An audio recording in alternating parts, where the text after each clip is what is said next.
Oh, what up, Topher?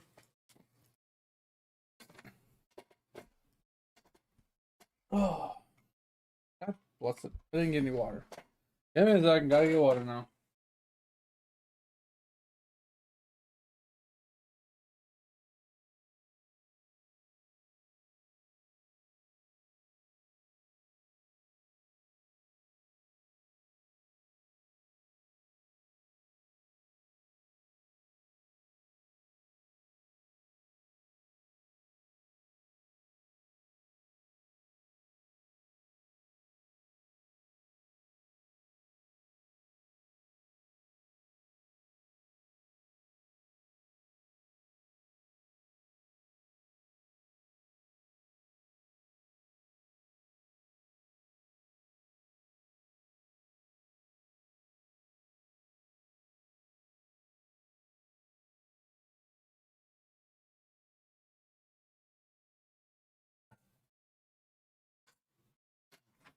All right.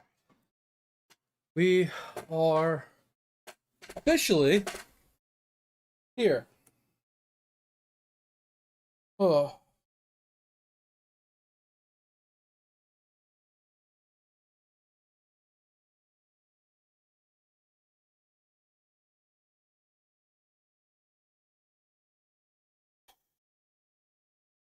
how's everybody today? So for those videos you sent me were pretty crazy. I'm not gonna lie.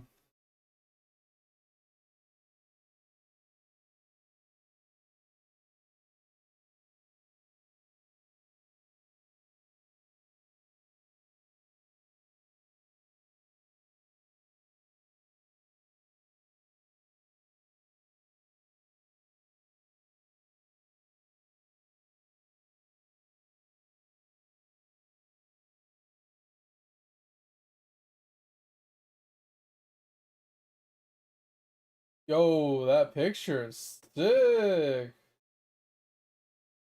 What is that? Yo, that picture's sick.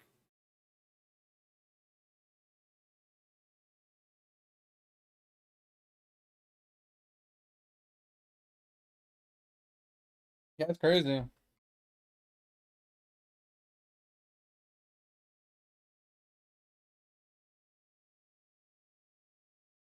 All right. All right. So I do have food. I'm gonna snack on for a little bit while we chat.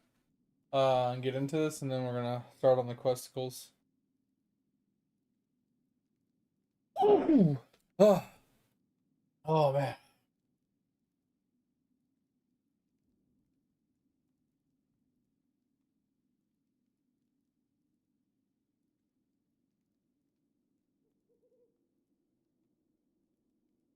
Yo, Edge, what's going on? Yo, Edge, for to this day, man, I've not found a tanky enough Cyclone build that I can enjoy. Like, I like how much damage Cyclone does, but I hate how squishy it is. Like, don't get me wrong, I haven't geared the character yet, right? It's just, from my past experience, that's always been my problem with Cyclone. And I know there's ways to do it.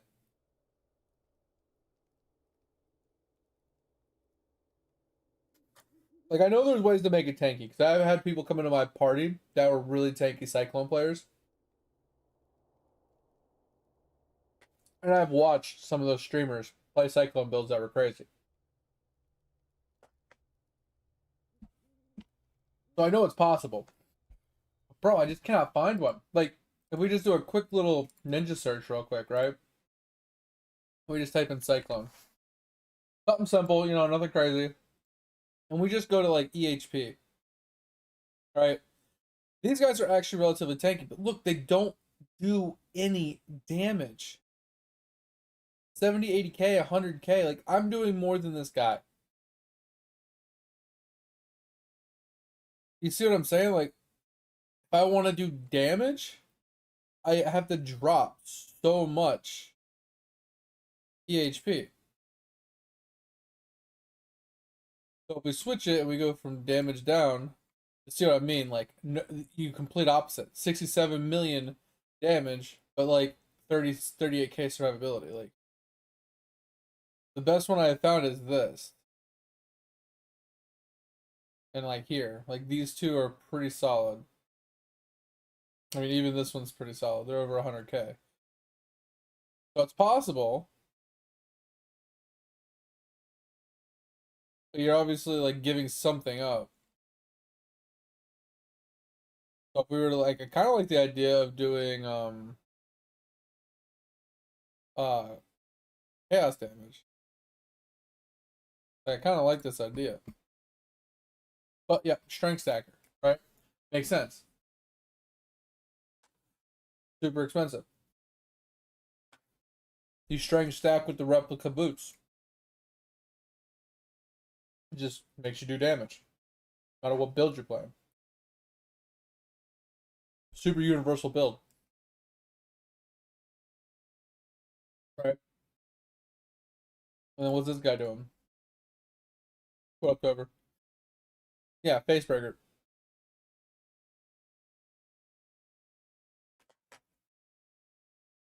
Hmm.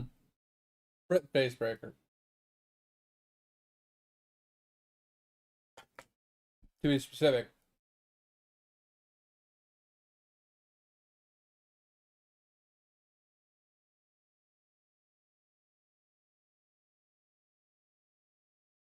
Oh, what you sent me this time?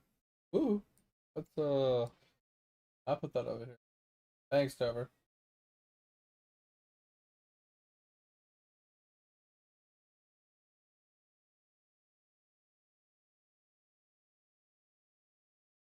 What the fuck's going on?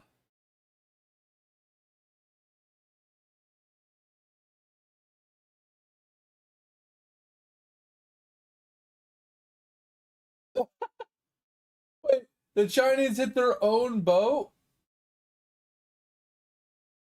Oh my god.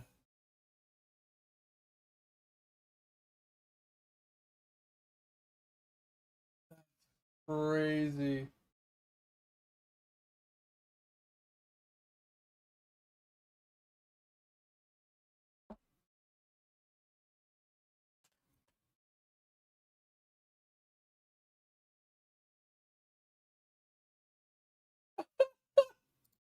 That's crazy.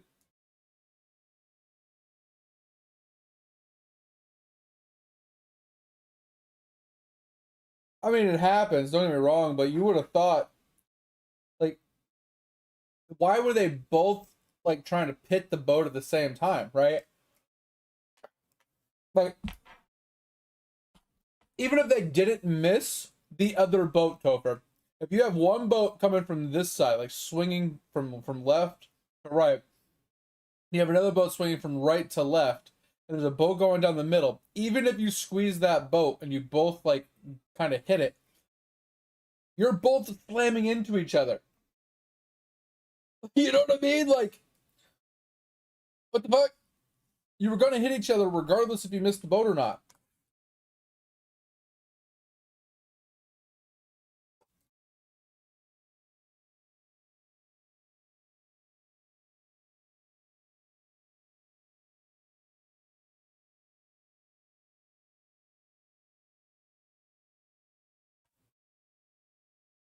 I mean, it makes sense, Edge, but why do both boats at once? Right? Like, do this boat first, then do this boat, like, slightly further down. You don't chance slamming into each other.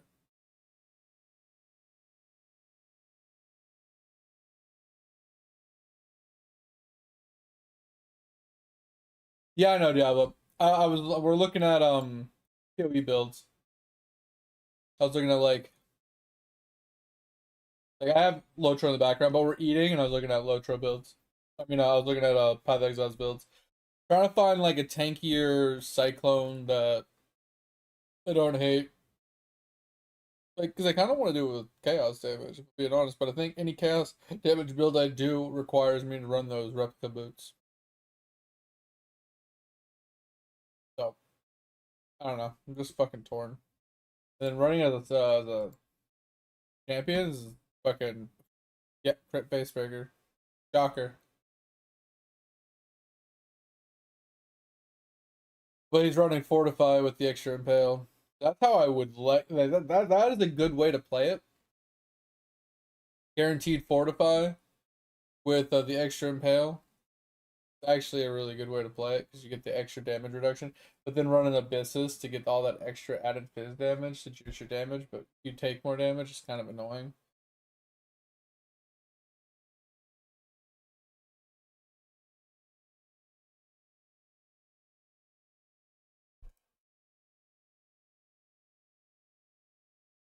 He has a lot of shit. That's actually insane.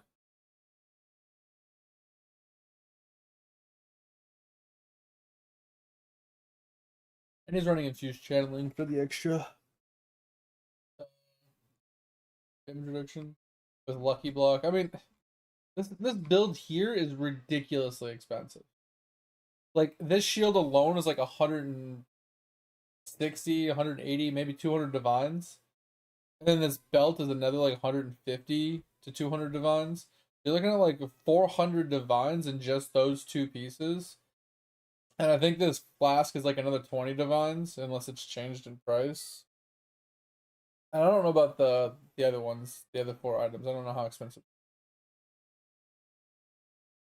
And like these boots shouldn't be too bad. They're just triple res, movement speed, 100% chance to avoid being chill is kind of insane. And what we got here, like this is just steel ring with extra blah. Fire damage is kind of negligible best. Especially since I think you're running brutality. Yeah, so like the fire damage is a dead stat. But it's double res, decent life, double fizz damage. And then this one's kind of in the same boat. So it's like overall the gear isn't crazy.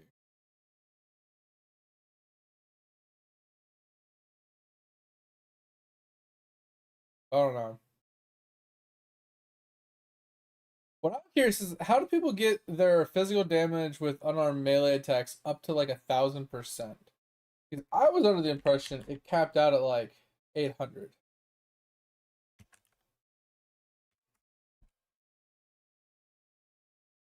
Oh, it does go to 1,000. Okay, I thought it only went to 800.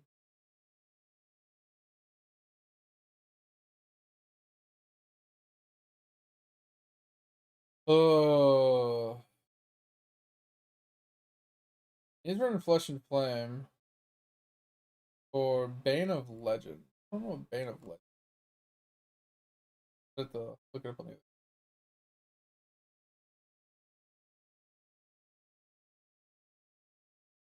Oh, I don't know. Really lost.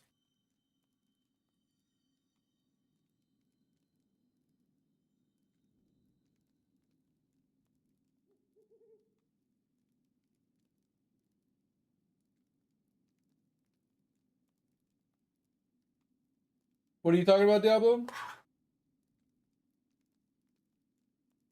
New weapon.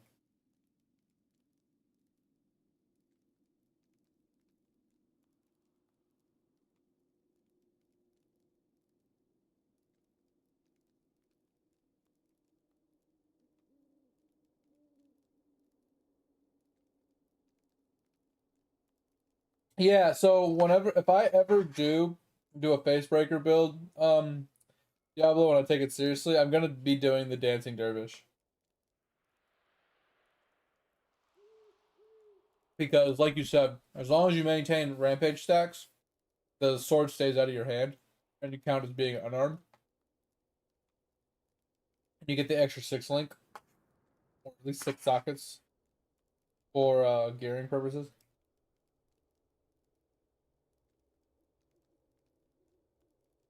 The only thing I'm curious about like setting it up that way is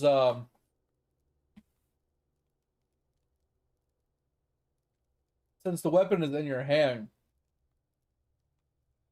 does I don't know how to explain it. Like, does the stats of the weapon actually benefit you since it leaves your hand?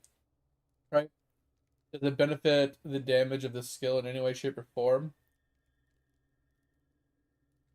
Or when it leaves your hand, does that damage disappear but the face breaker take over? Like, how exactly does the scaling on that work?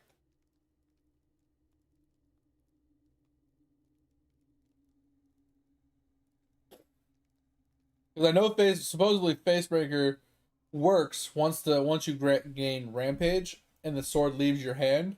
It's no longer you're then counted as not having a weapon. So Facebreaker like scales your damage. So I wasn't sure if there was like if you get jewels right that increase damage with two-handed weapons right, and then that two-handed weapon leaves your hand. Is that stat now a dead stat?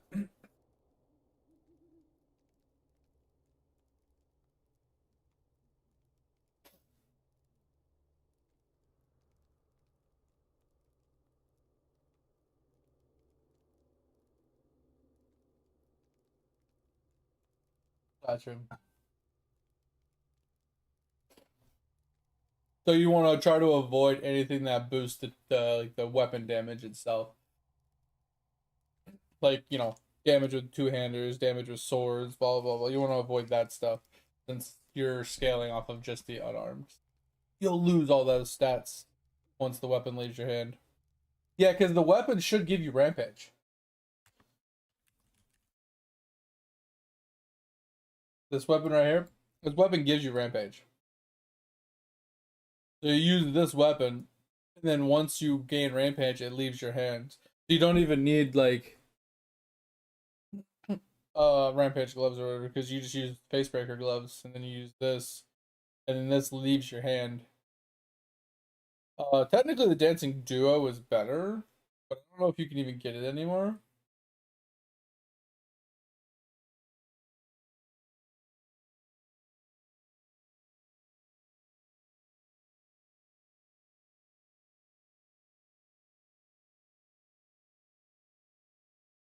Yeah, that's the problem. Is like Cyclone itself is a relatively squishy build, and I'm trying to find a way to scale it, have more or more defense, but not dropping too much damage. Right. That's the problem I'm struggling with it. Is the dancing duo not a thing anymore?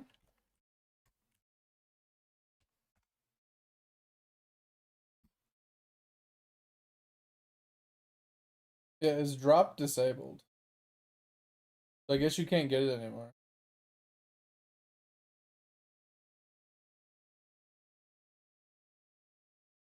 I thought so.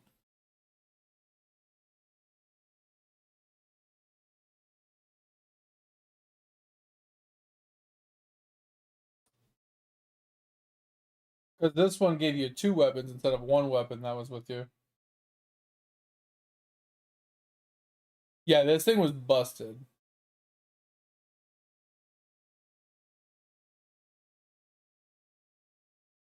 Yeah, it was a nuts ass fucking weapon, bro.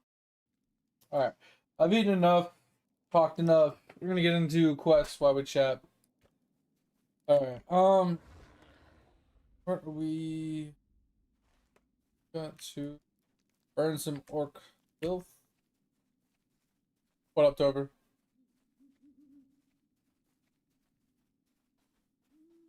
But yeah, Diablo, it's like that was I'm trying to find so here's the thing, Diablo, is like I'm trying to come up with defensive layers just like I do on other characters. I'm trying to like compile them together to keep the damage from like a current build, right? That like, has good damage, but incorporate defensive layers from other builds, right? Does that make any sense?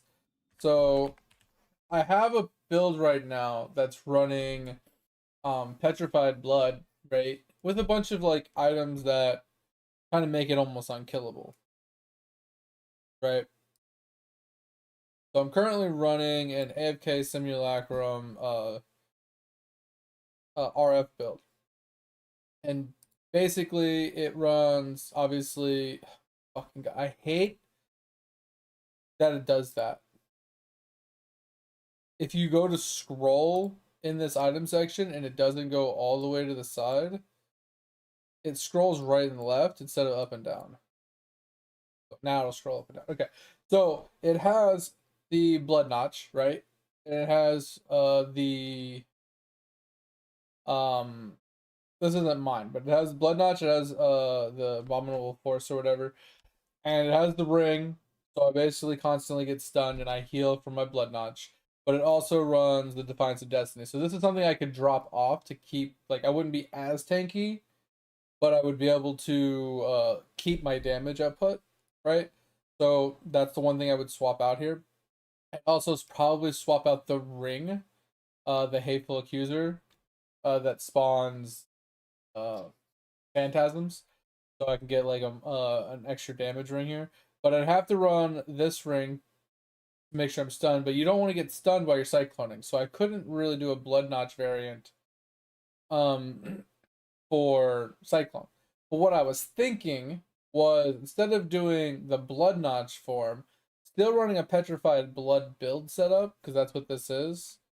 Um, and the reason why I'm thinking I could make it work is, the reason this one works so well is because as a blood notch build, as a petrified blood build, uh, you pick up the mastery that makes you count as 55% as low life. So instead of being at 50%, you're at 55%, so you get the extra 5% HP. And you go blood magic, and you reserve 45% of your life with your auras and stuff, and you get a free aura with the Eternal Blessing. So technically, you might be missing out on like maybe one, maybe two of your auras. So you're gonna lose either some defenses or some offense off of the auras alone. But you'd end up with still a decent amount of HP. So you still end up with like 4,800 HP, which is roughly what most people have without Petrified Blood. But then you gain the ability of Petrified Blood plus Progenesis Flask.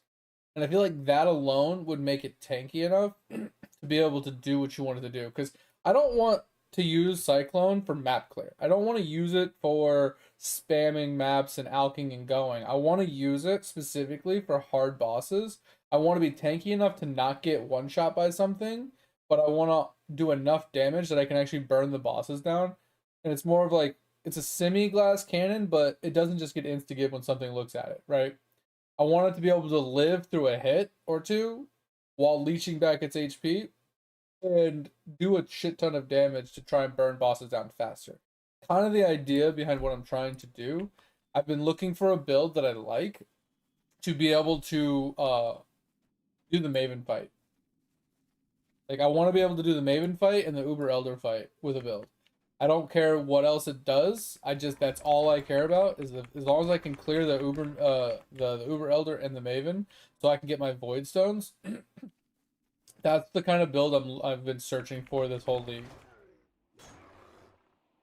Because I made the Blood Notch RF build and I fucking love it. For mapping and like doing league mechanics, I actually love that build a lot. But for doing Maven, it's impossible. I mean, it's not impossible, but it's not worth my time. It's the 1000% not worth my time.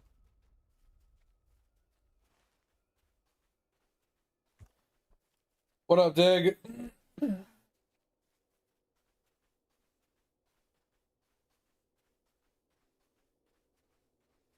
You were mining obsidian? I have no idea, because we needed it originally for the tree capitators, remember?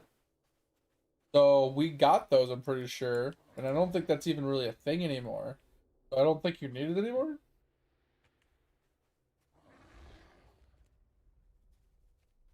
Not? Interesting.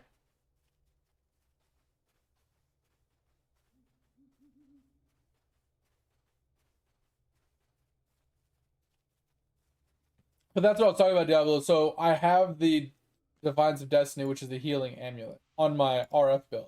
And I basically am unkillable in T16 maps. The only thing I can die to in T16 maps is damage over time. AKA, like, if I'm standing on, like, a degen of some kind, like a heavy degen. It can't be, like, a small degen. It has to be a heavy degen. I have over, like, 1500 net life regen, so it has to be, like, a really heavy degen for it to actually hurt me. So, Crimson Temple or whatever, that boss that throws down all that degen on the ground, that boss can kill me. But other than that, I don't really have anything that's really scary. Um, so I don't really like nothing really scares me on that build. I literally just walk into a thing and I walk away from my computer. It's that tanky. Um, and like I said, like I'm okay with that for like a map clear or whatever, but I need a build to be able to do Maven because the problem with Maven with that build is most of the damage comes from the explosions that the chieftain causes and the ignites that it provides. And if I can't get an explosion to pop on Maven because she's always moving and whatnot, then I can't kill her with the build. Now, if I put a shit ton of currency into it and I got all of my increased area of effect nodes and everything to increase the pop radius and everything, it's possible I could get a pop to land on her even with her moving. And I could probably kill her with the build. But we're talking like 500 divines to get the build up and running properly to be able to do that. Versus if I could just get a cyclone or some sort of trapper or totem build or something for like 50 divines that could just do the work for me. You know what I mean? That's kind of what I'm trying to shoot for. I've been testing builds. I haven't tried my kinetic blast yet. My kinetic blast is actually semi-tanky. He's got max spell block with basically maxed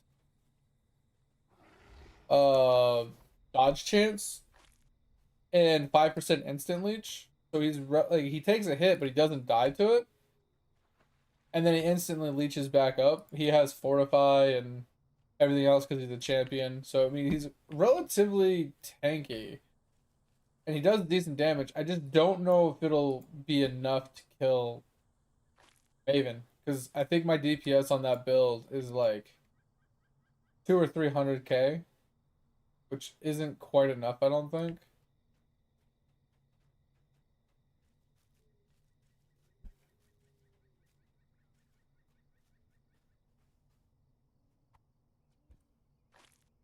Recapitator only needed jungle wood?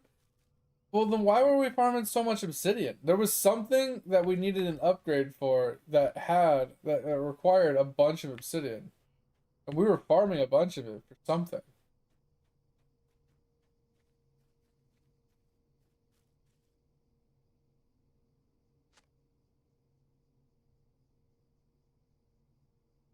Oh, did they change it? Okay, I was gonna say, like, the fuck? Like, I know we needed it for something. I think I'm just doing a daily right now.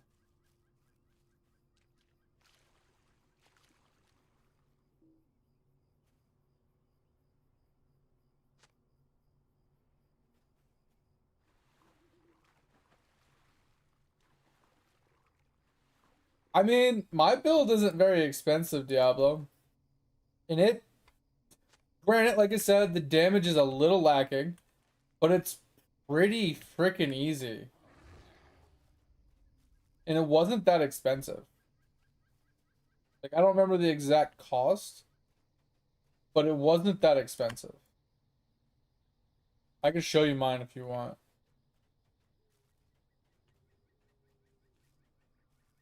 Like, if I wanted to juice it further, I could definitely make it more expensive, for sure. Because, like, I could get, the Remy's, ring for projectiles returning, so I can get a pseudo 7 link going on. But other than that, like, I don't think there's that many expensive items on the build. And you might be in an ad, so you probably can't even hear me. Ugh. Oh, they changed it in the forging update? Interesting. Or foraging, sorry. Or you're talking about forging. Forging or forage? Is there an A in there or no? The tree update or the smithing update? Yeah, with an A, okay. I thought that's what you meant. I don't know, I just wanted to make sure there wasn't like some sort of smithing update that I missed or something like that.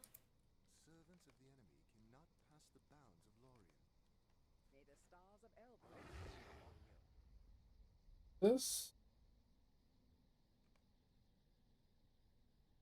Okay, we're not doing this again. Like this is just we're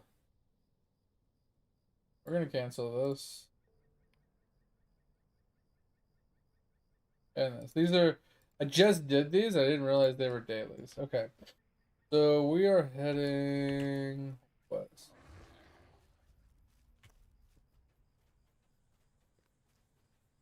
Yeah, the tree update. Gotcha, gotcha. Yeah, I mean that makes sense. Yeah, I'm thinking to myself, is like, I remember going to fucking into Island and farming obsidian with you multiple times. That shit was crazy how much we farmed. Nearby. I don't like this woods. The woods in this area are really annoying. Protected bears. It's just really hazy. I don't like the haziness. Diablo, are you out of the ad? Like I don't know if you're even here right now.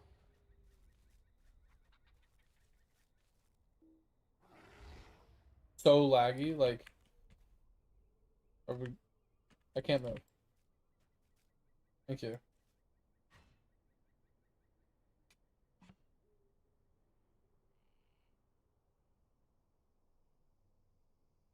Terminator bow? Jeez, you're actually gonna go for that?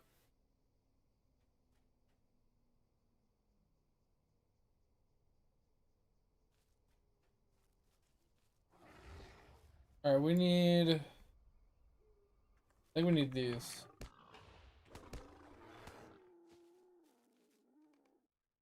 I don't like doing these ones because it lowers my rep.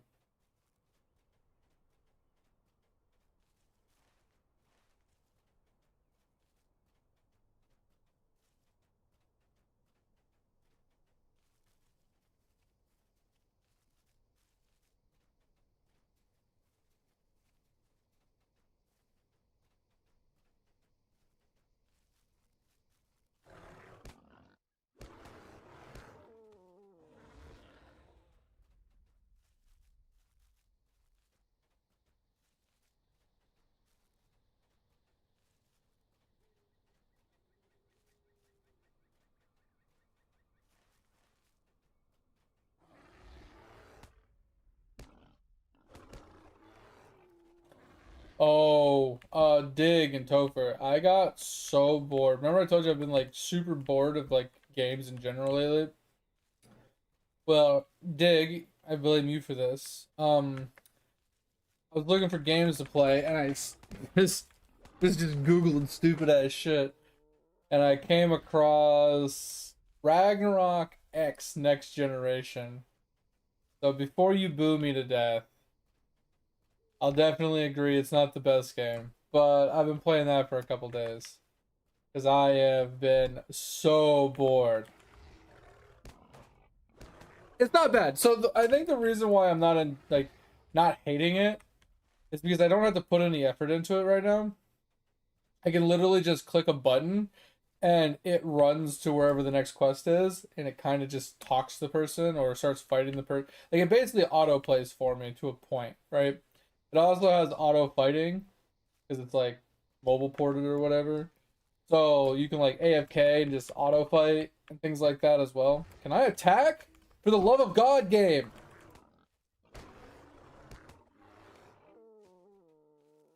But yeah, I've been yeah, that's what I've been doing.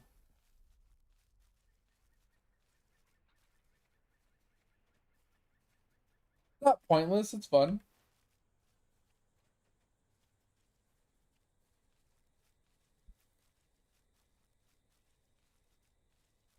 They're doing a blight, nice. Um, Diablo, if you're ever doing blights, like a blighted map, not like a blight within a map, but an actual blighted map, make sure you corrupt it every time. Just an FYI.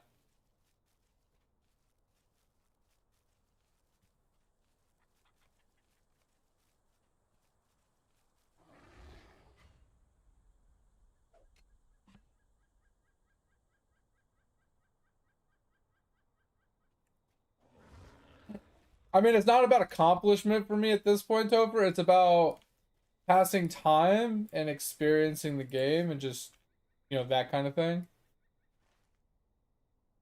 Like, if I ever like max my gear out and my character and I was doing like, you know, MVP fights and stuff like that, like maybe I wouldn't feel very accomplished.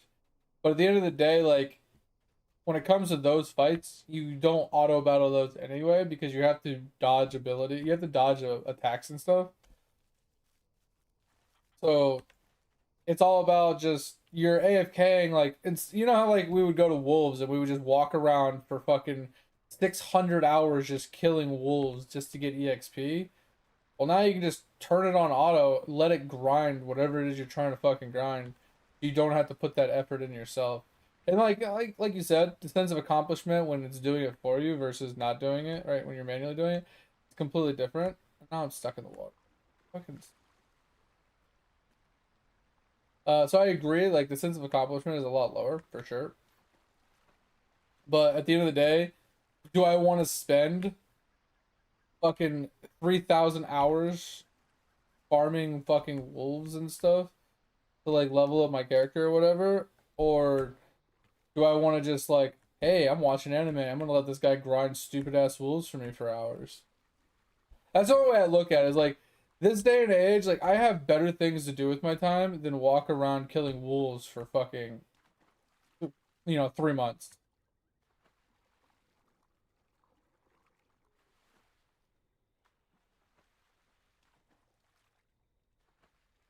I haven't looked at it in a long time because the one day they kind of jaded me a little bit, and I brought it up to Dig the day they did it. Was they put a vote up for how like for the server people to vote on in Discord, and the vote was failing in Discord, but in game I was watching like the conversation people were having in the world chat, and they were like literally saying, "Oh well, the vote's failing, but I think we're gonna do it anyway because we want to do it. We think it's a good idea. I think it'll add a lot, or I want it in the server, blah blah blah." So they basically were like, "Fuck whatever you guys think. We're gonna do what we want to do, and it doesn't matter what anybody else think." So I was like, "What's the point of giving us a vote and asking for our opinions? That if you don't agree with our opinions, you're just gonna do whatever you want anyway." It's like they were trying to give us the sense that we have a say in what happens in the server. But then, when it backfired on them, it kind of proved that we don't have any say. Because then they're just like, yeah, well, we're going to do whatever we want regardless of what you guys say. So, sucks to suck. And that just kind of put a bad taste in my mouth, knowing that if they give us like something like that, right, where they're like, hey, you guys can vote on, the content in the game, and you guys can help shape the server, blah, blah, blah. But if we don't agree with what you guys would say, we're just gonna do what we want to do. That kind of pisses me off. Like, I don't mind if they do what they want to do. I really don't. That it's their server. They can design it the way they want. And I have to just accept or deny. Accept it or just stop playing. Whatever it is that they do. Grand scheme of things, that's how any game works, right?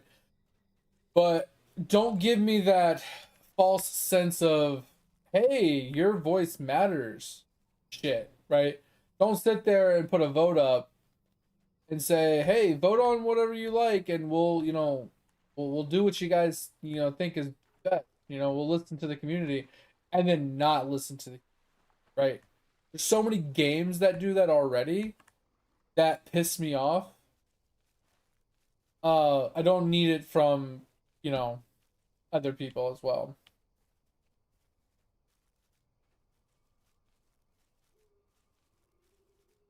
Exactly, Dig. They're trying to like they're thinking one way, so they put up a vote and they want the community to validate that okay.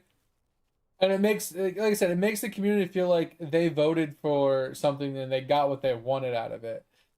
But it backfired in their face because the community didn't want it. And they're like, well, that backfired. We're gonna do it anyway. But now the community knows that we don't give a shit about what they think. That's what pisses me off.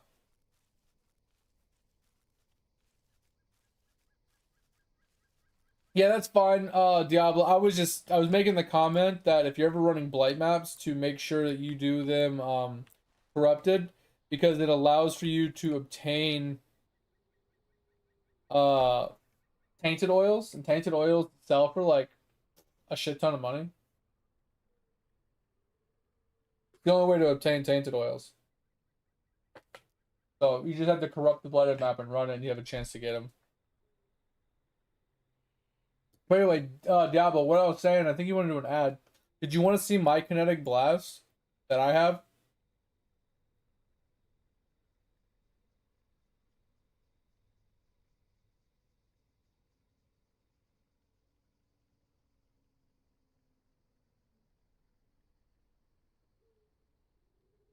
What do you mean for the thingy you run? Sorry.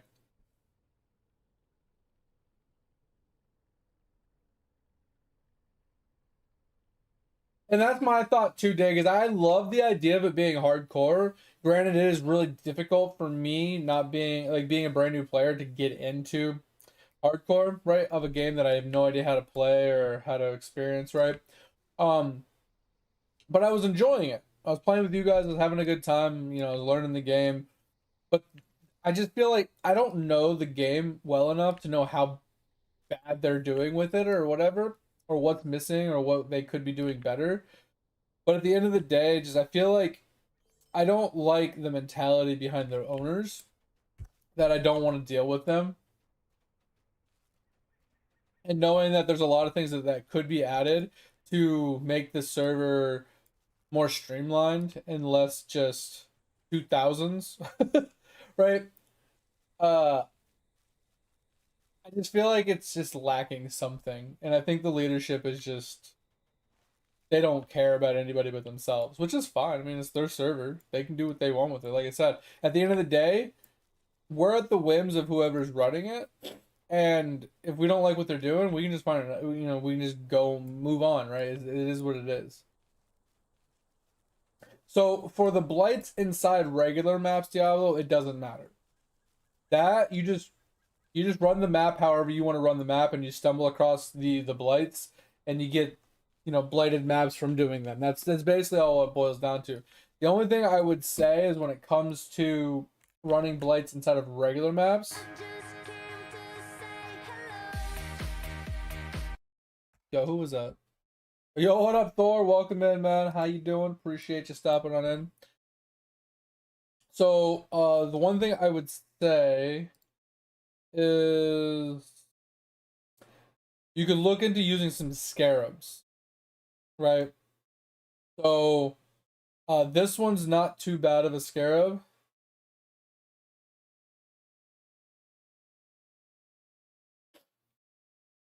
I wouldn't oil convert, because oils are pretty useful for juicing out like blighted maps later and stuff. But like this one's pretty solid. So basically what happens with this one is instead of each line having their own chest at the end, yeah, you get the one big chest. This one's pretty good. But you also have this one. This one's a little expensive, but at the end of the day, you get blighted maps, also drop to blighted ravage maps, which are stronger, more loot. They're harder to run, so you need a better build to run the ravage maps.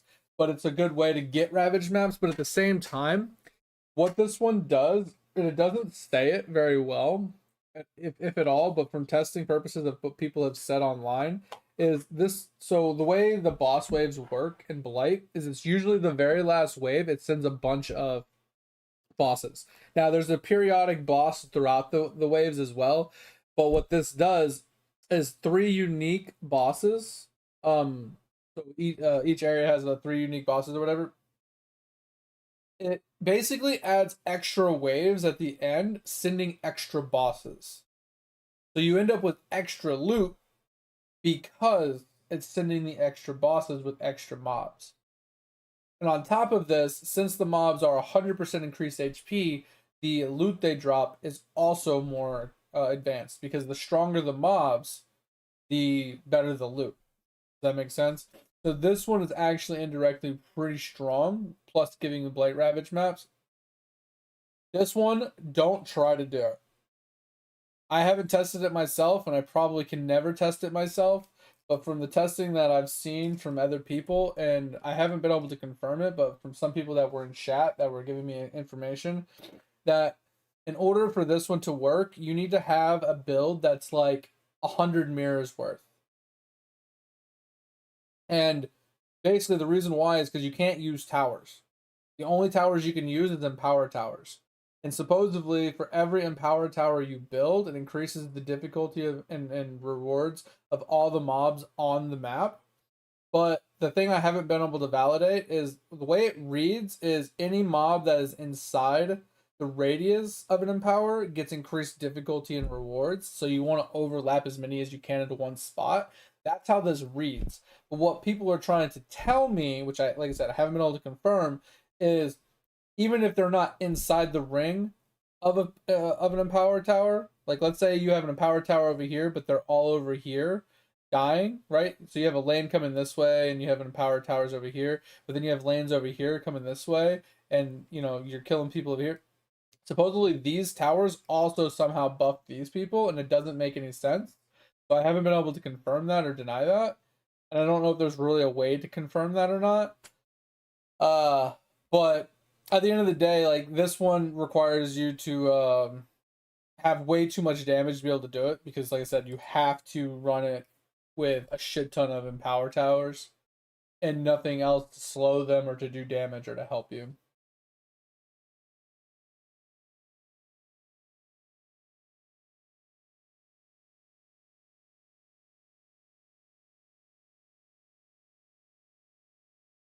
Yeah, so the problem with the boss one is if you get unlucky, some of the bosses are really hard to stop.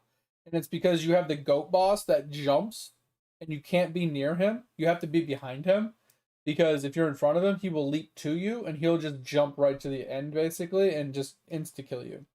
So you have to kind of be off to the side or behind him in order to kill the goat boss. And then there's a couple other bosses that are immune to like freeze or stuns, and it becomes very difficult. So you have to make sure you're setting up your blades properly. So if you have stun or freeze immunities, you got to make sure you're running 4 utility. Sorry, 5. So there's 5 towers that you need to run on most lanes, right? So you need a level 3 freeze, you need a level 3 stunner, all next to each other, side by side, right on the lane, and then you also need a an ice gate cage, which is the level 4 freezing one. You need the ice cage one, and you need the paralysis one, which is the tier 4 stunner. You need all 4 of those to be next to each other on a lane overlapping because it prevents stun immunes, it prevents freeze immunes, and just regular mobs in general. It slows them down, does a lot of damage, and it helps you slow and stun anything that is either immune or not immune. And then on top of that, you need to have a an empowered shrine level. Well, level 1 is fine as long as it reaches all the towers, but you need an empowered shrine up to level 3 that will reach all those towers in that radius. And then on top of those 4 or 5 towers, then you add in your damage. And you always focus your utility towers first. So always level 3 freeze with then a level 3 stun with then your empowered. Then you add in the cage, then you add in the paralysis after that. Then you add your damage. I can look at your build really quick, yeah. Like I said, did you want to see my kinetic blast? Like I said, my kinetic blast isn't great or anything, but I can show you mine so you can have an idea of like mine's pretty cheap. And it does really well. Like I actually kind of crush T16s on my character without really trying.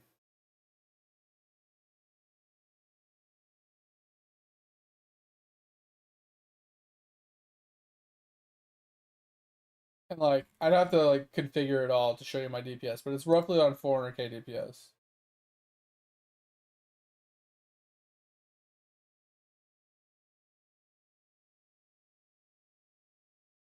But yeah, like I said, I'll show you mine. So basically, mine is Tempest Shield, Flesh and Stone with Precision and Grace. Pretty simple. I only have like a level 1 Precision, just for mana purposes. And then I have Assassin's Mark on hit. I have Blood Rage with Steel Skin. I have no idea why Inspiration is even here, if I'm being honest. Yo, Thor. I don't have much time, but I just want to say I was on Lotro yesterday, and got my book quests to Moria, and started on Moria. Hell yeah. Thor, if you need help, man, let us know. We'll help you best we can, obviously. But I appreciate you, man.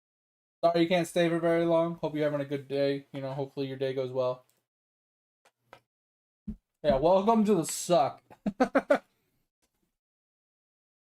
Then we got Frostblink, Shield Charge, and our Kinetic Blast, right? So I kind of want to. I'm in the process of changing up my Kinetic Blast a little bit. I'm going to be dropping Sacred Wisps for Lightning Pen, and then I think we'll be good. And obviously, I can change returning projectiles if I get the ring, but until then, I'm not really that worried about it. And then we also have Spell Slinger with Tornado. If you don't know, I'm running normal Kinetic Blast. So the way these tornadoes are actually kind of sick, because whenever you shoot Kinetic Blast through the tornado, it actually causes explosions. So it adds extra damage to the build indirectly. A Spell Slinger will automatically cast these tornadoes in front of you, and you're already shooting through them. Yeah, it's kind of nice. So that's how mine is kind of currently set up. And like I said, defensively speaking, it looks kind of bad, right? Like my Chaos Res is negative, so whatever. My Fizz hit's kind of low. My overall effective hit pool is pretty low, but if you look at my total HP, I only have 3,400 HP. I basically don't die.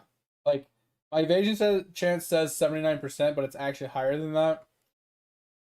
I have 90% chance to spell suppress. I have 62% chance to block spells. I have 5% instant leech.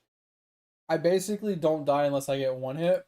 And then gear wise, all I'm running is like a basic ass Sapples. With my weapon's like maybe a 1 or 2 divine weapon.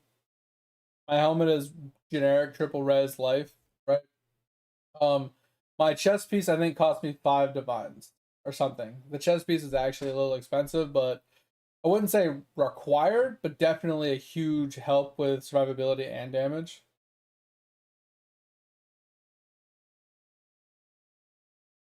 You have more Chaos Res than I do, Diablo. And I don't die. My gloves, they were a little expensive, but not too expensive. It's mostly because of the added lightning damage to attacks. With the triple res. But they have gain rage on hit, which is huge, and then accuracy per frenzy charge, since we're already maxed. The boots, pretty generic. The amulet, replica of the Brotherhood, was like 1 divine, I think, maybe less. That's pretty nice. And then I'm running 2 Lahoops. Obviously, I haven't spent any money on my rings, but I'm running 2 Lahoops for all stats, add fizz damage to attacks, basic increased damage with item rarity, and all res. Like, I'm running 2 of those. Just a bonker ass leveling ring that I just refuse to take off. And then I spent, I think, a divine on this belt with like a divine each on the jewels. Bro, I love the Lahoops. They're so good. I did buy a Thread of Hope. This was actually relatively expensive, and I did this specifically so I could pick up these right here. So I get 8% increased damage per frenzy, 8% increased damage per endurance charge. I did have a cluster jewel that I moved to another character that gave me basically permanent endurance charges. Like gain endurance charge when you take a hit or whatever. But the thing that keeps me alive the most, Diablo, is this mastery right here. I'm not gonna lie, these 3 points is almost all the survivability you need. It's insane. All right, let's pull up yours really quick.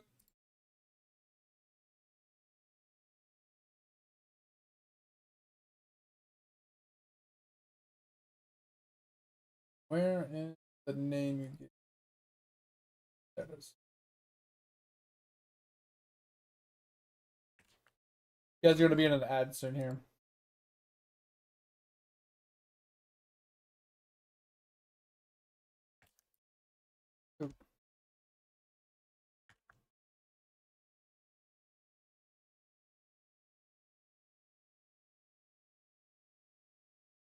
Wait, is it? Are you playing it on a Guardian?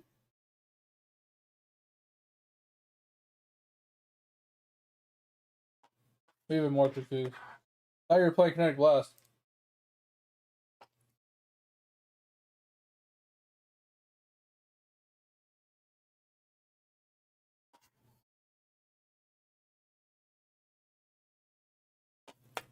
Are you running Bama Kinetic Blast? Like, what the fuck? I'm so confused.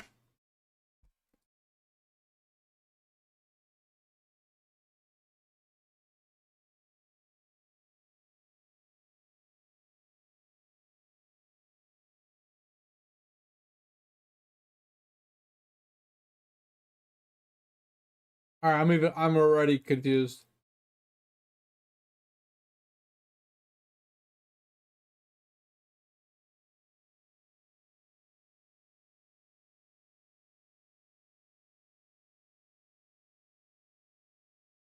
How we were doing Kinetic Blast?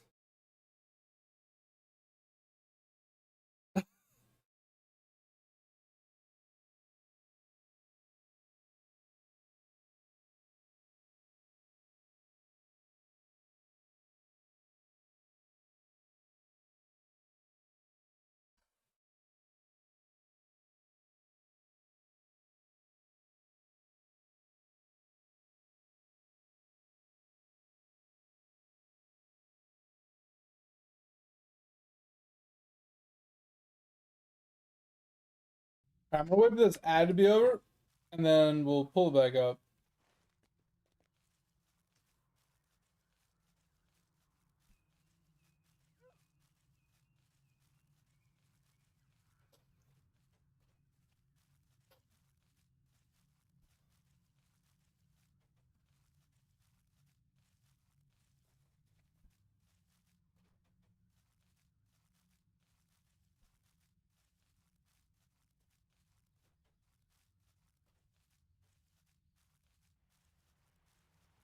I got you. Well, I was waiting for your ad to be over. I don't know who else is in the ad, so I was gonna wait for the ad to be over before I talked. I don't know if you're in one or not right now. Um, but if you can hear me, the first thing I saw at a quick glance before I minimized it was you're lacking defensive layers.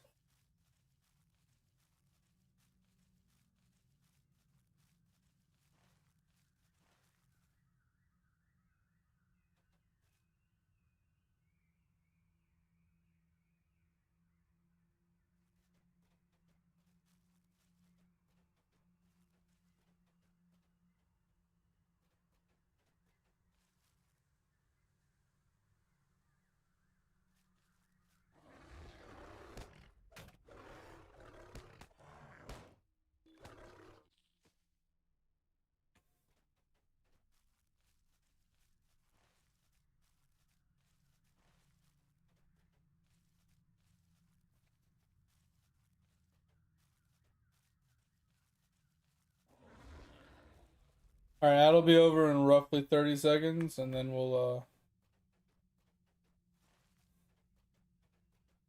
Oh man, I forgot the other day. I wanted to do that quest, and I logged off before I finished the quest. Shit. Oh, there.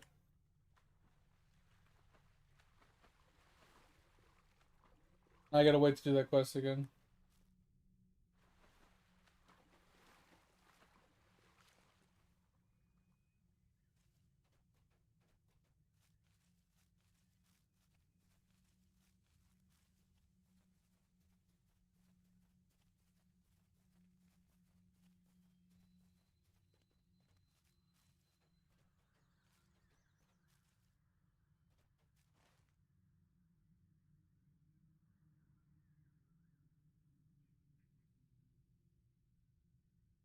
All right, I'm gonna have to run here.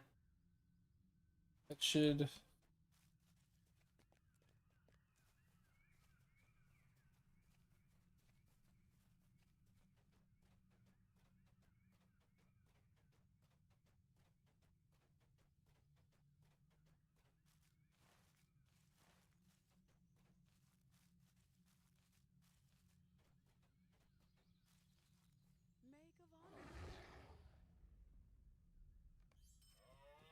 All right. So Diablo. So add those in there. So I'd advise you say your chess piece. That's kind of cool. Now the question is the duration of your endurance charges. Are they long enough to maintain this? It says every 13 seconds. I feel like the base duration of endurance charges is lower than that. Okay, just wanted to make sure. Because you got 20% here and 20% here. So I just wasn't sure if it was enough. All right. And you have 5 endurance charges, it looks like.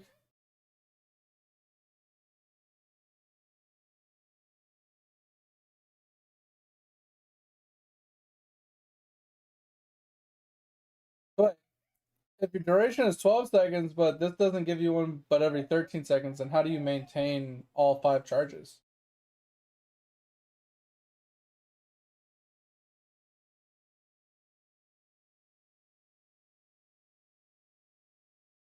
Interesting. But regardless, we'll just say you have endurance charges. Oh, 14. Okay, okay.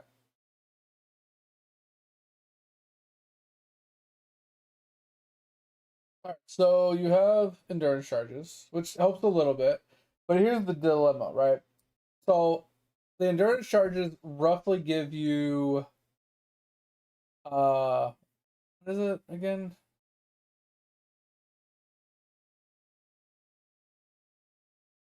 Yeah, it's 4 physical damage reduction per.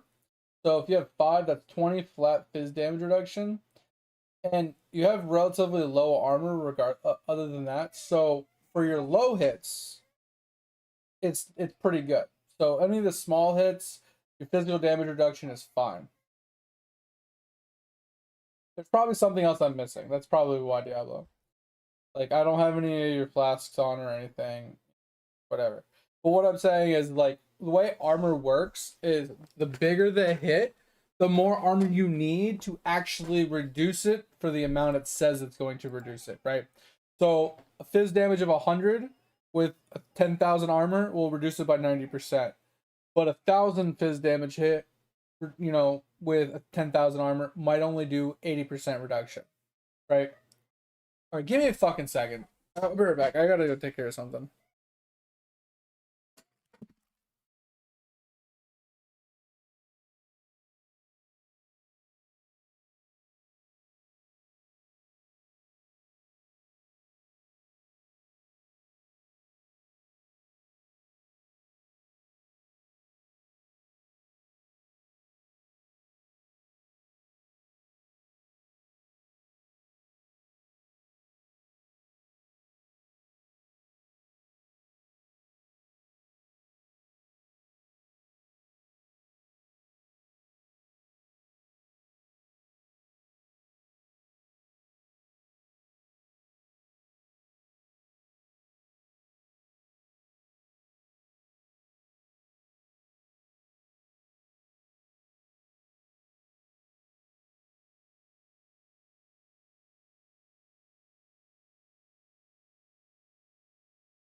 Alright, sorry about that. I'm back.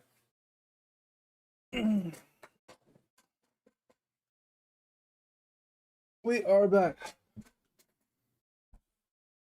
Alright, sorry. Like I said, I mean, I can take a quick look. Yeah, it says determination is on. It says everything is on, so it's even over calculating things that aren't technically usually turned on. Diablo.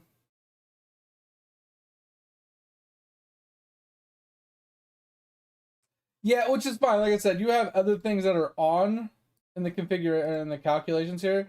So you have grace, haste, discipline, determination, anger, clarity, hatred, herald of ash. You have all these things being calculated in, and you still seem struggle bussy, right?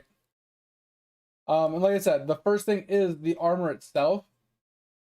It's fine. It helps with small hits, not big hits. Dig, you're gonna call it? All right, man. I appreciate you. Thank you for hanging out and being with us tonight. Hope you had a good time. Sleep well. I'll talk to you later, man. Appreciate you.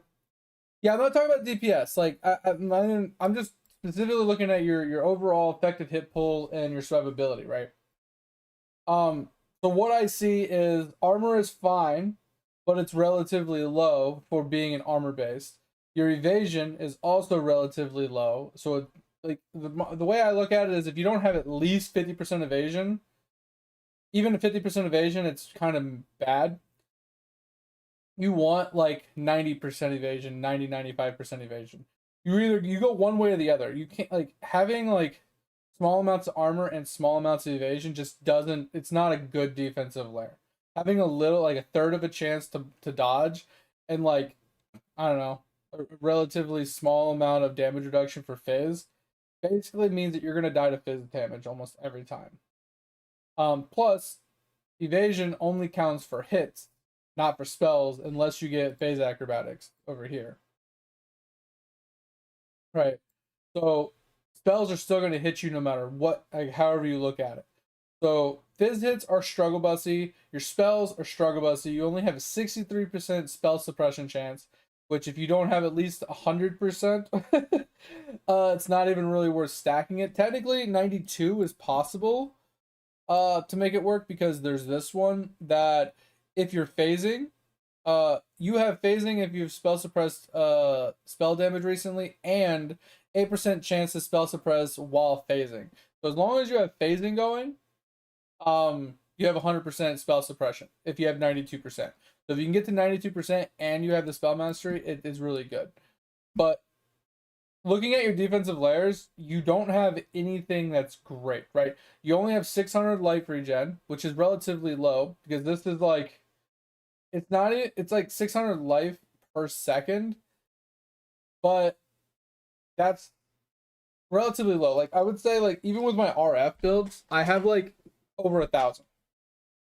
So I basically have double what you have, and I still struggle with regen being my only defense, right? You don't have any block because you're running a bow. You don't have good spell suppression. You don't have good dodge. You don't have relatively high armor. You have kind of mediocre max reses, right? They're slightly over, which is better than most. You have no leech. You have little regen. You have no life on something, right? Like, do you have life on kill anywhere?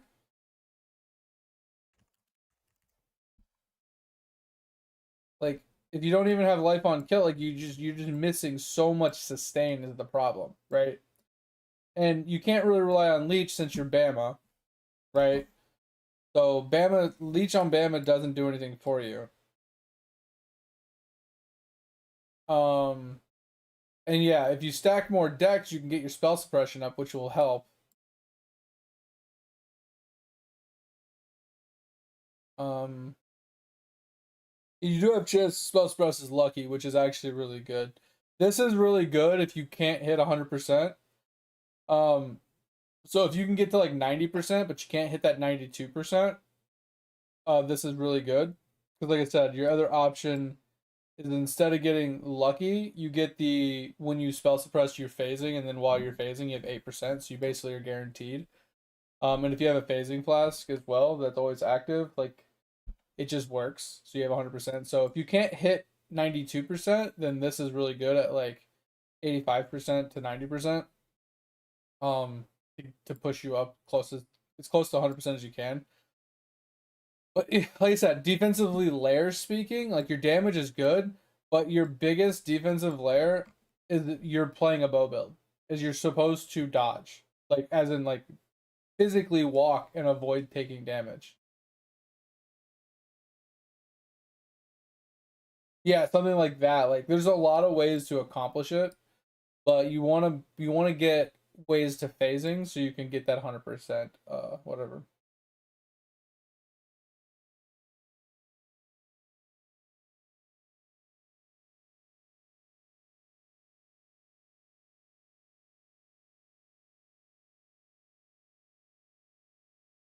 So life on kill should work. The only reason why I say like leech doesn't work is because you're not the one doing the damage. Your Bamas are the one doing the damage, right? It's just like when totems are doing damage, they leech, not you, right? Leech only works when you physically land hits and like hitting abilities that actually have a hit mechanic. That's why you can't rely on leech. Is why you either A need more life regen or you need life on kill. And life on kill won't save you on boss fights that don't have ads.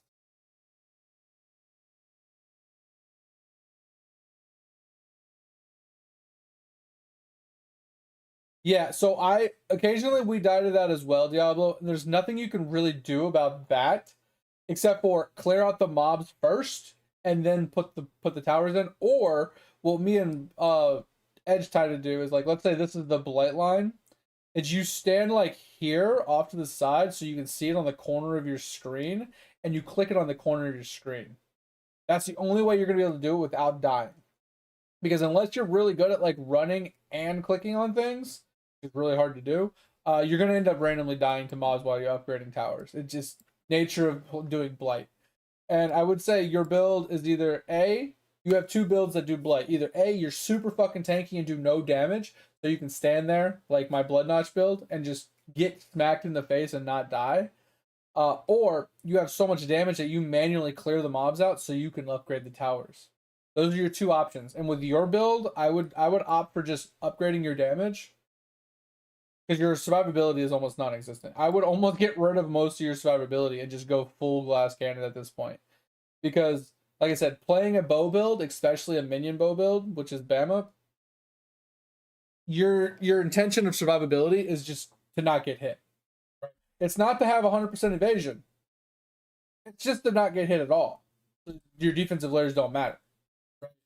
That's the way I look at this build, and if I'm being completely and utterly honest, I would almost like I don't know how much currency you have. I would almost just make a kinetic blast. This one specifically, I would make my kinetic blast because it's cheap and it gets you into kinetic blast really quickly, really easily, and it's relatively the same like effective hit pool as yours. So like you said, I have no armor. My evasion is technically higher than this.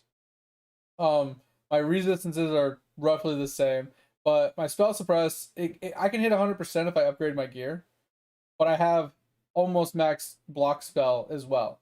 So between having like 90% evasion chance of melee hits, and I have 75%, roughly 75% chance to spell block, and I have almost 100% spell suppression, these three alone, um, kind of keep me relatively tanky and safe while I'm also I'm sidestepping, right? So I'm attacking and I'm stepping back, attacking and stepping back.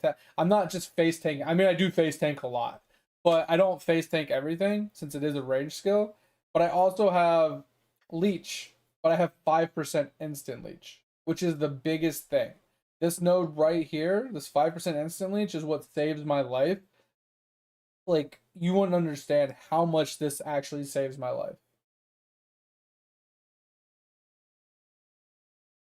Yeah, I've misclicked and run in and died a lot. But like I said, I would try this, but like I said, it's not an expensive build. The most expensive thing you're gonna run into, let me pull it up really quick, is this chest piece. chest piece right here.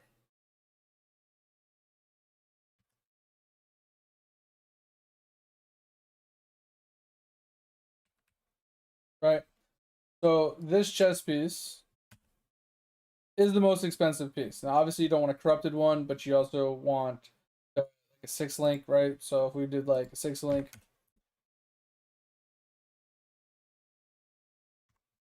six, it's like 3 divines for a base one.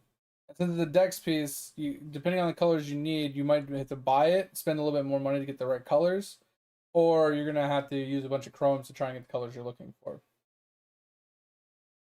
So like possibly look for one for better damage on it, right? Like, because this has a 14, which is mid, and almost 300, which is also mid, right? This one's even lower. This one's a little bit higher, right? So, like, maybe look for one for, like, better this.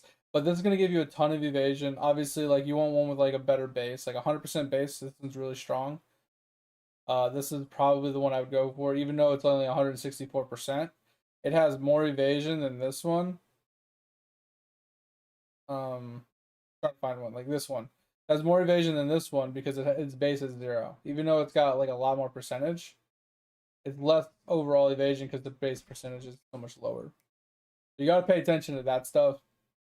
And then like I said, finding this and the chance to suppress, like that's just 30% off of its bat.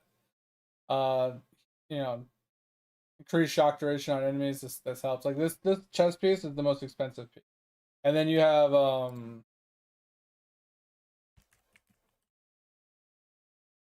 Edge of the Brotherhood, right? This one's 50C.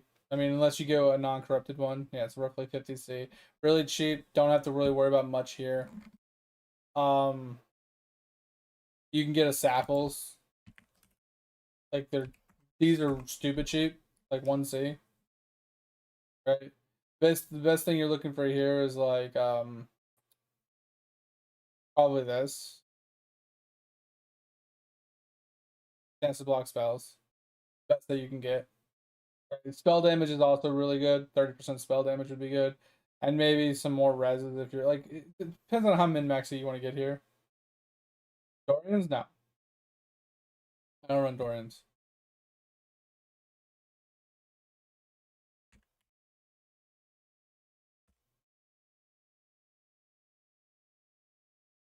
You hear about this?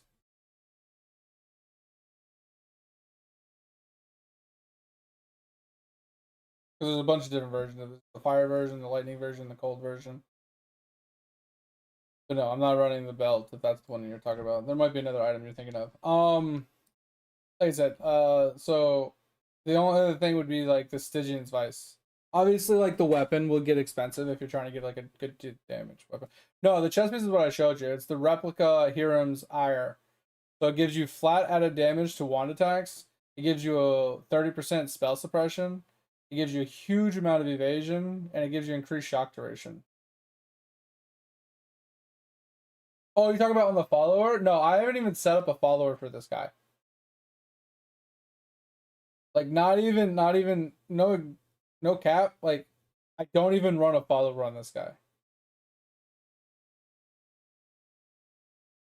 If you want to juice it out like ridiculously, yeah, you juice out your follower on top of that. But I haven't even done that. This is just what I run on my character. Like I said, the only other thing is like getting 2 jewels with this belt. Everything else is relatively cheap, obviously, except for the Thread of Hope to min-max it. It's really cheap. I've barely spent anything on this character. And the only other thing you would want to get get endurance charges, because that's the one thing you're missing is to obtain endurance charges, right? Because I moved it to my other character. Is this right here? You get actually this is the wrong character. It's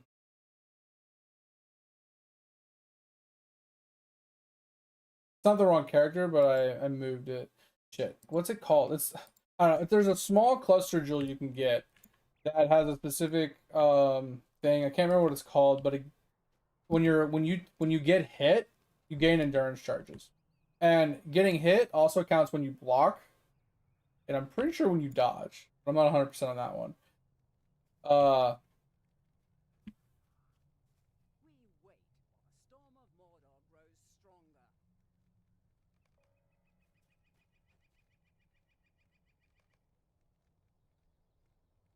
But anyway, the build is really cheap. Like I said, you're looking at like to get it started. Like I'm talking like started as in like you you buy all the like the base gear to get you up and running. Maybe, I mean, 10 divines is probably more than enough. Like I said, the chest piece, you might have to color it yourself.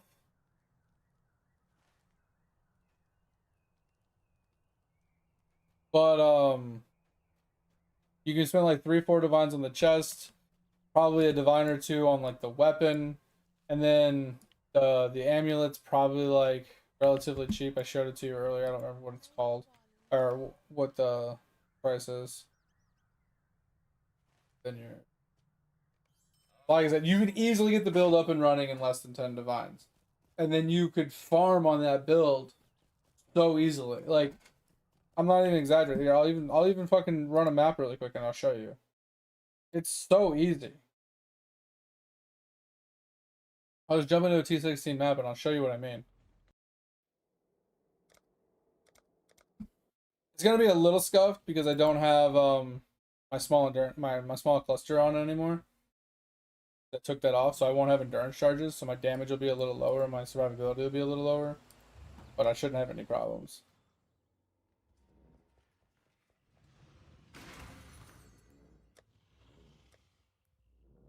Alright, what map?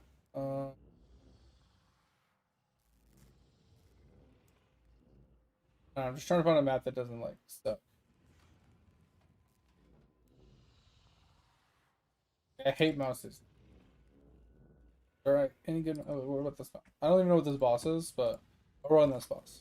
What is this? Oh, it doesn't have reflect on it, should. Sure.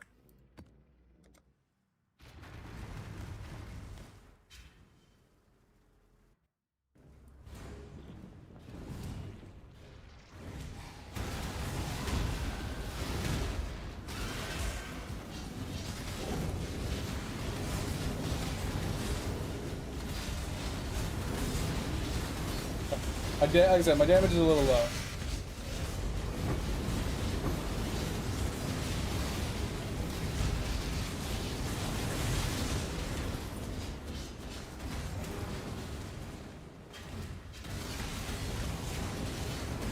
And the blast boss, just so you're aware, Diablo, I'm running on a Maven setup, so it's going to be infested with multiple bosses that are Maven influenced. So I'm probably going to struggle on the boss. Just an FYI. Now, if I was running my Blight build, or my Blight Atlas, it'd be much easier.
Oh.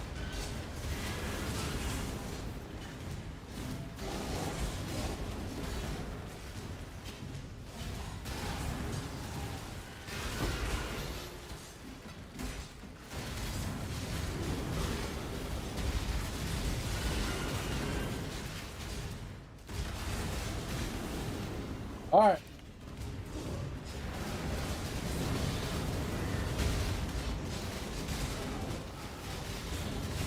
Yeah, like I said, this is gonna be rough. Because you see all the bosses?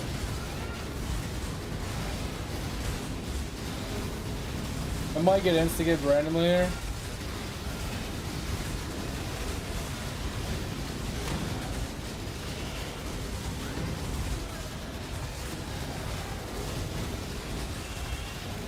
Maven is fucking just healing the main boss, which is pissing me off.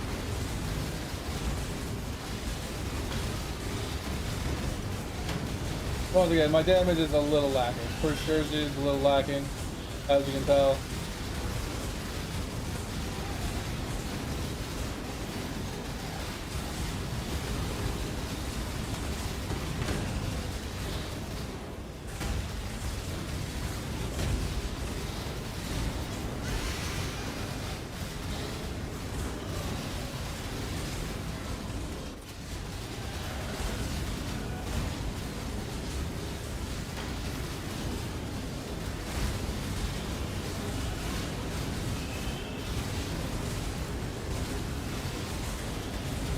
Come on, bitch, just die.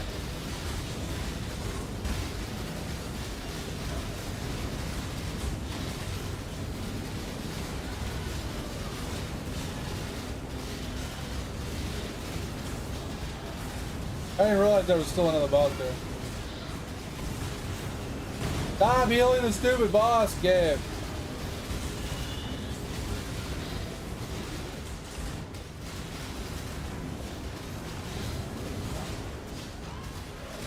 Jesus Christ.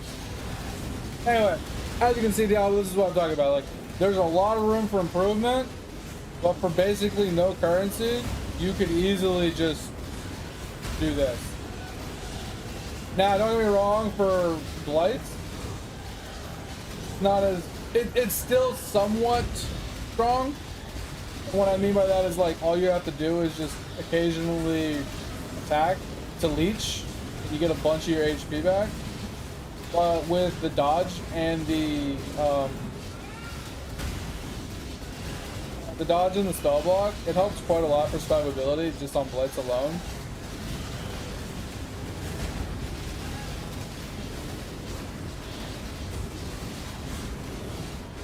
This character is not meant for Maven.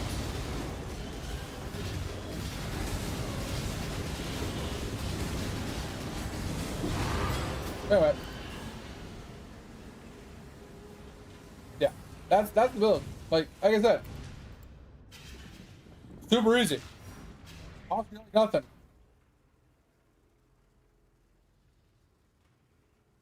Yeah, here, join in. I'm not gonna run it. I'm gonna go back to Lotro, but I'll leave it open for you. Throw me an invite. I'll send a random map. Do you want that same map? I can run that same map for you if you want. I don't remember what map it was. Was it Phasma? Run the same map for you. You can kind of have an idea. And I don't think this one will kill you.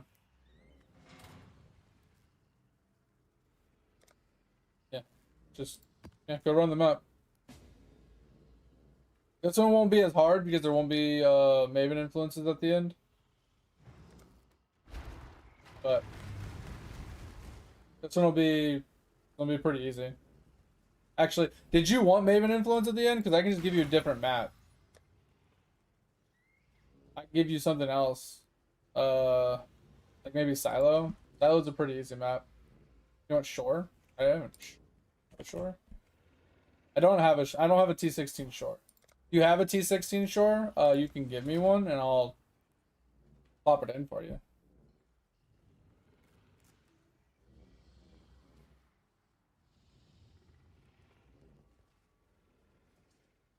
Yeah, I mean, I'll just give you another map. It's fine. Hold up, beach. Beach? I have beach. Looking for like an easy map for you.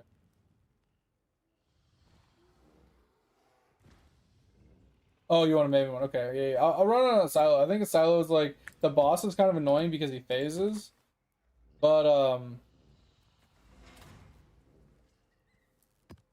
it's a good test with a bunch of mobs in one room.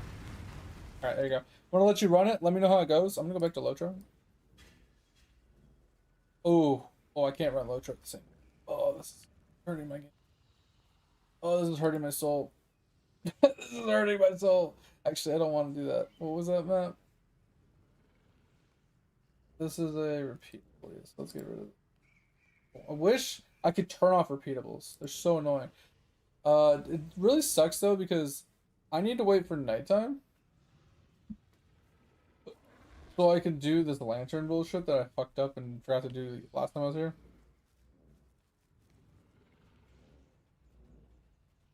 Alright, when you said shore, I was like, oh, you want the shore map? Okay.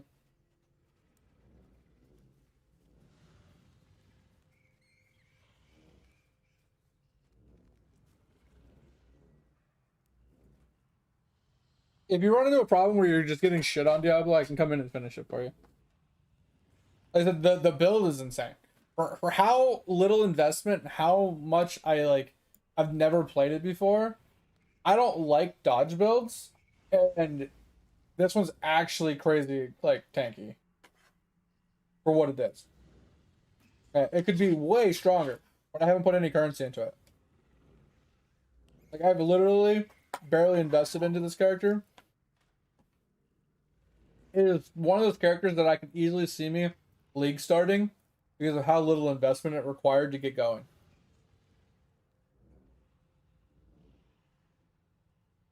But I remember your Bama before did a lot of damage.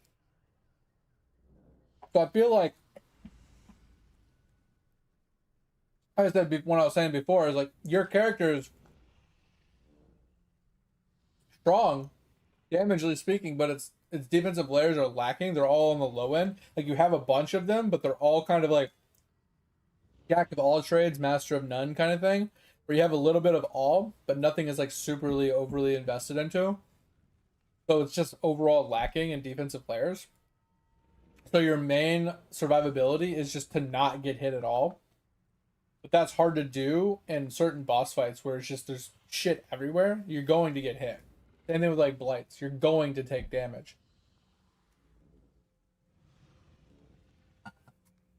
Ugh. Alright, so I have to turn off some games here. Like I have BDO, Eidolon, fucking Path of Exiles, and fucking Lord of the Rings all playing right now while we're streaming. That's a rough one. That's a little rough, not gonna lie. And my dilemma is um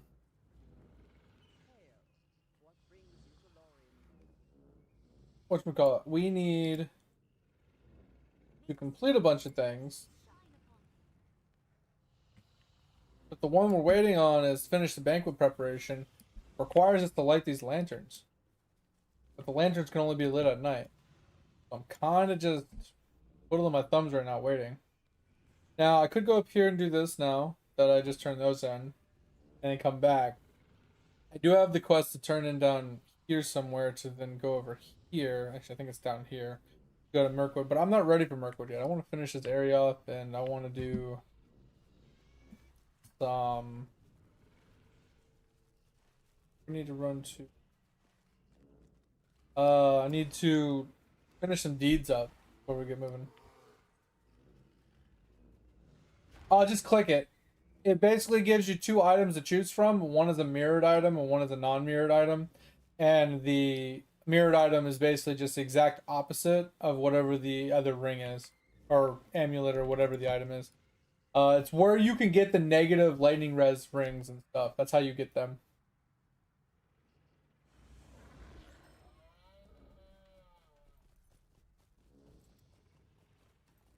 So you know how some people get those like big like 50 negative 50 lightning res rings and stuff? That's where you get those.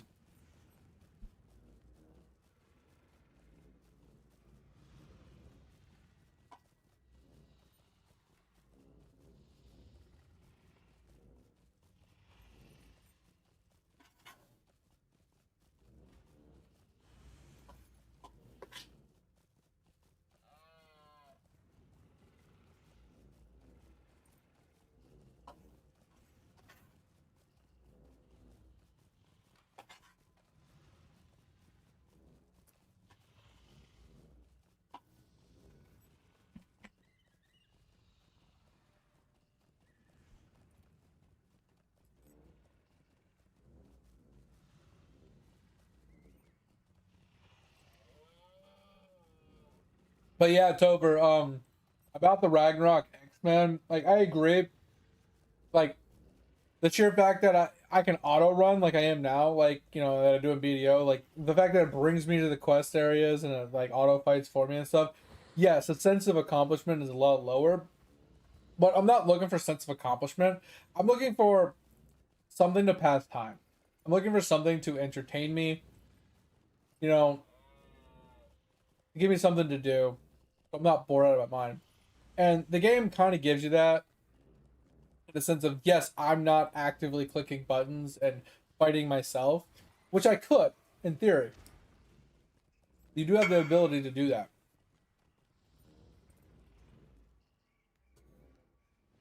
but it's just to pass time, honestly.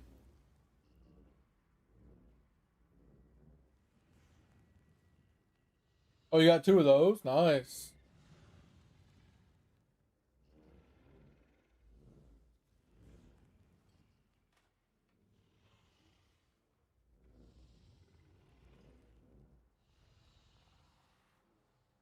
But I don't want to play on my phone. That's the thing.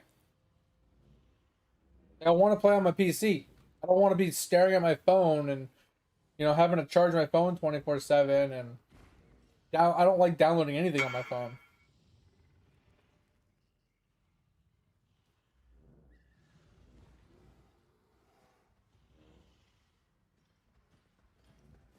Yeah, and then you run the chess piece. Yeah, yeah, yeah.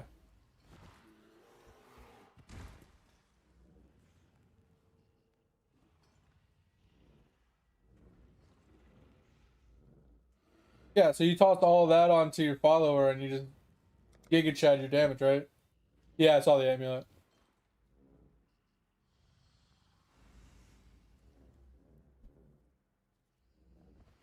Yeah. I mean, that would juice out my build quite a bit if I did that. Because we do have a negative lightning res ring in here somewhere. Unless Edge already sold it. Or is it an amulet? Yeah, we have an amulet, but you can't run the amulet, so that doesn't matter. Thought we had a ring, but that's wrong. Anyway, I'm gonna close the game unless you need me for something. As I said, this is that. I just wanted to show you my build because it's cheap and it's fucking easy and it works really well. And there's room for improvement. A lot of room for improvement. I'm doing pretty good, mate. How you doing? Appreciate you stopping in and hanging out with us. Hope all is well. We're just kind of chilling. I slept in a little bit till like 10, but I didn't go to bed till like 1, so uh we had errands and stuff we had to get done. So very typical. Greetings. If you have a moment, I Those have are need of your dailies. services. The Lord and Lady have need of your services. Oh, gotta go up.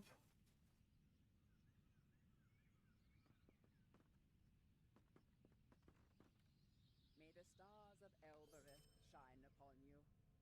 It's a Welcome, daily. companion. May I have a word with you? That's a daily. If you have a moment, I have need of your assistance. And we head back down. Basically, we're gonna head down and we're gonna wait for nighttime. Currently noon. Game, I guess. My land ranks haven't progressed all that much. I think I'm like still ranked like 8 or 9 on most of my stuff. I don't put a lot of effort into like hourly claiming my farms, so I don't claim my farms all that often, so it's kind of fucking me, but it is what it is.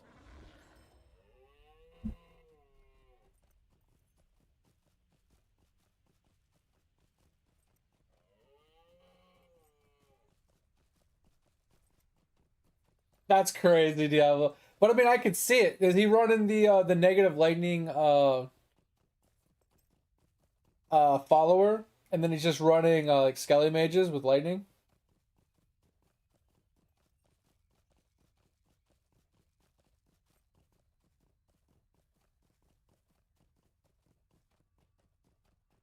16 to 19. That's pretty huge, mate. Good job.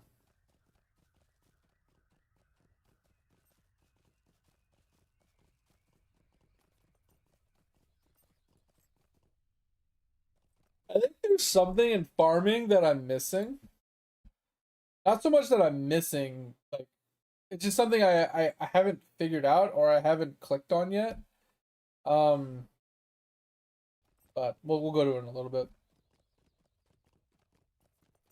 One, that's crazy. That's crazy. That's, I mean, what's funny though too with that Diablo is with the mob being that far away, they don't have negative lightning res because the follower has to be near them, and near is like relatively close, right? So in order, so the only thing that they're obtaining is the lucky lightning hits from the allies being near him from the amulet. The chess piece isn't really doing anything to all the really far mobs.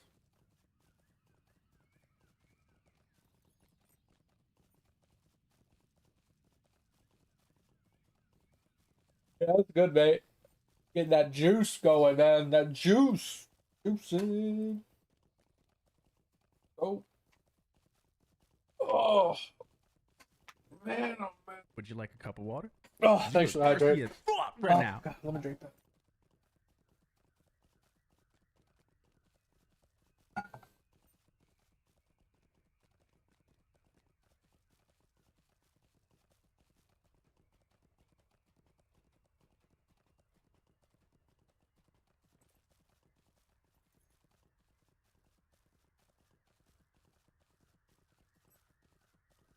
I mean, I don't think so.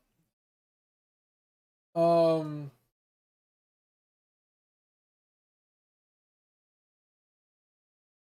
I don't think so because like the way it's written, it said nearby enemies have lightning res equal to yours, right? And specifically the word nearby. Um, I don't know if it tells you the radius.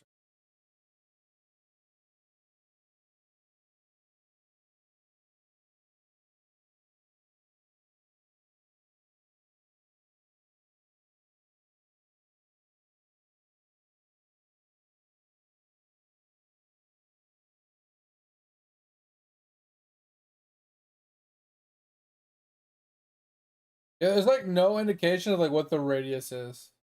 Kind of annoying. But like I said, like it just basically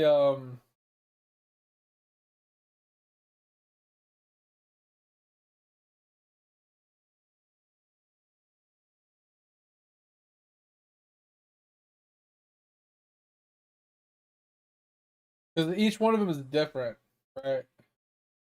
Like the radius, like this is 7 meters for like this, 7.5 meters for this, 8 meters for this. I don't know where the Dorianas comes into place.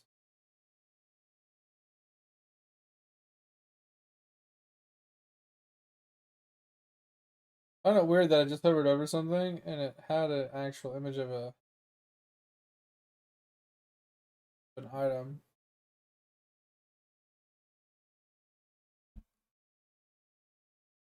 Yeah, because Shaper Seed is 5 meters. Oh yeah, so the Doriana's one is about 6 meters, according to this. So they have to be within 6 meters, which is relatively small, of the mob.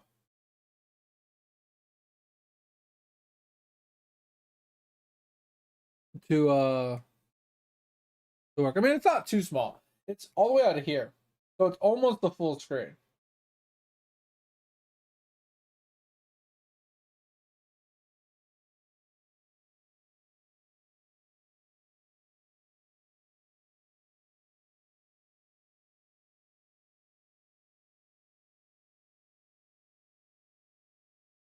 Yeah, exactly. But what I'm saying is, like, if you're walking forward, your follower is behind you, right? And if you kill something over here, he's not having the negative resist, right? Because your follower's here, it's half of his screen, so it would go to like right here. So anything past that point doesn't get the negative. I mean, yeah, it depends on the follower you have, but I'm just saying, like, I hypothetically speaking, 90% of the time, when you have ranged attacks that are like blanketing the screen like that, they're not taking negative resist, right? But you have so much damage between the lucky lightning and then just the damage in general of your skills that you kill most things without them needing to have negative resist. The negative resist is mostly meant for like bosses and like really high tier mobs that have a lot of HP that need that negative rip. So I mean, like I said, at the end of the day, the negative rip is really strong to increase your damage, but it's mostly meant for high tier mobs that aren't like insta dying. I mean, there could be a bugged interaction with it being on the follower. It's 100% possible. But like I said, if you want to get into kinetic blast, like I said, don't take it so seriously that you need like 100 divines to make it work, bro. Just make the character, toss on the gear like I showed you, start grinding, and I guarantee you'll either like it or you'll hate it. No point in getting to 100 divines, putting a character together, and hating it when you could spend 5 to 10 divines, test it, be like, all right, it's not too bad. I can see me scaling into this, and then farming out the currency. So like I said, the build is easy. The build grinds itself. You don't need to run Bama to farm currency with it. You know, it works. It works so easy, especially since most of the items are cheap. I mean, don't get me wrong. If you're wondering what we're doing, we're waiting for it to be nighttime, so we're just gonna be chatting while we're waiting. Um, if you wanted to like make it a little bit more umpy, right? You don't have to run a Sapples, but you could get a double corrupted Sapples, right? You could run like look for an actual good corrupted Sapples. Um, so like you could do like double corrupted aura gems, right? So you could run +2 to like maybe your auras, right? I mean that's obviously a cheap one there. That's Warcries. Reduce damage taken from projectiles, pretty nice for survivability. Uh, I don't know all the implicits it can roll, or I would just search for it specifically, honestly.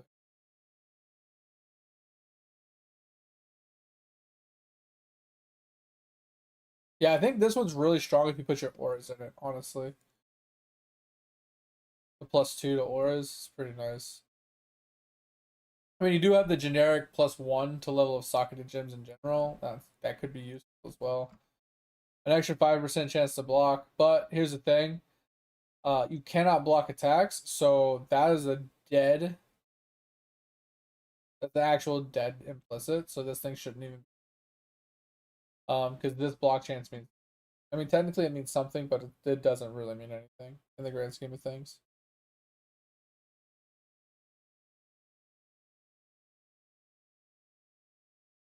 +2 to Saga Curses, but I mean +2 to Area Gems is just as good. But if you got both, +2 to Socket Curse and +2 to Aura, then your Curse Gem would be +4. That could be super insane.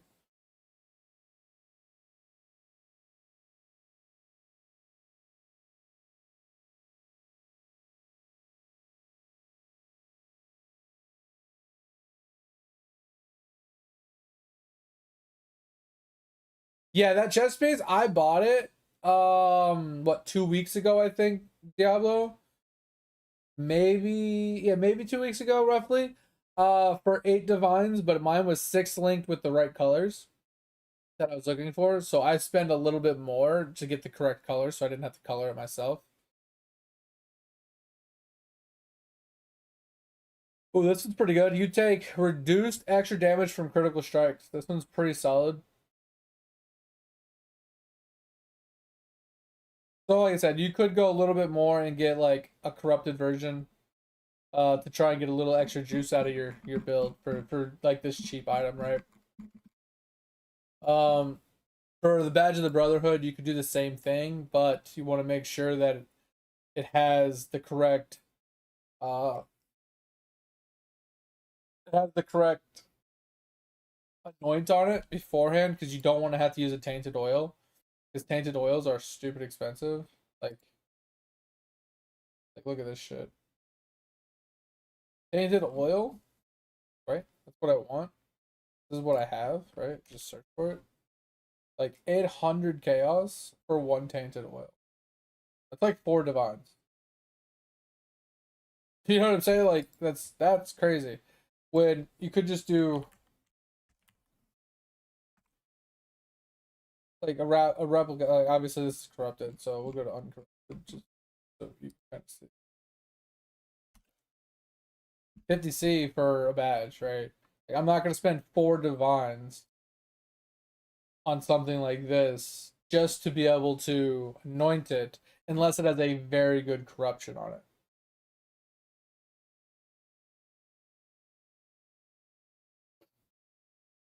Yeah, week 1, that makes sense. I mean, they're gonna be expensive in week 1. So, like I said, this is another thing that you could, in theory, find a really good corruption on, and then just anoint it with a 4 div freaking tainted oil. And then you get the I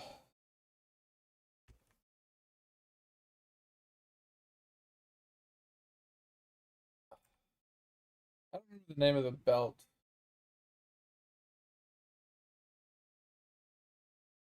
I think it's this. Yeah. And this thing's stupid cheap. Unless you're looking for increased effect, right? So like a 90% plus. It's like 30C. It's not too bad. Right? So you do have that option. Like this is what I bought, like a 90%. Like I'd buy this. 95% for 30C is pretty solid. Then you just get 2 decent gems, right? So you just get like you get added lightning damage with attacks, and you get lightning damage with where's wands. Yeah. Added lightning damage wand attacks. You get that, maybe a life roll as well. Right? On a jewel.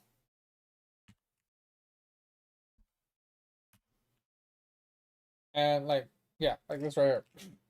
Obviously, you'd probably want a little bit more damage here, but this is a T4, this is a T3, so maybe you go for a little bit higher rolls, right? So like maybe up this to like 30, up this to like 5. Okay, put this on a 25. So this is still crazy. This can go up even higher. That's fucking nuts. But then this one is a T1. So we could probably jump this to 20, put this to probably 20. Yeah, this is where you start getting expensive, right? You get like a T1, a T2 here, and a T2 here. That's huge damage though. Like that's ridiculous damage. Because you almost gotta double this for the belt.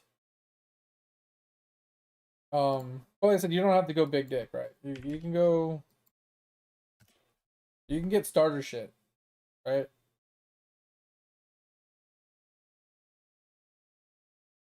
You know, you could run boom and boom, right? And that's like 2C, get you rolling. And then just juice into it. It's just, it's about getting your gear as best you can with mediocre currency, right? To then farm currency to start juicing one piece at a time, right? So do you want to dump 5 div into one item and not have any currency left for the rest of your stuff, or do you want to dump 10C into a bunch of items and fully gear out your character with mediocre gear and then farm up 5 div to replace the mediocre piece with a baller piece? Like that's kind of how it like boils down. I don't see the point in farming 100 divines to make a like to then swap to a new character.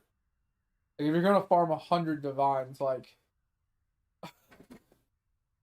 what's the point of continuing to play at that point? Just to make a character swap? Like if you need 100 divines to make a character swap, is that character even worth playing? Like yeah, at 100 divines, almost any build can be really strong. Not any build, but most builds can be super strong with 100 divines.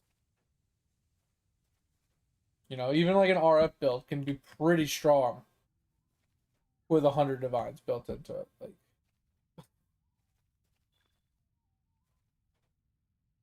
the way I look at it is I would rather find a build that is really strong with very little investment.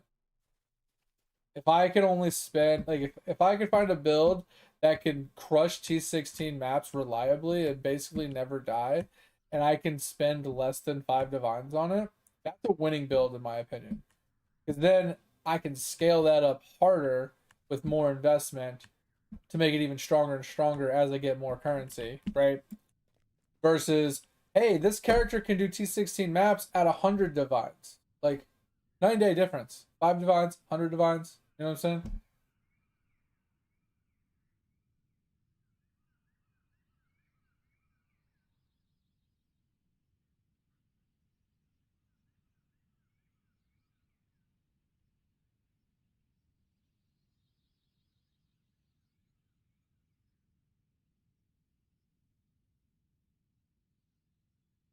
Yeah, so the bow people can be a little nuts.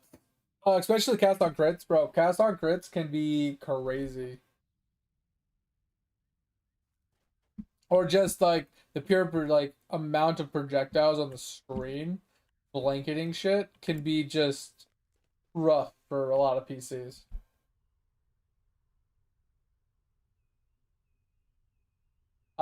Like Edge, he was playing Hydras again.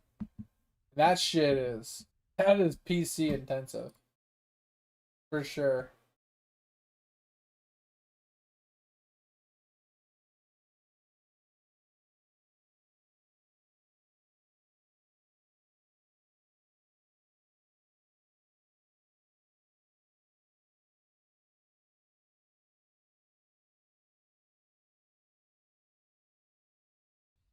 I don't know, Demon. If it or Diablo, I think if it was me, man, if you're kind of meh about your Bama build, like randomly popping and dying, I would just level up the kinetic blast and just dump the currency you have into it just to play it to like switch things up for you. You know what I mean?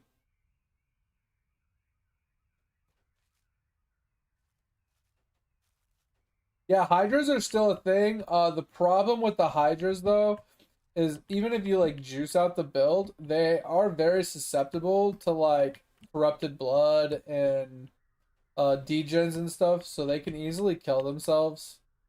If you accidentally go up against like a reflect map, or if they're like standing in a bunch of degen, or certain bosses are just really rough for them because they stand in shit and then they take a lot of damage. So even if they have like a lot of regen or they have a bunch of leech, they can still easily die. Edge can attest to it because he's had to replace his hydras like 10 times.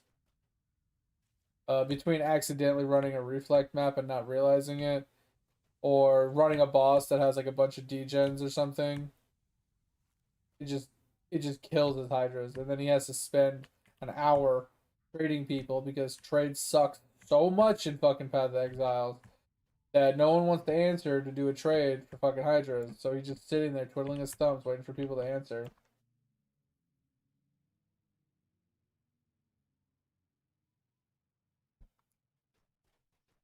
Yeah, and that's the problem with the hydras. The hydras are really good at map clearing and just crushing the game as long as you don't have reflect on the map. But when it comes to bosses, they kind of like, yes, they do a lot of damage, but depending on the boss, they struggle because some bosses just organically just have a lot of like either area damage or degens or ground effects or whatever that just organically kill the hydras that you have to replace them over time every once in a while. And the only way to obtain them now, Diablo, is in rituals. So you have to run rituals and get lucky to get a corpse drop. And they're not that expensive. Like they're not cheap, but they're not that expensive. They were expensive as hell back then because they were new and they were strong. Now they're still strong, but they're not new, and not everybody's running them, so the price of them has gone down quite a bit. But Hydras are cool. It's just I don't know. I feel like it's a cool build and it's pretty strong. It possibly could get to a point if you gear it enough that they wouldn't die very often, if ever. But I think the amount of gear required to do that is pretty high.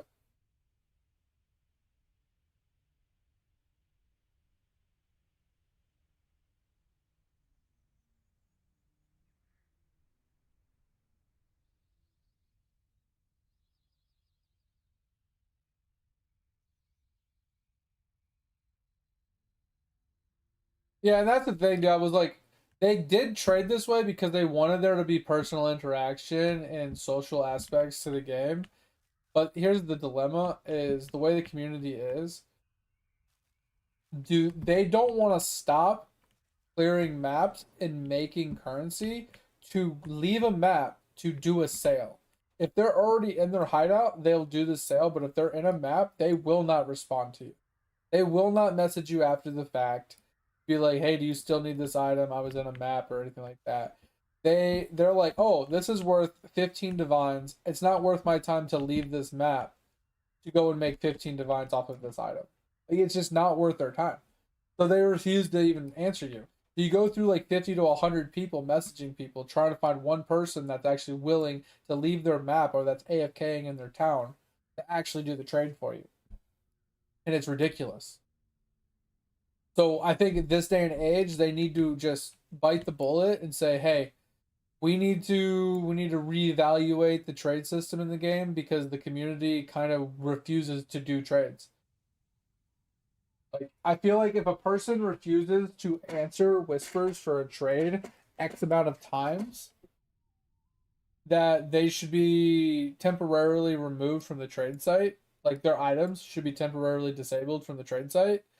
Because if they're not going to answer people, if they're gonna waste people's time by leaving their items posted without actually doing any trades or responding to people, then they should be removed temporarily so people don't see all these people refusing to trade. And that's what I'm saying too, Diablo, is like they already have tested doing the currency exchange, right? With the fragments and the currencies and the scarabs, like that is working. Everybody loves it. It makes currency exchanging so much easier. We don't have to deal with talking to people. It just we set it up and we come back to it later and we have items. It's like it's great. I feel like they could do the same thing with items, but instead of like like when you're on a trade site, right, and you like search for an item, and you click direct whisper, it should just be buy, right? So you click the buy button, and what that buy button does is it interacts with the game just like the whisper button does.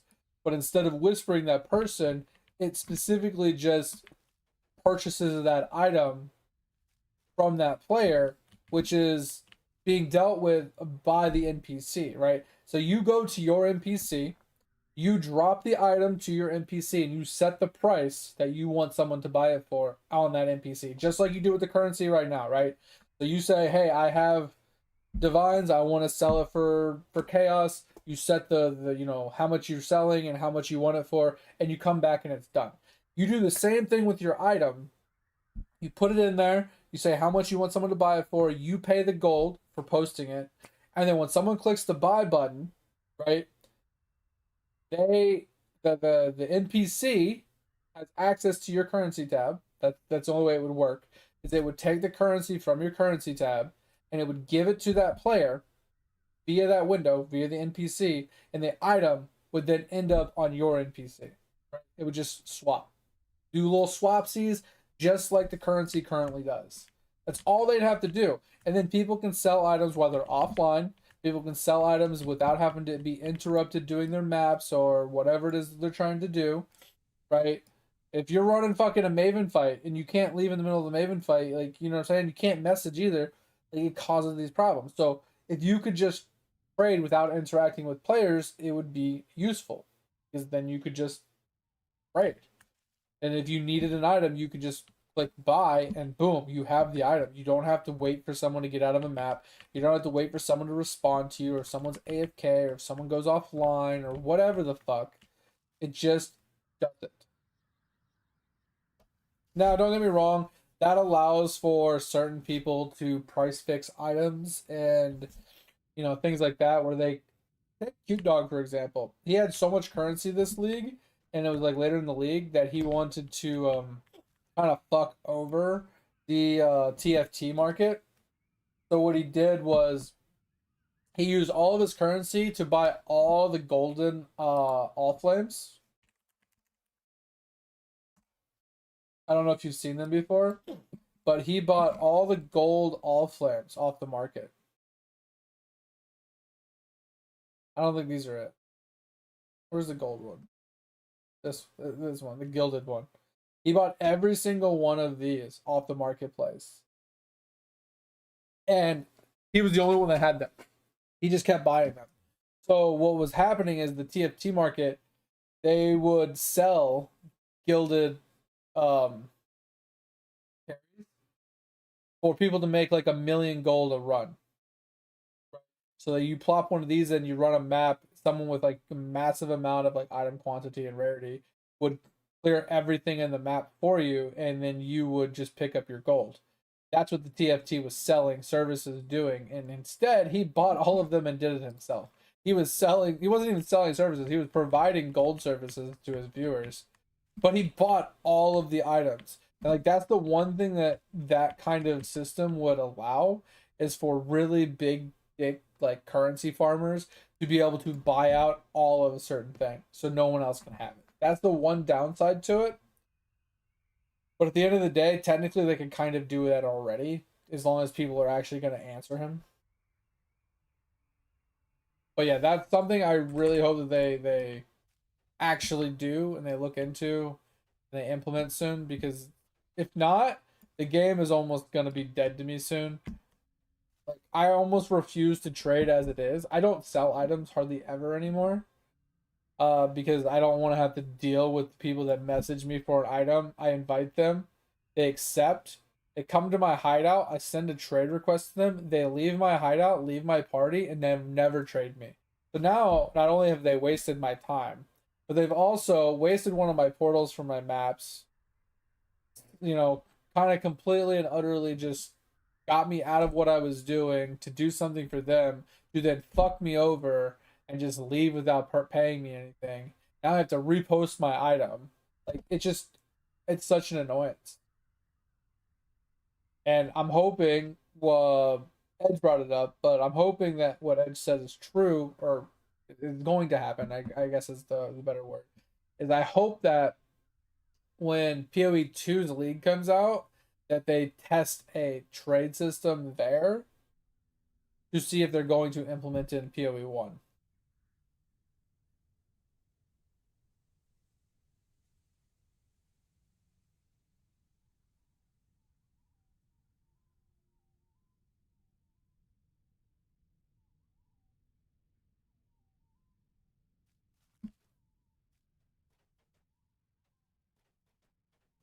I don't know what you're trying to say, Diablo. Something about you can't see how many of them there are?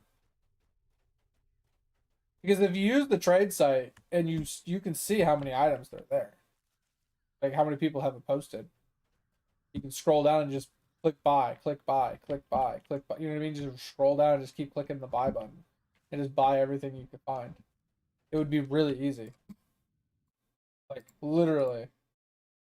Like you could just like let's hypothetically say, let's just say samples, right? Because I know the name. You can literally click buy, buy, buy, buy, buy. You just go down the list and just click buy, buy, buy, buy, buy, buy. You know what I mean? Like you can buy every sample that there actually is on the marketplace. Now, don't get me wrong. There's way too fucking many of them. There's 629 of them, which isn't too bad actually. But that's not counting the offline people, right? Yeah, there's over 10,000 of them. You know what I'm saying? Like, so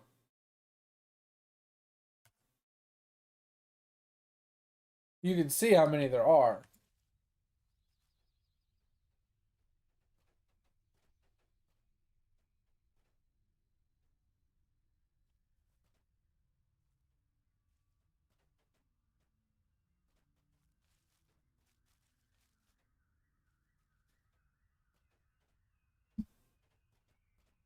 I mean, there's no way to prevent people from price fixing and buying up all the items. There's no way to do it. Because, like, literally all it boils down to is you just click the search button, and if you see something, you buy it. And if you're searching for a specific item, or you're searching for, like, a certain currency, it's just always going to pop up if it's there. It's not going to limit to how many you're going to be able to purchase or how many you're going to get to see. They're never going to limit you. But there's no way to know how many someone actually truly needs or if they're like trying to price fix. There's no way to tell. Ugh. Oh, you know what I mean? Like, what if you were trying to buy like all the 6 link Hirams, right? But no one, so people have to buy yours.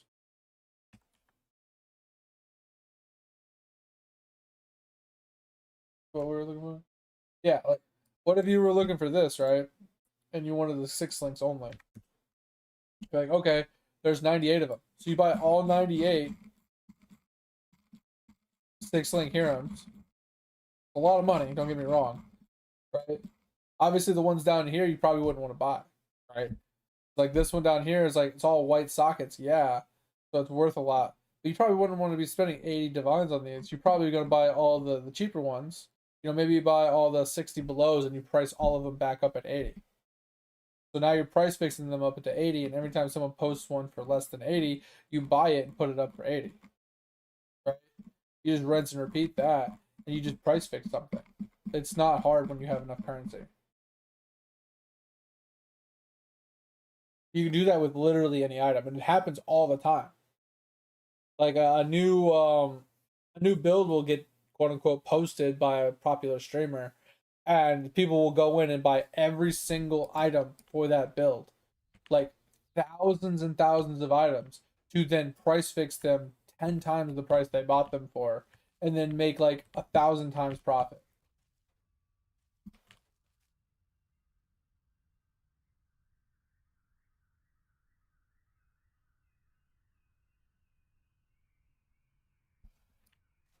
I mean, I don't disagree with that, Diablo, but the problem with that is like it's impossible just to see one, right? Because there's so many variations in stats. They couldn't just show you a single one, right? That's the problem. It's not like Black Desert Online where everything is standardized the same numbers across the board, regardless, right? Like if we were to look at BDO's trade, right? It's not like this where if I was to go in here and look at a chest or a helmet, right? And I looked at this helmet, like this helmet here has set stats. This helmet has set stats, set stats, set stats, set stats. So when I click on this, like there's two of them in here, right? Two of them are listed. I can't see whose is whose, so I can't buy a specific person's. But you know what I'm saying? Like if I buy one, I'm just buying one of these random purses. So since these are set stats and there's no variations in them, they can do something like that. But in PoE, where everything has thousands of permutations, there's no way just to show you a single one. That's why the currency exchange works so well, is because there's no variations. A chaos orb is always a chaos orb, no matter who is selling it, right?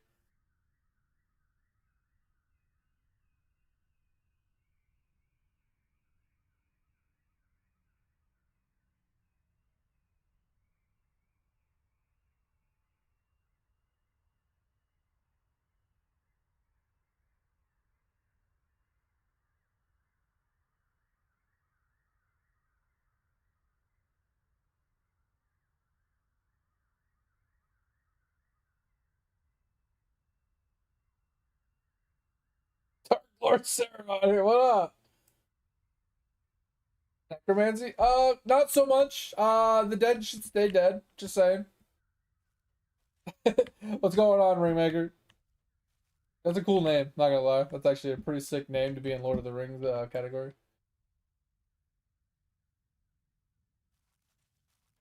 Yeah, but what I'm saying, Diablo, is like it can't work that way in PoE purely because of the different variations. There's too many variations to lump them together, right? Because if to make work what you're saying, right? Like I just showed you with BDO, right? They would have to have the exact same stats. So the base percentage of the item would have to be the same. The percentage roll of the evasion would have to be the same. The life roll would have to be the same. The quality would have to be the same. There's so many variations and so many like permutations of the same items that unless everything was identically matched across the board, they couldn't stack them to show one item that has like 50 of them in that row, right? And once again, it's still not going to prevent them from buying all of them. All they'd have to do is just click buy a million times to buy all of the items.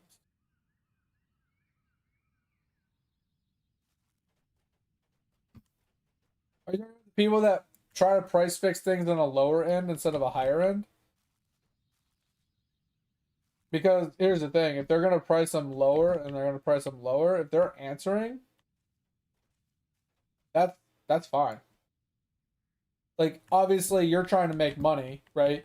So you have an expensive item you post up for a divine, but then somebody undercuts you, right? And then someone undercuts him, and then someone undercuts him, and yours isn't getting purchased because other people are putting theirs lower than yours. Um, that's just the nature of economics, right? Like you're not if you have the same item somebody else has, right? And you're trying to sell it for the exact same price, like there's nothing making you stand out like to make you buy one over the other, right? If they're the same item specifically. Obviously, if your stats are better than theirs, then it makes more sense. But most people, they just look at the prices and they want to sell it. So they're like, oh, you have it for 100C. I'm going to put it for 99C so they buy mine. That's just the nature of trying to sell stuff. That's just the same thing with like gas prices.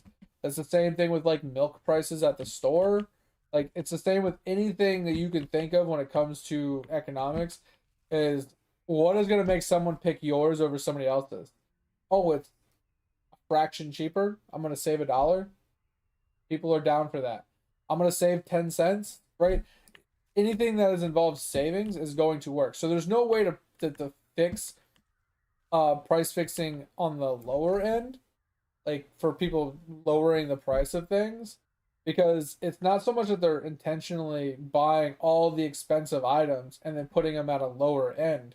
It's purely they have a bunch of items that they're trying to get rid of, right? Because price fixing an item to a cheap value doesn't make any sense economically speaking. Who's going to spend 100 divines to then sell it all back for like 100 chaos? You know what I'm saying? Like, who's going to take that loss? No one in their right mind is going to spend that much currency to lose that much currency.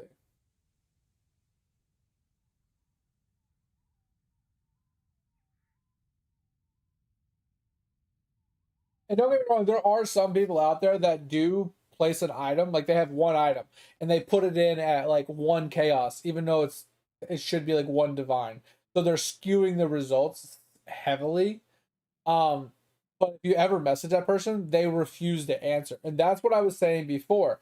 If you have an item posted and you have 100 people that message you for it and that item doesn't get sold, then you should be removed from the trade site temporarily. And every time you do it, that temporary removal gets longer and longer. So it helps prevent people from doing things like that for skewing the pricing results by putting in one item for a stupid like cheap price, like what you're talking about.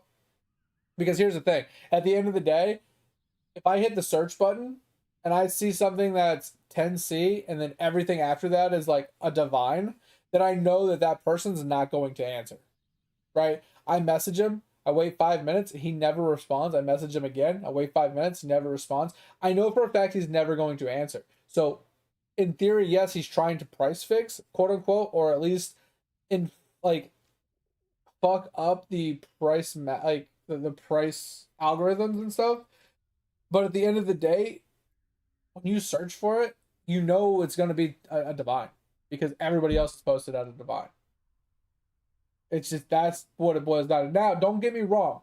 The people that use the macros to price check things, that's probably what they're trying to do is they're trying to skew the price, the macro, the price checkers to for them to post it for cheaper so they can buy it and then flip it.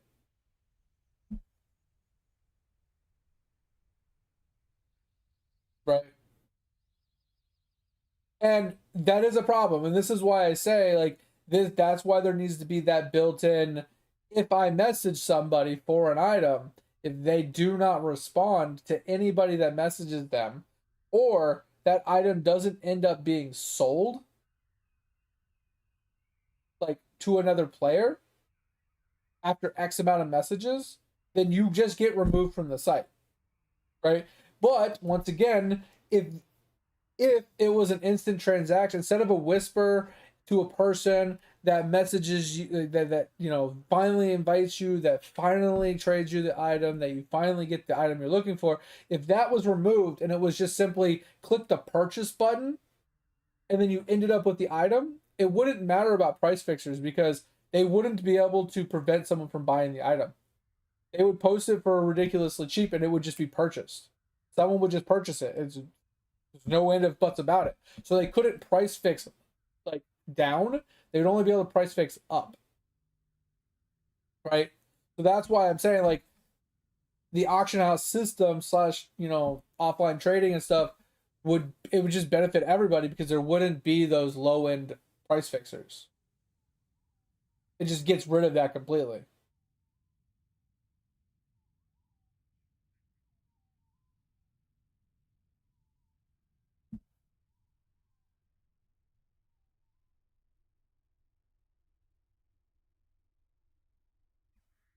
And that's what I'm saying too, Diablo. Is like adding in the automatic trade system to PoE would get rid of those people, but it would allow for the price fixers on the upper end to take advantage. And there's nothing you can do about it. Like no matter how you try and design it, there's no way to prevent someone from buying all the items and putting it out whatever price they want. That's impossible to fix that.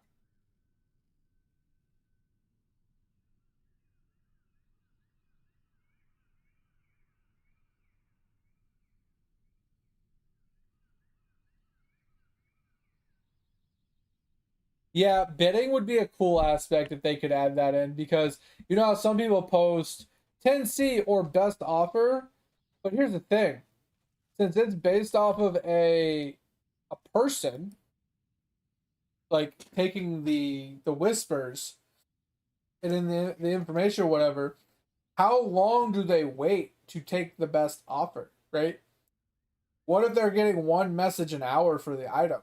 Do you really expect me to wait a week for you to be like, "Hey, you were the highest bid. You got your item." I'm not going to wait an hour to hear back if I won that item or not. You know what I'm saying? Like at least if it was a bid that said, "Hey, this bid will end in 2 hours," and you know you're watching, you know when it's gonna end, so you know when to bid, you know how much to bid, blah blah blah.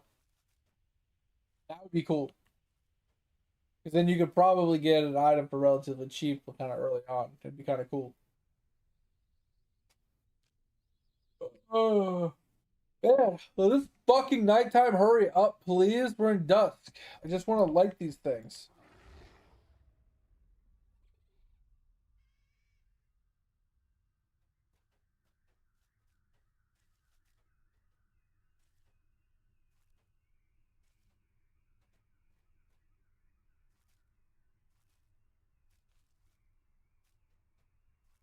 Really? That's kind of crazy now. Yeah, I heard people that did that after the fact. I didn't realize that you could do that back in the day. I didn't realize you could sell gold back in the day. I had so much gold. Um, because people would literally come to my stream and tip me to build them a character. So I just had like billions of gold back then. I could have just sold gold and made money. I didn't even know I could do that. I knew you could sell items for real gold or for real money. I didn't realize you could sell gold for real money. I'm really pissed they got rid of the auction house in Diablo 3.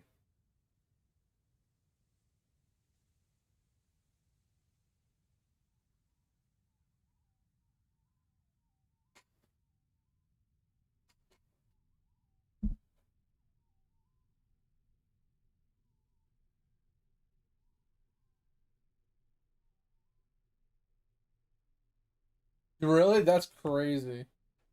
I never realized that many people spent money in that game. I never spent a dime in that game.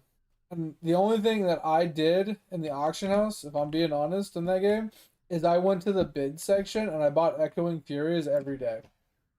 All I did. I bid on Echoing Furies.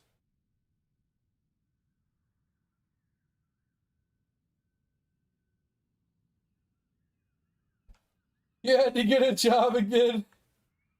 Yeah, that's crazy. Like, I honestly wish more games had an in-game currency exchange like that, where you could actually make real money um off of items in the game. Like you weren't forced to, right? Just like Diablo, right? Where it had like the gold auction house, but it also had like the real money auction house. I wish you could set either or for items, and then it gave you the option to be able to, sell your in-game currency for real money.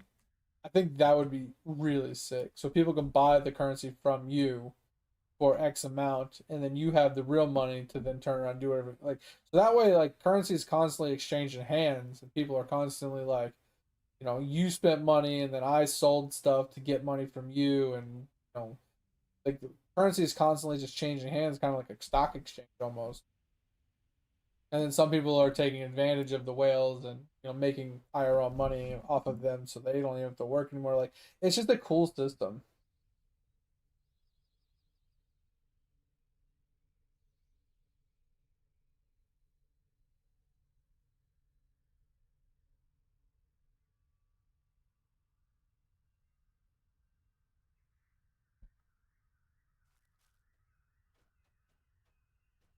Oh my god, the lanterns. Now what do I do? What do I do? The lanterns are lit. How do I do this quest? How do I do this quest? It just says light lanterns, but they're already lit. I don't understand. What do I do? Game. Please. Please. Explain.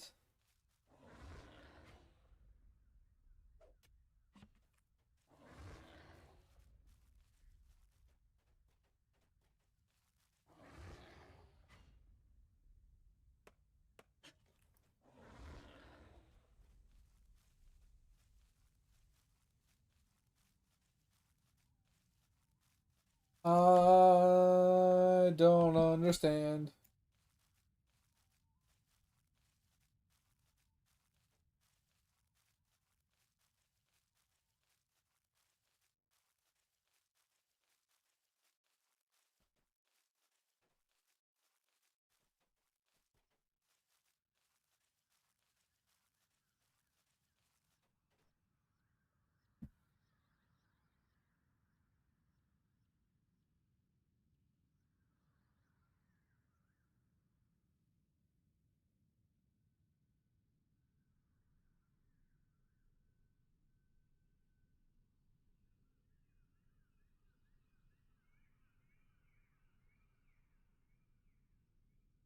Yeah, I mean, I get that. From a business standpoint, if you're allowing those types of transactions, there needs to be some way of tracking.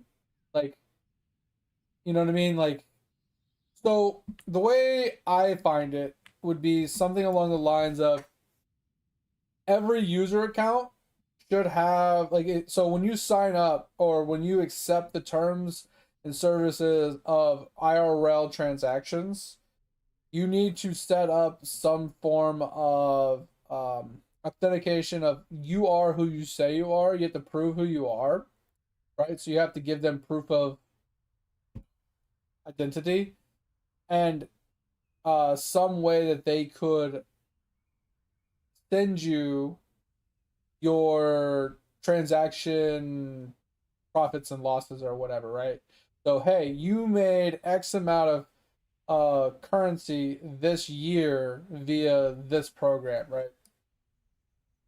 And since everything's done in USD, they just say, hey, it's done in USD. You made 500 USD this year selling items. Okay. And then they send it to you. And then at that point, that is your tax form that you need to claim. If you don't claim it, that is not on the company. That is on you, right? It's just like Twitch, for example, right? You're working through Twitch. Twitch does tax certain things, and they take taxes out for certain things, but they send you a tax form every year for any currency you make through them, and it's on you to claim it. It's not on them to claim it. It's on you, right? So there's two different ways that you can go about it. You can either have the company take the taxes out for you, which requires you to say what country I'm in and blah blah blah, so they can follow the country. So they can follow the country's tax regulations on like how much taxes to take out, blah blah blah. Now that's a lot more work for the company to have to deal with, right? And that's why most companies won't do it. They'll just opt out of it and just not allow it to happen because they don't want to be in charge of having to keep track of all those records and have to be like, all right, well, this person needs to have this much taken out and sent to these people and so on. So like, it's just too much for one company to want to do. When they just want to make a game and play a game, right? It's added layer of bullshit that they have to deal with that they'd rather not. But at the end of the day, like you can just set it up to where, hey, we don't pay your taxes, right? We don't pay your taxes. We just give you the information of a self-employed person, right? Because there's two ways to do it. You either A, the company pays the taxes, or B, they flag you as like self-employed, right? Where you have to pay your own taxes, right?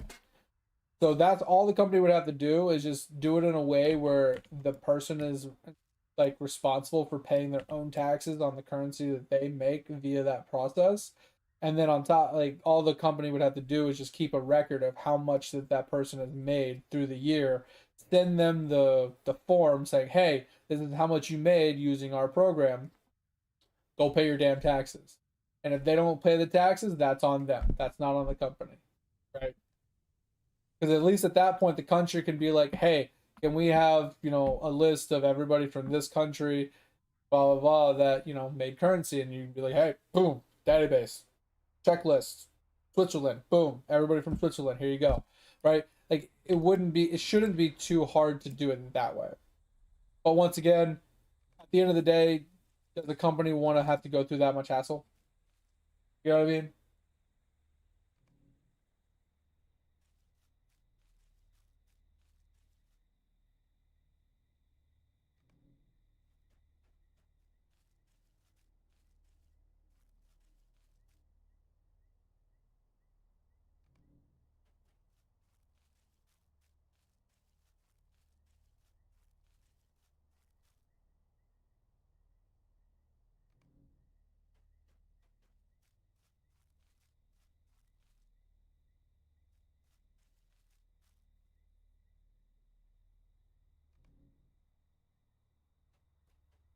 So it's not about where you're playing from, Diablo. It's where you set up your account, right? So, like I said, if you want to use their personal, like if you want to use the gold transaction, for example, right? You want to make IRL money from selling items. You have to go and you have to contact Blizzard. You have to say, hey, I want access to the gold trading site or whatever. They say, okay, well, we need you to send us proof of identity and proof of like occupancy of like what country you live in, so on and so forth. So they need to have documentation proof that you live in a specific country, XYZ, right? And once they have that, and you've confirmed, hey, so we're seeing you live in Germany. Is this correct? Yes, that is correct. Okay. So now you're in Germany. It doesn't matter where you VPN to.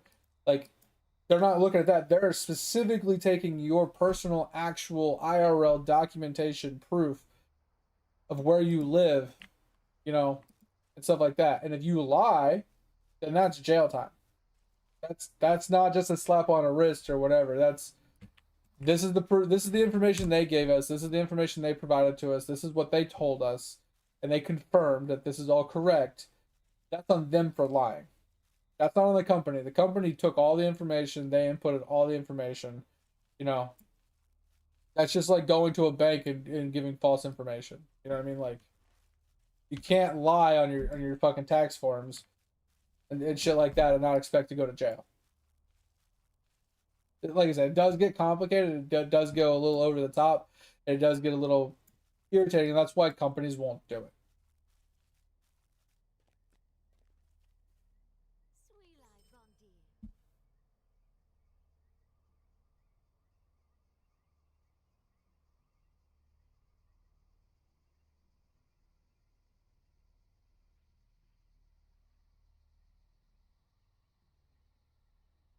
You're only paying taxes on the money you make. You're not paying taxes on the money you spent. You're paying taxes on the money you make. Welcome to the golden. So if I spend $5,000 purchasing items, right?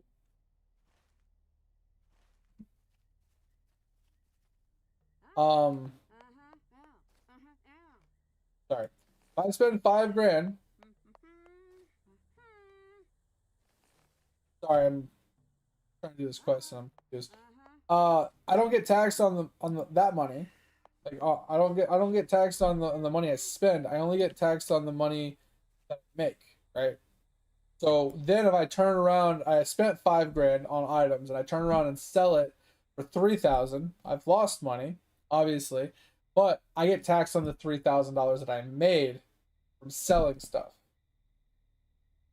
You only pay taxes on the 3 grand.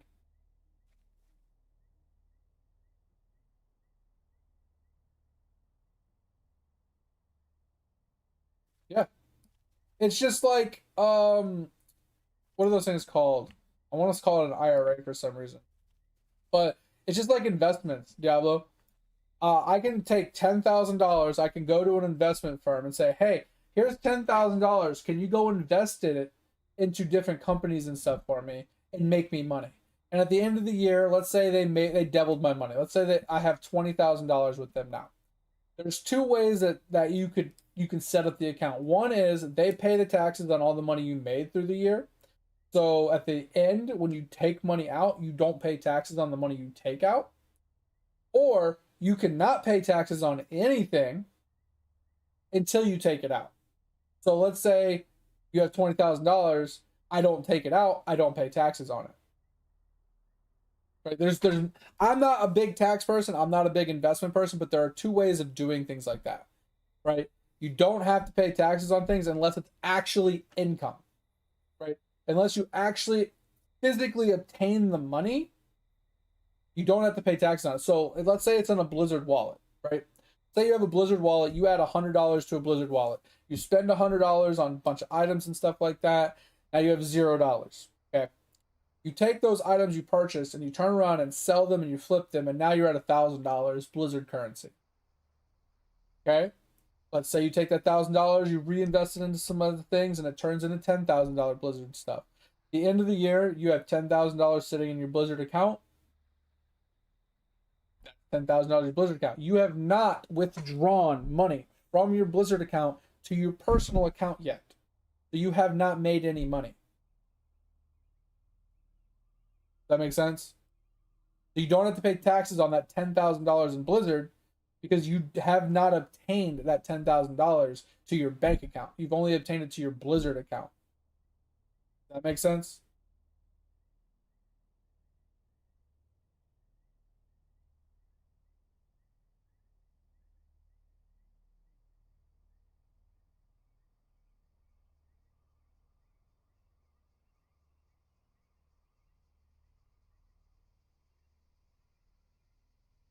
I mean, I'm not gonna say I dislike that Diablo because I definitely do dislike the loopholes that people can jump through to avoid doing things in the way you would expect them to have to be done, right? But at the end of the day, if you're if you're savvy enough to navigate those things in that type of manner, and you can use that stuff to your advantage, anybody could do it. anybody can use those things to their advantage. You know what I'm saying? It's not exclusive to just rich people. You just have to know how to use it for yourself or how to bend it to your will. Now, I'm not saying that anybody can do it. I'm just saying that it is possible anybody can do it.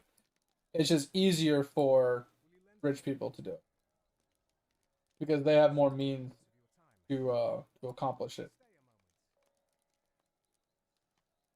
Like I said, it's not that I dislike them for doing it, but at the same time, it is kind of scummy, right?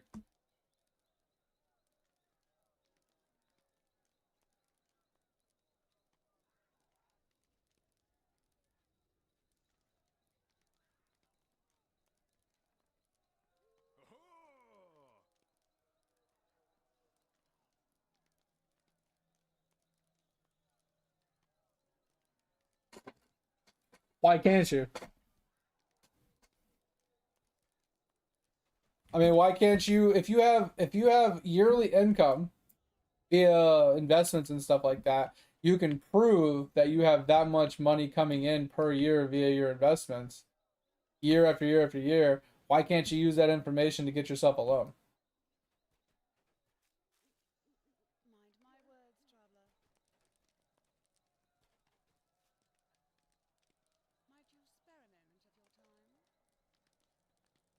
Might you spare a moment of your I time? guess we're in Mirkwood now, which I don't know how I feel about that, if I'm being honest.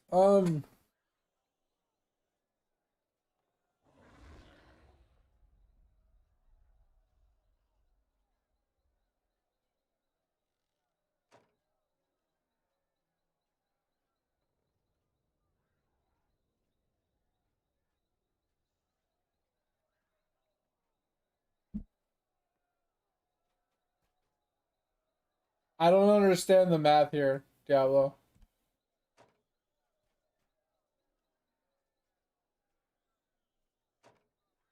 They only give you 10% what? Like of how much you make in a year?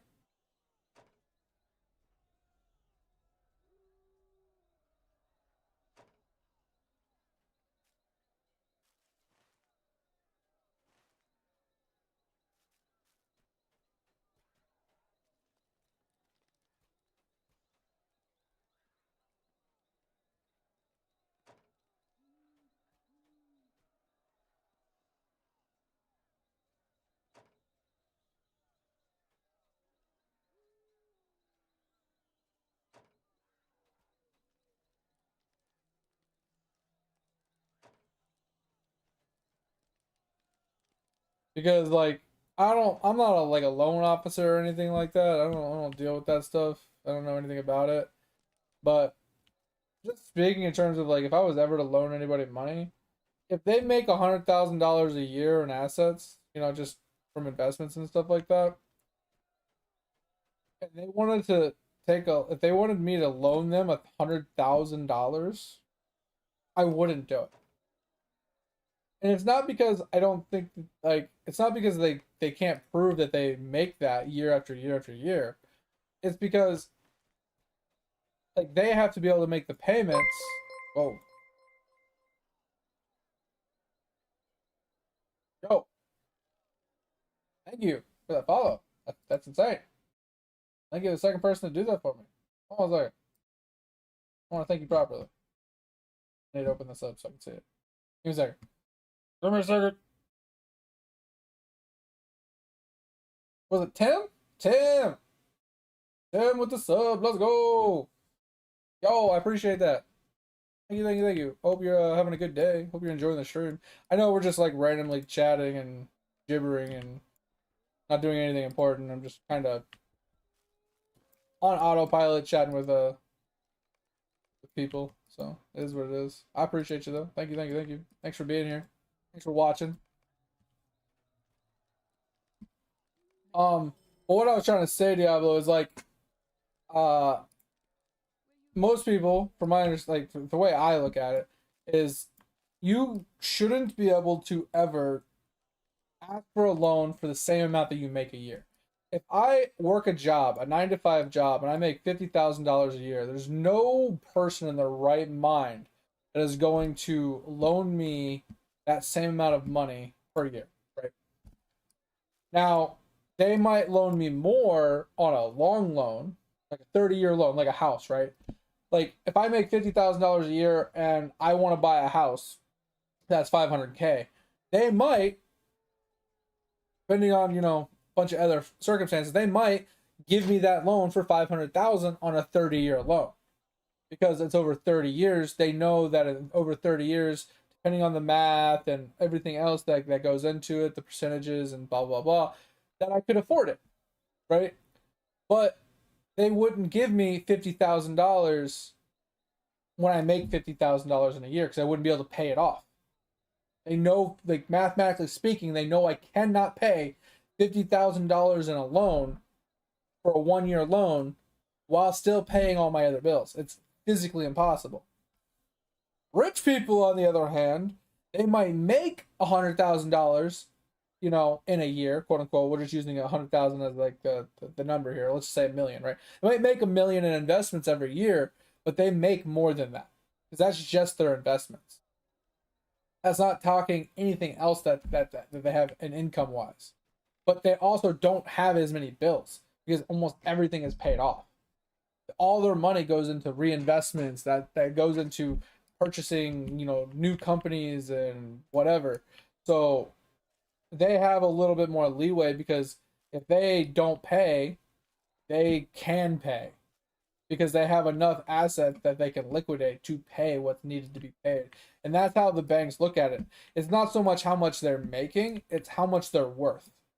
Like they have a house that they can take, right? That house is worth 2.5 million. They're like, all right, well, if you don't pay, we get your house. Oh, if you don't pay, we get this, right? They can put liens on things. They could actually, take assets from them to make the payments.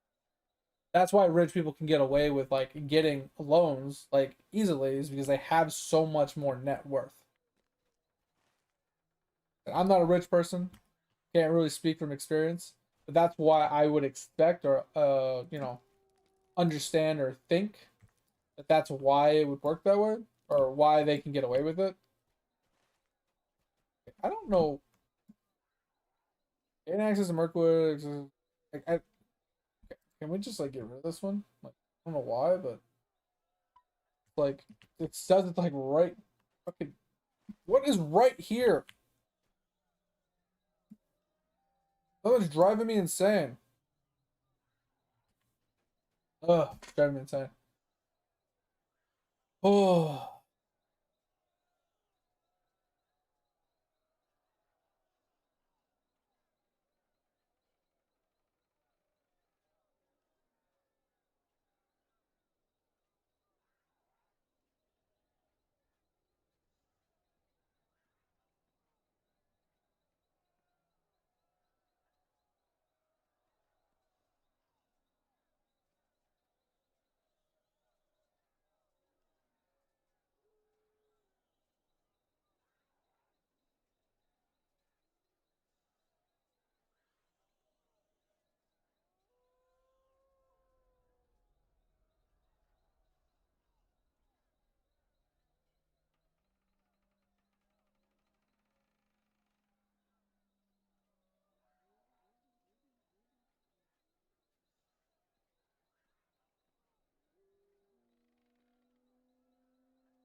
See, I don't know anything about where you live, Diablo, but just reading what you're writing, the only thing that I could fathom of like why like it's different now than it used to be is the policies have probably changed because they've gotten fucked by people too many times over the years where they, let's say like circumstance that you showed, right, where these people have rental properties where they make X amount of money per, per month from these rental properties as quote unquote income, but yet somehow, shape, or form they're not making their payments because their rental properties aren't making as much as they used to, right? Either people aren't paying their bills or there's upkeep that they're spending money on, so they're not like, that money isn't really that money, right? Like there's thousands of different criteria that go into it, but at the end of the day, like they've probably rewritten their policies to exclude passive income because it's fucked them over too many times. That's the only thing I could think of why where you live they do that. And like I said, I don't have passive income and I've never tried to get a loan using passive income. So I don't really know like the criteria behind it or if I ever looked into it. I couldn't speak from experience, but just speaking in terms of just like what I personally believe, that's probably along the lines of what's going on, of why it's doing what it is. I don't think that has anything to do with rich people versus non-rich people. I think that is just purely like a bank's policy change. Whether that's like one bank or all banks in a specific country or whatever, I don't know. But that's the way, from what you're on like explaining to me is like, oh, we used to be able to do this, now we can't. Like that doesn't mean that, rich versus unrich. That just means that the policies have changed. Because I mean, policies change year to year anyway. Same thing with taxes. Taxes change every year as well. So it would make sense that like, depending on like, maybe back in the day it was more acceptable that they would take it, but then like year after year, like percentage speaking, they lose more money on those loans because people just aren't paying them back as reliably as they used to. You know what I'm saying? Yo, what up, Giggle? We're talking about rich people and loans. You want to jump in on this conversation, Giggle? Because we all know that, you a rich person. Just look at your Eidolon account,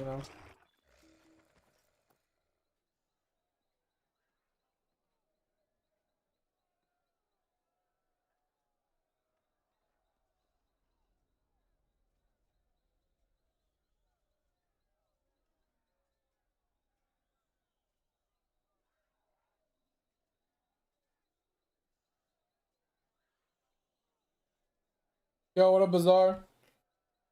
Things are going slow and steady. I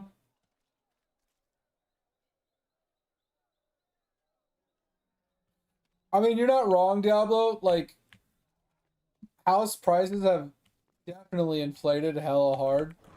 Like, my house back in Florida was 180,000 when I bought it 10 years ago. I lived there for like 7 years, and when I turned around to sell it to move, I sold it for almost 500 grand. Like crazy, right? That's an insane increase. Um, but obviously the house I moved to cost me like the same as what I sold my other house for. So obviously I didn't make any money off of it. Still in the hole like anybody else would be, right? But yeah, if you think about it too, it's like, even if you, let's say you, like you said, you make pretty good money, right? You're a middle class person. You make like what, 60 to $80,000 a year.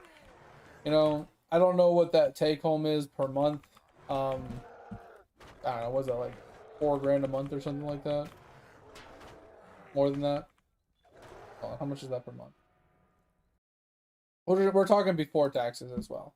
So if you were to make 80 grand divided by 12, you're making like, let's say you're making 7 grand a month, right? That's pretty high middle class in my opinion, personally speaking. I don't know what true middle class would be, but $7,000 a month. That means you have to pay rent, water, electric, car, cell phone, fucking a trillion other fucking things, right? Um, plus food and whatever else, right? So you have all these bills and everything, and if you buy a house, your house is like 500 to $1 million, like you said, right?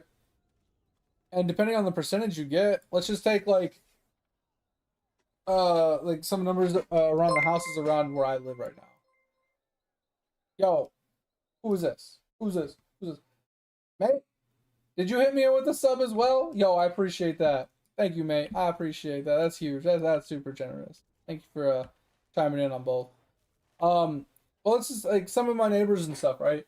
The houses are like roughly around 500,000 around here, you know, and they got like a 6% interest rate, which is fucking crazy because they were super expensive when, you know, people were buying houses at the time. And you know, their mortgages are like 3 grand. So if you're spending 3 grand a month just in mortgage, that's half of your monthly income gone. So now, like, not saying you can't live off of 3 grand in a month, like it's definitely easy. But you have to, you know, understand how much you have in income and accordingly spend, right? You can't just go out and drink every day. You can't just fucking go all nilly-willy and spend your money wherever you want. You gotta intentionally save money where you can, right?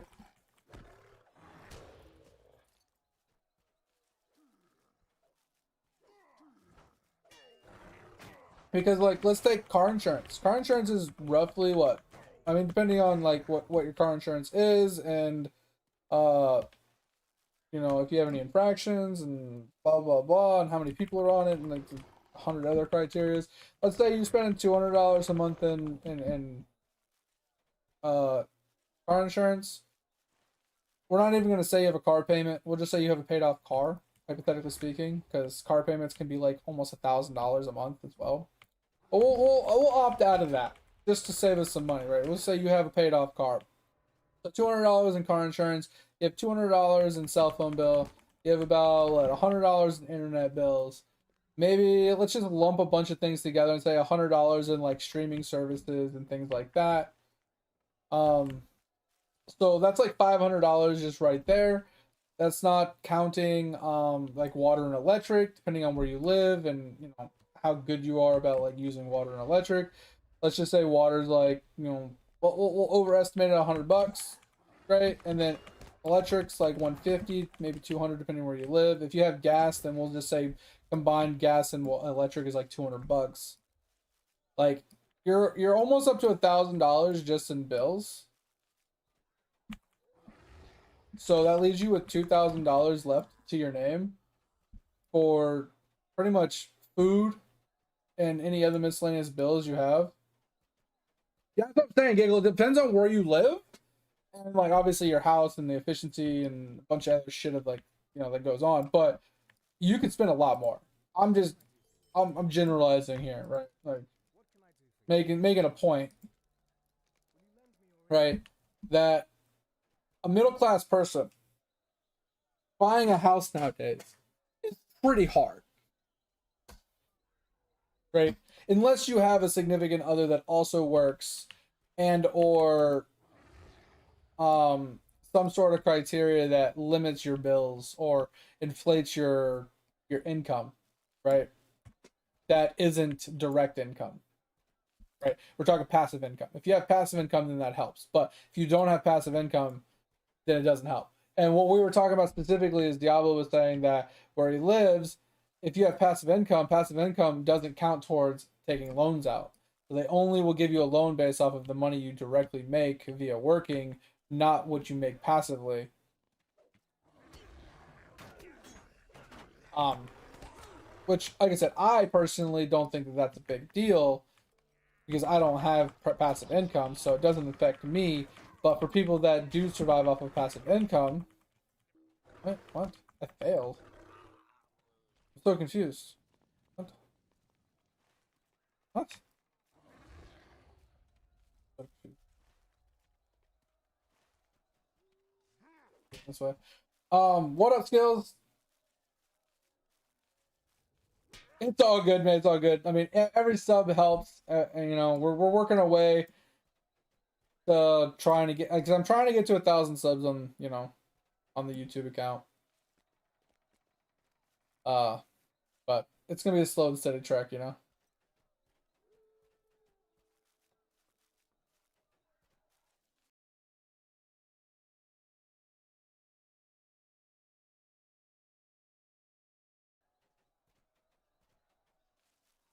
Oh, you got one of those? That thing's kind of cool. I'm not gonna lie. Is that an electric? Yeah, it is electric. That's pretty sick. I mean, those are really cool, Diablo. It just depends on where you live if they're viable or not. Because, like, where I live, there ain't no fucking way I'm driving one of those. Ain't no way in hell you catch me dead on one of those things. Because if I drive one of those where I live, I will be dead.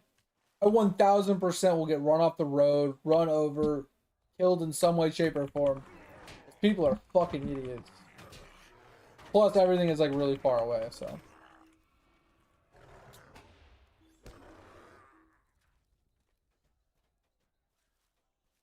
Yeah, those are pretty cool. The problem I have with things like that isn't so much like for me, it's because what ends up like kind of like what you just said, it's like you don't really need like a full license for them either. Like you don't need like a motor like a motorcycle license or anything. Like you just need like a basic learner's permit or whatever, and you can drive them. Problem is like there's a lot of those like electric bikes, electric scooters, and things like that that these kids are driving.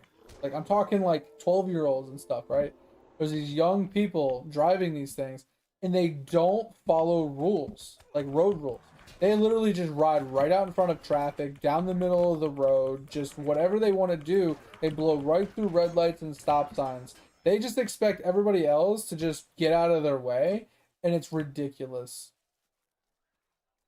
Actually ridiculous. That's the problem I have with them. But that's crazy, Giggle. $600? That's nuts, bro. That's actually nuts. Not gonna lie, it's crazy.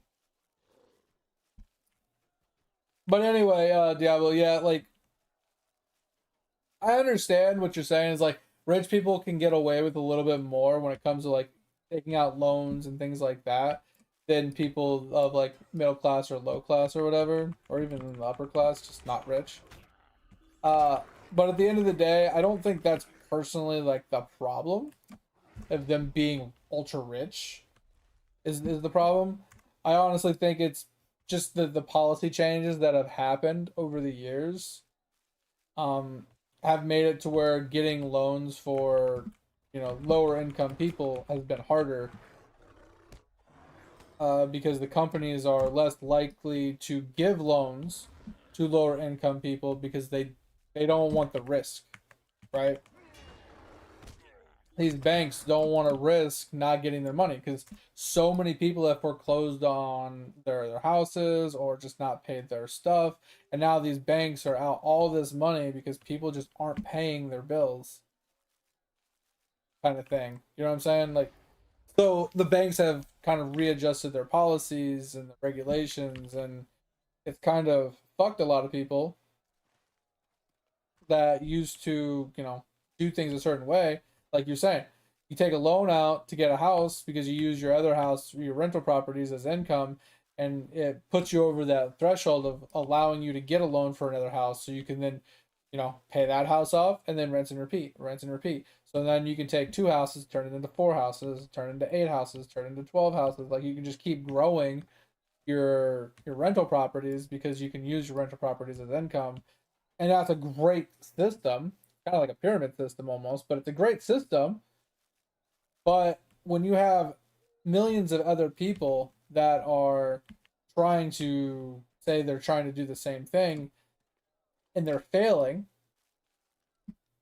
right? They fail to, make their payments because, the renters aren't paying, and, they're not making the income that they should be making, and now they can't make their mortgage or their their payments on their thingies, these banks are readjusting their policies because they are tired of picking up the slack, you know, in those loans and being out that money because the other people are also struggling because people aren't paying them. You know what I'm saying? Like it makes sense. Logically speaking, it makes sense. Not saying I agree with it, but I also am not saying I disagree with it because it is at the end of the day, you both are running businesses, quote unquote, and surviving, and you both have to uh, look out for you, right?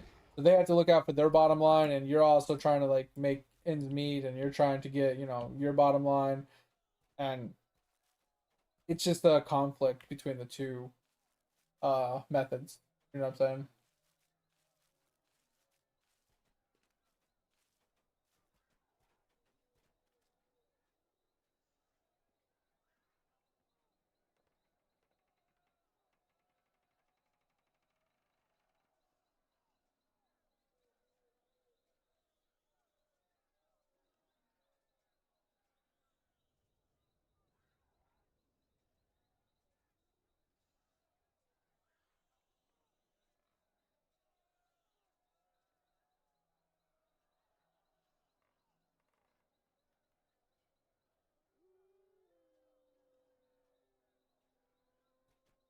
Yeah, I mean, I don't know.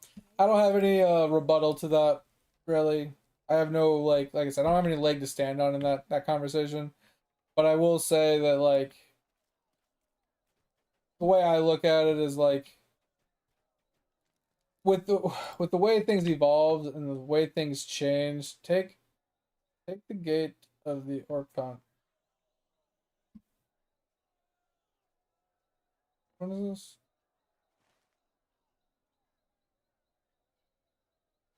Is it go north? I'm gonna try this again. Um, you know, they couldn't take out a loan because they couldn't, from what I'm gathering, they couldn't take out a loan to help you get a house because they wouldn't allow for them to account for like uh passive income for the loan. So they instead, you know, started to help you by, taking their savings or whatever, uh, to do X, Y, or Z, right? So that kind of fucked them because they couldn't get the loan that they normally would get because the company changed their policies or whatever. Uh, I'm not saying that they shouldn't have helped you. I'm not saying that they did anything wrong. I'm not saying you did anything wrong. I'm just saying that like at the end of the day, um,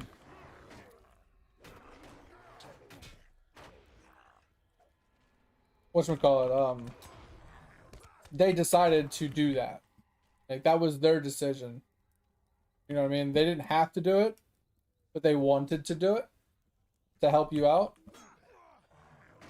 And like you said, like their house is a little big for where they're at. But at the end of the day of that, like paying off your house is a good idea, right? Having a paid off house is worth it. So selling a bigger house that you don't need to get a smaller house that you can more properly, live in, like spaciously speaking, not like an overly big house. Like if the big house was already paid off for, that's fine. But since it's not paid off, it's better to sell it to then get something smaller and have it paid off. Like the older you get, if you don't have a paid off house, you're just gonna have problems.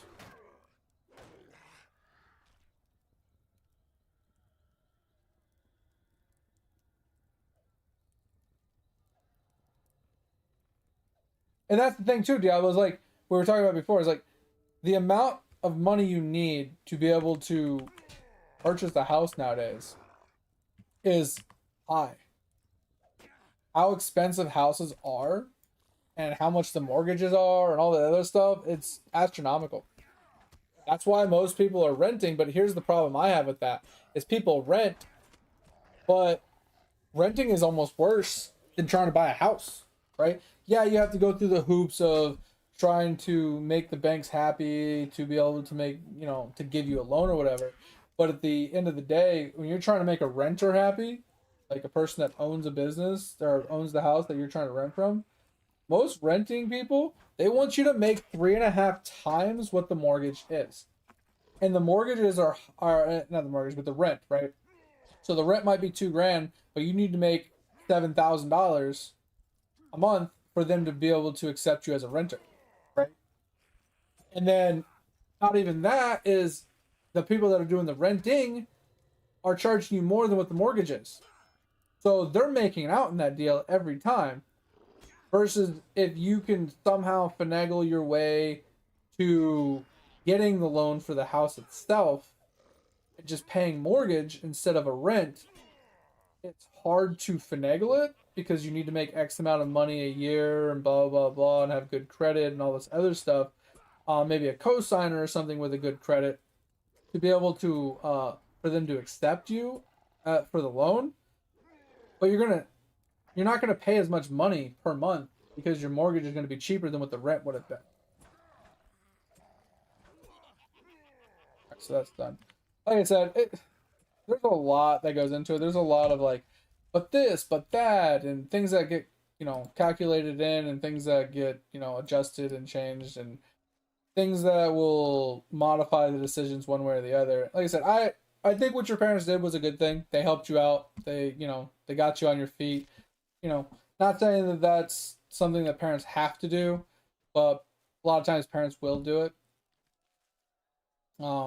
Obviously, depending on how good of a kid you are or person you are in general, like some people deserve the help, some people don't deserve the help. But at least you're kind of set up now. And your parents, yeah, they not saying they're struggling or anything like that, but they are set back in their ways compared to what they could have been, which is true, like you were saying, but they're not hurting currently, right? And then at the end of the day, you could always help them. Right? The way I look at it is that if they took that risk and they took that leap of faith with you to help you get what you needed to get you all sorted and settled, then it's only right if you return the favor. And now that you are kind of established and set up because of their help, that you should help them in return. That's how I look at it. It's just like a loan. Like if someone was to have given you the loan to get you your house, you would pay them back. It's the same thing, but it's just your parents instead. You know what I'm saying? That's how I look at it. Me personally, if my parents did that for me, hell would have frozen over. But I would feel obligated to get them back to where they were. Personally, like that's how I feel personally, right?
Yeah, that's what I'm saying, Skills. As long as like they're not like, "Whoa, we did this for you," you know what I mean? Like, I don't know. Like I said, that's a family thing. I can't weigh in on family matters because I don't really have a reliable family to take inspiration from. But uh, like I said, at the end of the day, like I know what you're saying. That was like this market, this day and age, the money that how everything is like inflating in price and how expensive everything is. It's really hard to do anything or get anything done like we used to be able to do. I get it. I understand. But at the same thing, like I said, it's like it boils down to things evolve and change over time, and this is just one of those things that it's gonna be this way from now on, if not getting worse every year. So it's just something we're gonna have to get used to. And yes, it sucks, but it's kind of like if you remember back in the day, fucking gas used to be like less than $2 a gallon. Right? Gas hit over $2, people lost their mind. Gas hit over $3, people lost their mind. Gas hit almost $6, and people were losing their minds. But at the end of the day, like that's just what it's gonna be. You know? You just gotta roll with the punches, figure a way around it, and learn how to make it work for you. You know what I mean? That's just life in general. You know, as things change, you gotta adjust, and it sucks because like, oh, I used to do things like this. I used to do like we used to be able to do this. We used to do that. Why can't I do this anymore? Why can't I do like I get it. It sucks, but I mean, it is what it is. You know what I mean? I understand it sucks, and I agree it sucks. But like I said, at the end of the day, it's, yes, it sucks, but you got to do what you got to do. You know.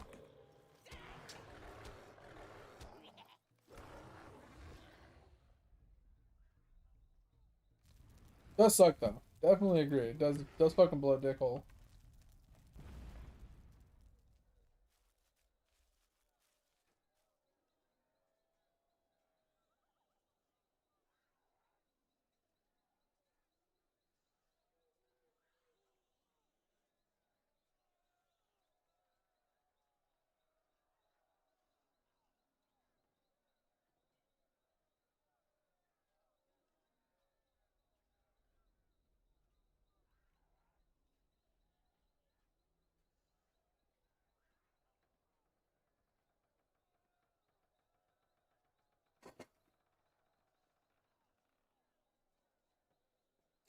Really? That's pretty cheap. Yeah, well, that's kind of crazy. Just live somewhere else and just rent your properties in another country. That's crazy.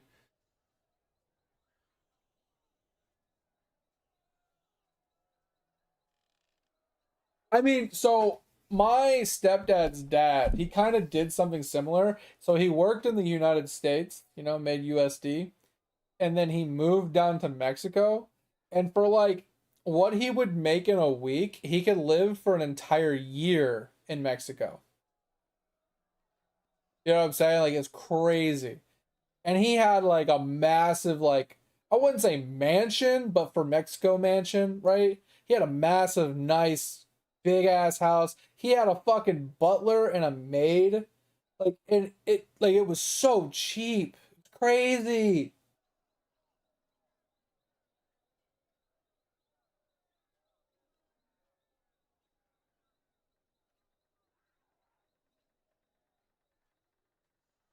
What happened, Tover? You want to play Stranded? Is that what I heard, Tover? You want to play Stranded Hypixel?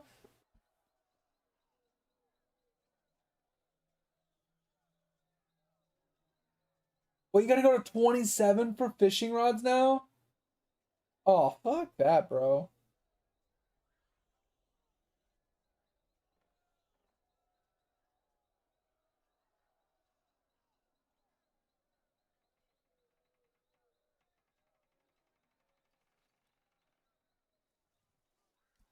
Oh, I wouldn't doubt it, Tover. They make a lot of money. They're entertainers, so they make money. Obviously, depending on how entertaining they are and how liked they are, they make more or less money. But like, they're entertainers. They're just like actors, man. They're in some way, in any way, shape, or form, they are celebrities, right? They're just like actors, actresses, you know, sports people. They make good money. Can I fucking attack? I'm spamming the one key. Attack, please. Jeez, the lag is unreal. Alright, we need to kill riders. Need more riders.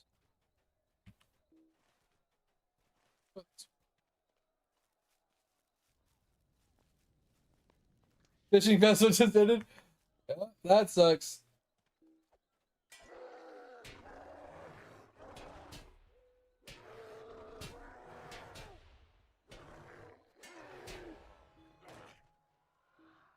Yeah, that's insane. Like $100 a week, like is crazy. crazy. Because if you think about it, like a lot of places are like you can't even spend $100 a night at a place. And granted, like nightly stays are more expensive than long-term stays. Don't get me wrong. Because like some places will allow for why am I not running? Will allow for like month stays. You know, you can pay a month at a time, and it's much cheaper, obviously, because it's guaranteed income for them. Same thing with like week stays and stuff like that. They're better than nightly stay rates and stuff. But $100 is crazy.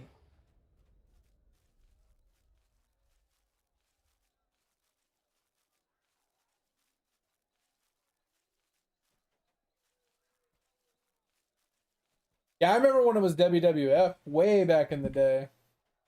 Them good old days. But anyway.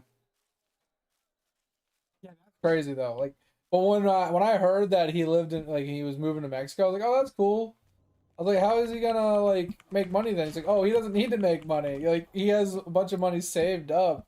And like they were saying like it was like what was it? Like 5 grand a year he needed. Like it only cost him like 5 grand a year to live in Mexico or some shit. Because the house was paid off, right? So he had like staff, you know, taking care of the house and him and stuff, you know, cooking him food and cleaning up the house and whatever else. And you know, he had one of the bigger houses inside the in the whatchamacallit in the city that he lived in. He was like the big head honcho in the city or town or whatever. Fucking crazy. Like he had the house legitimately built.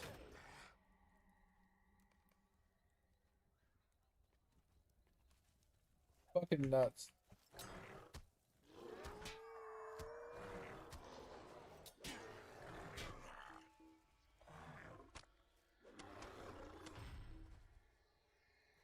Yeah, it's crazy, isn't it? Like, could you imagine? Like, so that's the crazy thing about renting out, like having passive income, though, Diablo.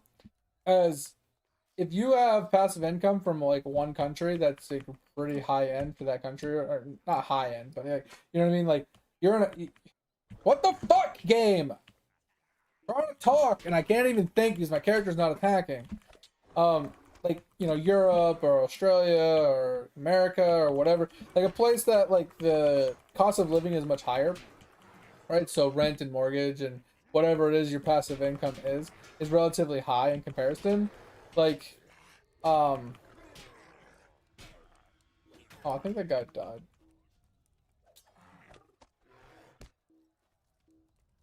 I didn't realize I had to follow him out.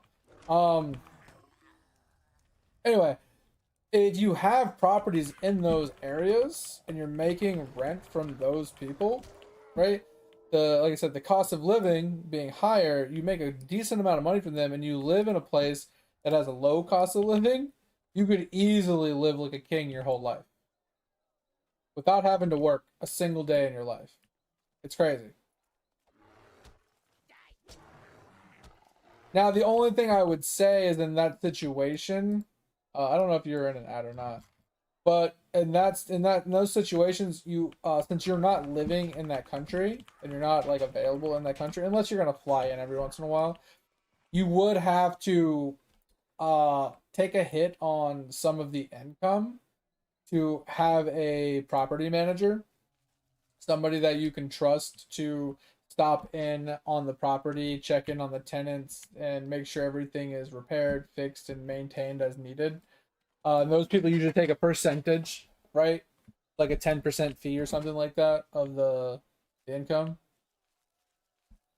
So you would take a hit on the income doing that, but at the end of the day, like, does if you're living somewhere else and you're not there, like, does it really matter if you're taking a small hit on that when you're saving so much money and like living expenses living in another country?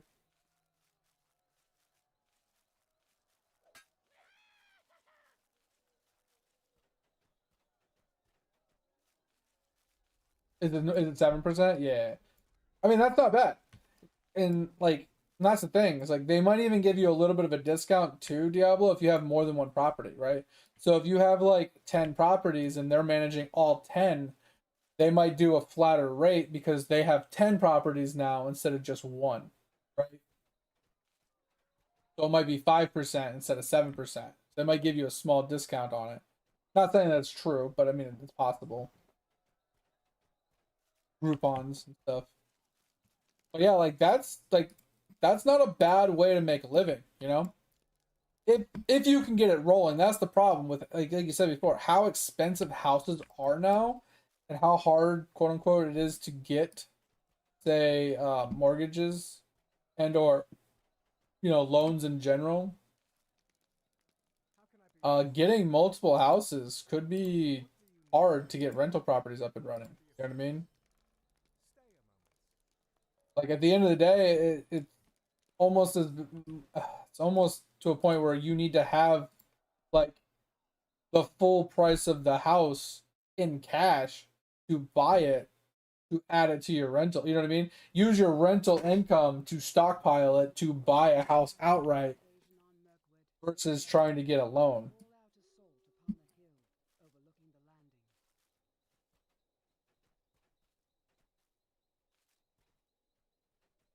Yeah, that's the thing. It really depends on the rental company and obviously your track history with them, your relationship, your rapport.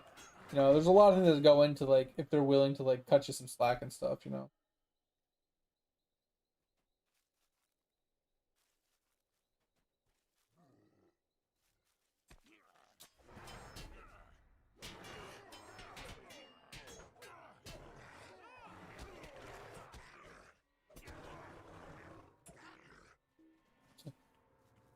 Yeah, I mean, once again, it's a company trying to make money, you know what I mean?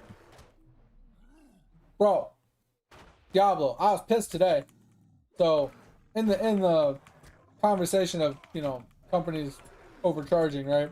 We went to breakfast this morning. We normally just go to McDonald's because it's fucking cheap, and it's easy. Nothing great, but it's just cheap. I get like an egg sandwich for like $3 or something. Whatever. You can almost not make an egg sandwich for $3 nowadays.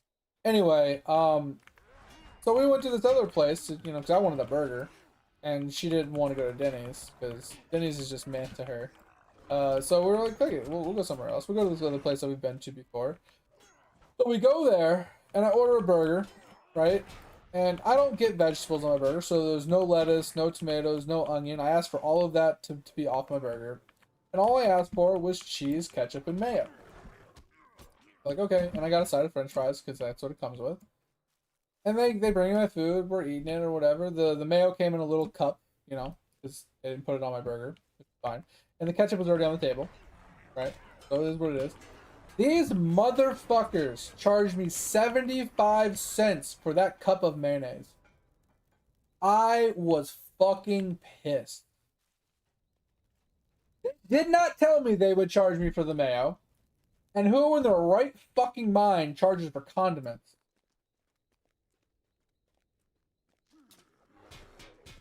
Now, I understand at like a fast food restaurant, if you order chicken nuggets and they standardly give you 2 chicken nuggets per X amount of nuggies, if you want more, you pay for more. That makes sense. But if I'm ordering a fucking cheeseburger and I say I want ketchup and mayo on it, and you charge me for the mayo, you have to be fucking high.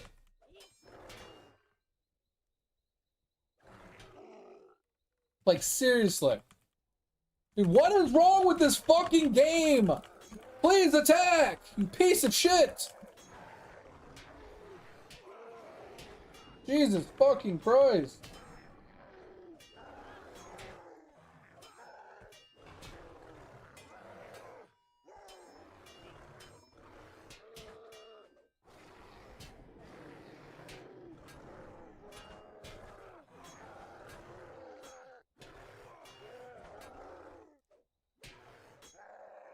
Wait, what are we talking about? 120 a day?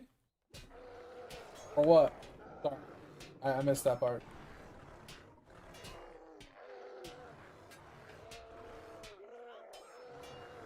Are you talking about that repair thing?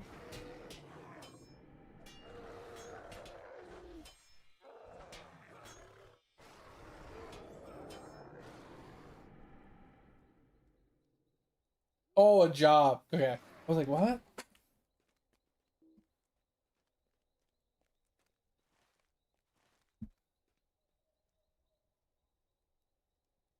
I mean, 120 a day isn't bad depending on what kind of work it is. Because you said it's only like 2 to 4 hours worth of work. For, I mean, 2 to 4 hours, like, let's say it's 4 hours. That's what, $30 an hour? That's not bad. But I mean, it is under the table, which means you'd have to claim it later. We now have no choice but to embark upon this journey. If you want it to be legit. And not be, like, illegal. Let's... Alright, do we got anything of value in these? This is more might, more vitality. That's defense. Okay, we don't want defense.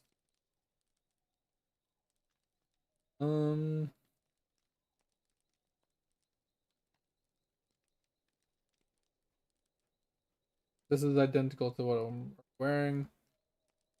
This is identical to what I'm already wearing. This is worse.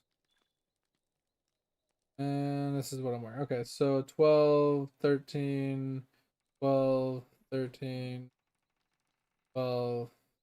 I'll just grab this. This. Both. This. We now have no choice but to embark upon this journey.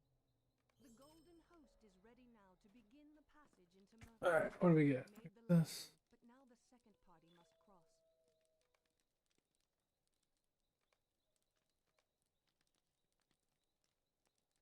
Alright, what you got for me?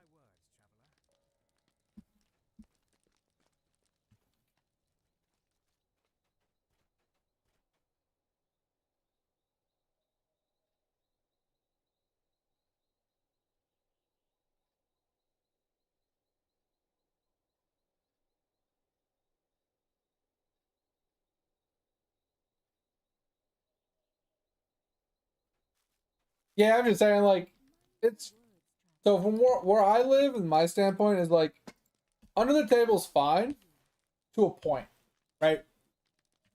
Because legally speaking, I can't walk.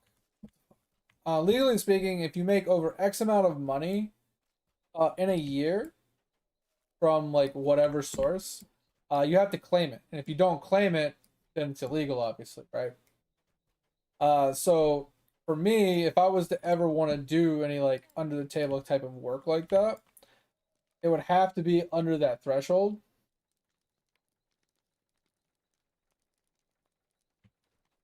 Just to make sure I'm not doing anything illegal, right? Simple. Obviously, if you're one of those people that don't care if they're not claiming in, not, you know, kind of thing, then sure, do whatever you're gonna do. Not gonna stop you. But if you make more money just not working, then there's no point.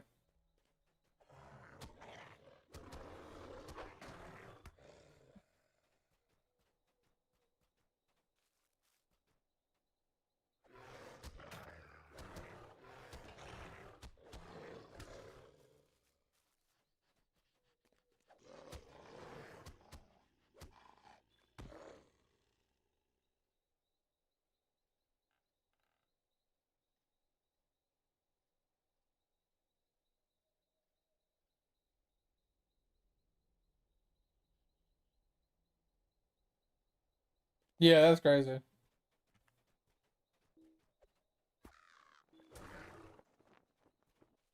No, I get you. Like I said, I'm not saying what you're doing is like not justifiable in your own head. I'm just saying legally speaking, like I would try to find another way to do it. But I get what you're saying. It's like if you make exactly $100,000 in one, right? Now you have to pay 12 grand. So now you're down to like 88 grand. Like, well, that's fucked, right? So if I would have just made $2 less, I'd have had like 12 grand more in my pocket. You know what I'm saying? Like, I get it. Like, mathematically speaking, it makes sense to stay under that.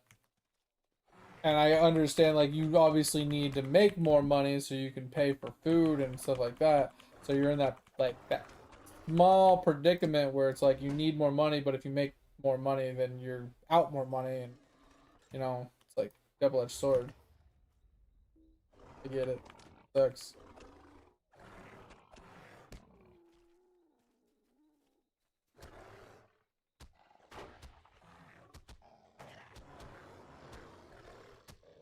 Yeah, exactly. That's what I'm saying. So then, in order to, in order to actually break even at 100 grand, you need to make like 30 grand more to even make it worth your while. That's crazy.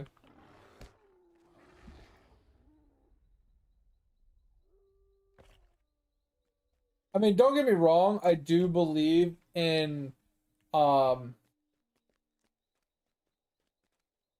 people that make more money should pay more in taxes, but they are like, but here's the thing, taxes are percentage, right? So making them pay more percentagely doesn't make sense either, because yes, they can afford it, quote unquote, right? Like, let's say I pay 10%, but then, you know, at 50K, but someone that's at like 75K has to pay, you know, 6%, right? Yes, they make 25 grand more than me a year. They can afford 1% more taxes, but that's percentages already make them pay more in taxes. A $75,000 a year person is already paying, you know, is already paying more than somebody making $50,000 a year, because percentagely it scales, right?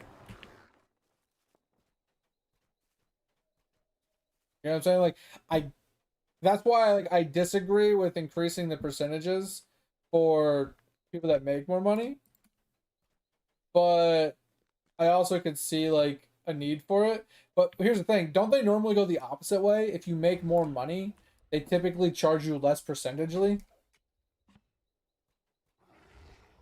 Like, I thought for some apparent reason that at least like in the States, that if you were over a certain threshold of like money, that instead of paying 3%, you paid like 2.5% or something like that. I'm not sure how true it is. Like I said, I don't pay that much attention to that kind of shit, but I thought that's what it was, like something like along those lines. And I'm just thinking to myself, like, I get it. They make more money, so percentage speaking, they'd be paying more. So dropping their percentage, they still would pay more than somebody making less than them. But it's not like a lot more now. Like, it's just, bro, like, make them pay. They make money. Like, I'm not saying, like, if I made a lot of money, I wouldn't want my money to be going to taxes either. But at the end of the day, if I can afford to spend 5%, like everybody else is paying 5%, then I should just pay 5%. I shouldn't be like, well, I make more money than that person, so I shouldn't have to pay 5%. I should only have to pay 3%. It's like, no, that's not how life works. Everybody's equal. And then here's the thing. People are always like, oh, equality, equality. I want to be equal. Everybody should be equal. Everybody should be equal. Well, if you want everybody to be fucking equal, then we better be paying the same damn much. You know what I'm saying? Everybody should be making the same amount of money. Everybody should be paying the same amount of fucking money. Like, why is everything got to be fucking different? You know, stop screaming equality, equality, everybody be equal, everybody be equal, but you don't want to be equal. Like, you don't. If you wanted to be equal, you would be fighting for people to make the same amount of money. You'd be fighting for everybody to, like, be able to afford a house. You know what I'm saying? Like, you'd be fighting for that stuff. You wouldn't just be screaming, oh, we need to be equal, we need to be equal. No, that's not what you would be saying. Holy. Okay, that hurt. I don't know if I was supposed to be fighting this or not. I'm lagged out. I'm fucking lagged out. I'm gonna die because this fucking game wants to lag so goddamn hard. Yeah, I'm fucking... I can't even attack, bro. I can move, but I can't attack. This is so dumb. What the fuck is wrong with the server today? So bullshit. Where am I at? Right here. Jesus fucking Christ. That lag is ridiculous. some horseshit and a half, man. It's been happening all night, and that's the first time it's actually gotten me killed. That's fucking dumb.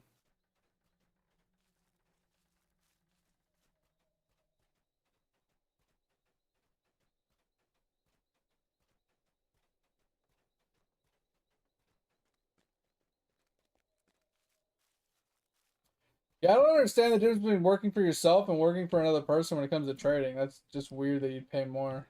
Unless the company is paying the other 20%. Right? The company's paying the 20%, you're paying 25% kind of thing. I don't know if there's like a difference in that. But these guys here, why is there a group of elites just standing here? I wasn't expecting them to all be elites. Dog. And secondly, like, with the server being so fucking dog shit and laggy, like, that's just annoying. That's fucking ridiculous.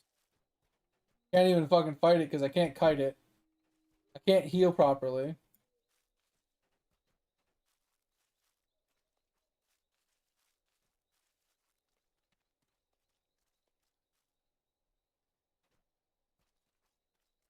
I just need one more of those mobs that are just like stealthy.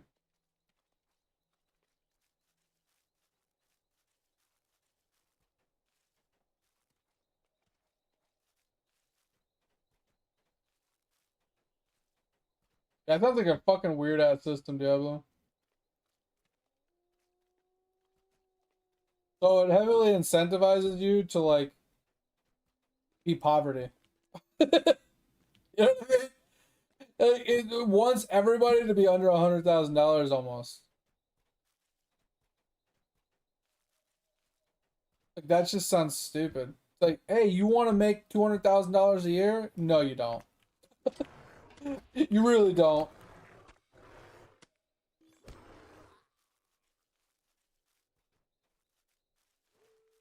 Like, oh, you made $200,000 a year, but you're gonna spend $80,000 in taxes. But if you made $100,000 this year, you would have you would have only paid like 5%. Some shit. So you're like, you made $200,000 this year, but the guy that made $100,000 is only like 15 grand behind you in the amount of money that he profited throughout the year. You know what I mean? Like, what the fuck? Like, that's just so dumb. Like, why?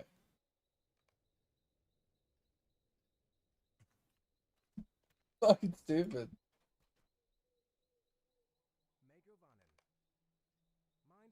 All right, I gotta pee really quick, guys. Give me just a minute. I'm gonna go pee.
All right, we're back.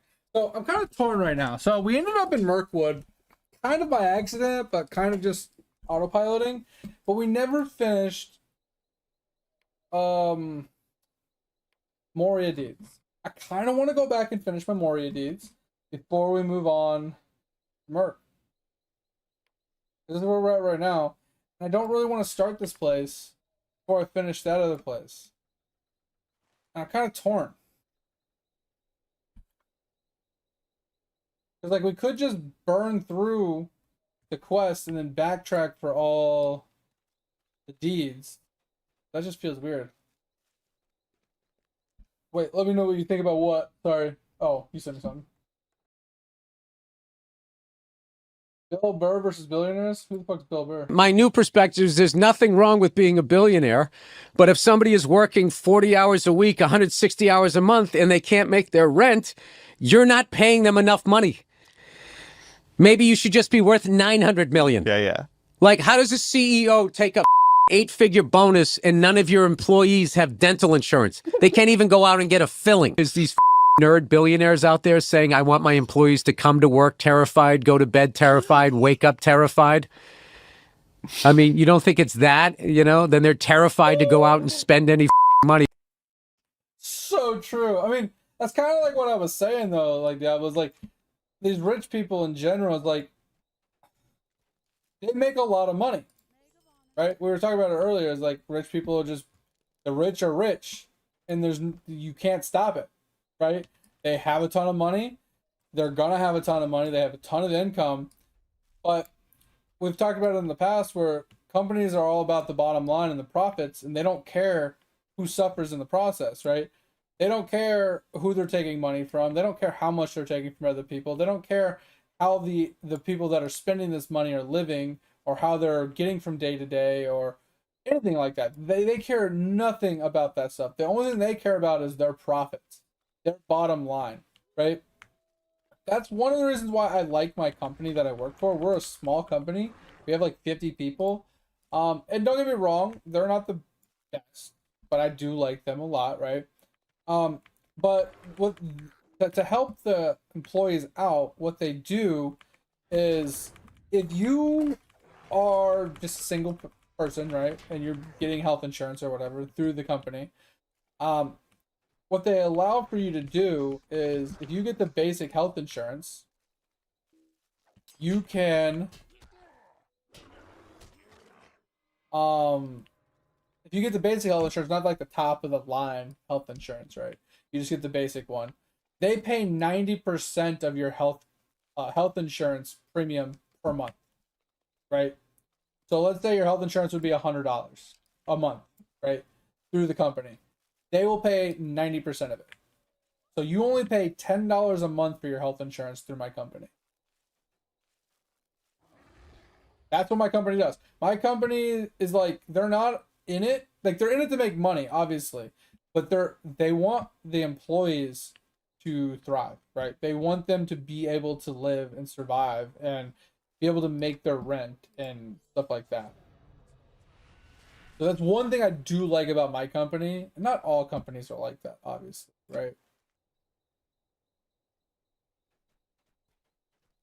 I don't think I can kill these things. If I'm being honest, it wants me to kill those elites. And there's too many of them stockpiled to be able to kill them, I think.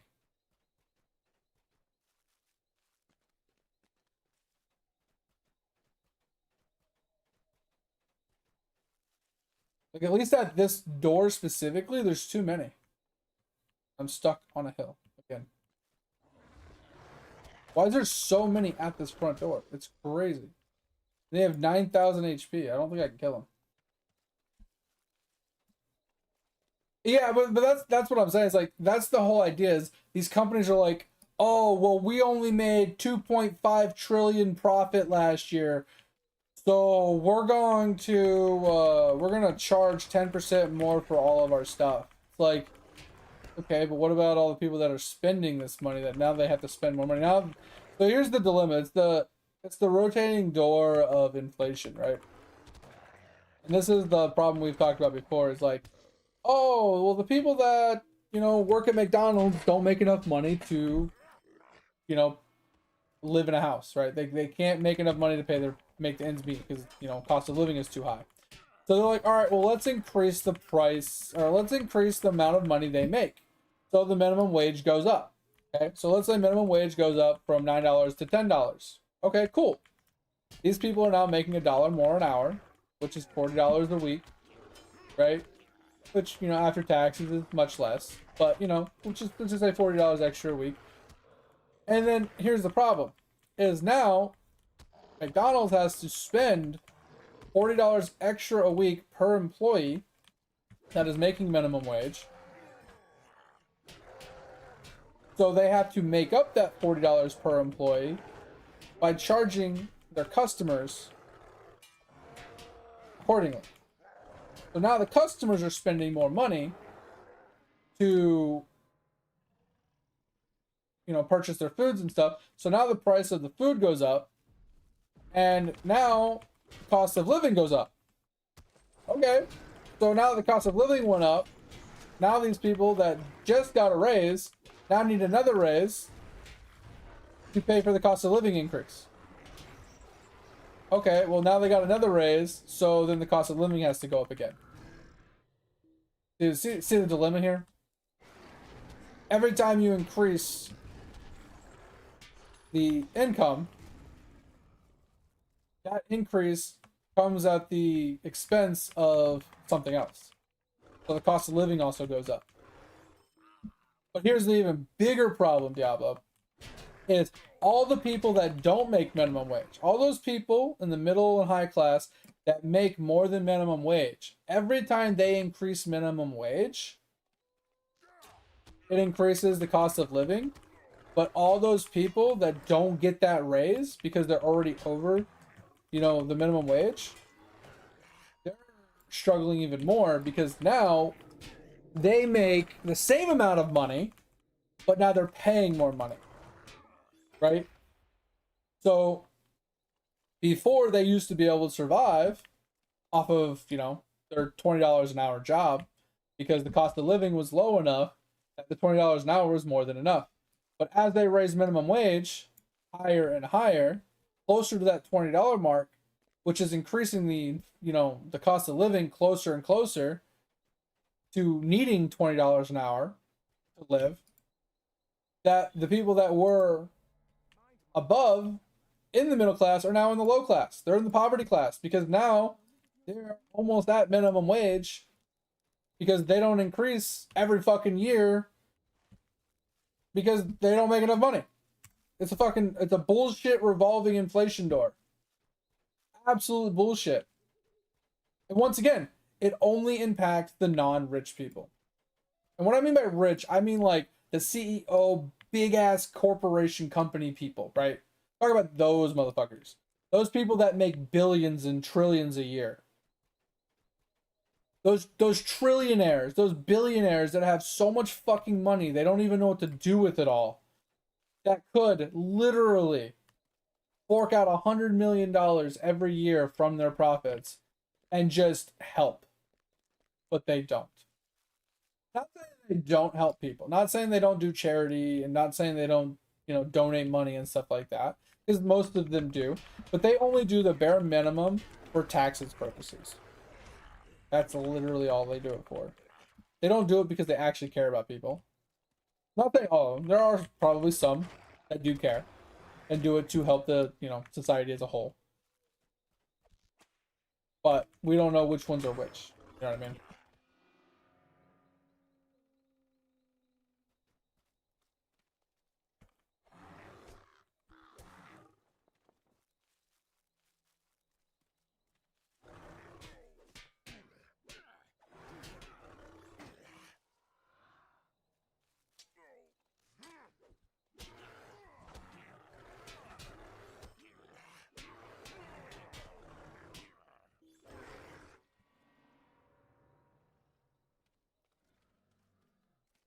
I mean, I will say, Diablo, I do not think that everybody in a company should make the same money.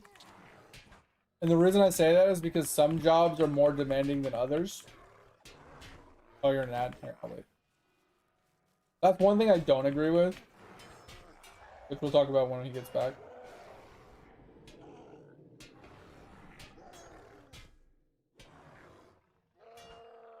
Okay, I'm lagging again. For the love of fucking God, game, stop desyncing.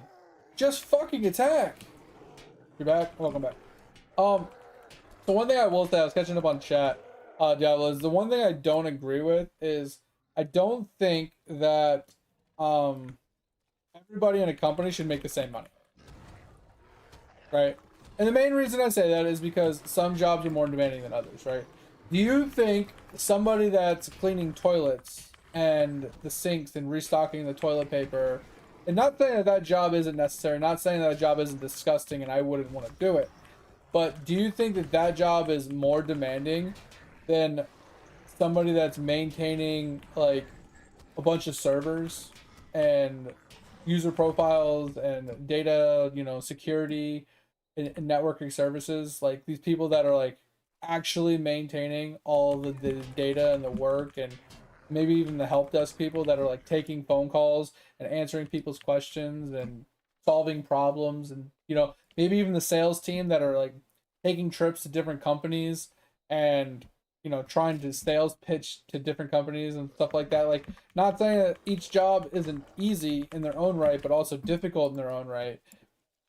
But I just feel like not everybody that does a job should make the same money, because each one of them is different in the capabilities that are required for a job, right? Like, a janitor most of the time can't run the IT department. You know what I'm saying?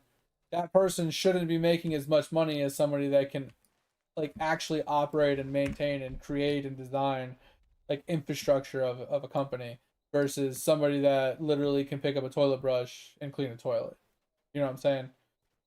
Nothing against people that do that job, because that job is 1000% required and needed, and I fucking love those people when they do their job properly.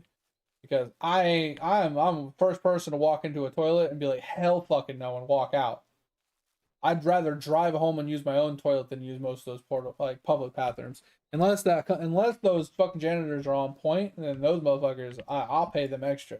But I'm just saying, you don't get paid for what you do. You get paid for what you can do. Like, that's how IT works, at least, right? That's how the mentality of the IT department is you don't get paid for what you do on a daily basis. You get paid for what you can do when needed, right? So what I mean by that is, if on a daily basis your job entails you staring at a screen, making sure everything is green and nothing's broken, and jobs are completing successfully, data is transferring, no one's having any issues. That's your majority 9 to 5. 9 times out of 10, that's what you're doing every day, all day. You're just staring at a screen, making sure nothing's broken, right? But there is that 1% of the time, one day out of the week or whatever, whatever the percentage is, that a server dies. And now you have to actually do some work. You have to figure out the cause, what happened, how to rebuild it, how to get it back online without interrupting the company all that much, blah, blah, blah. You have a lot of work ahead of you, right? So that's why you get paid more, is because of not what you do on a daily basis, but in a pinch, in a situation where something happens, you can do what needs to be done because you have the capabilities and the expertise to do it. And this is why, once again, I say that I don't think everybody should be paid the same, regardless of their job in a company. But at the same time, there should be some sort of like standardization across the board. Like, people should be able to make enough money to live. That's separate.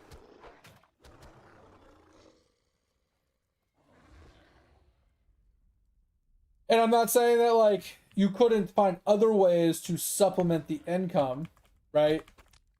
For people that get paid less, right? Like paying more of their health insurance or something.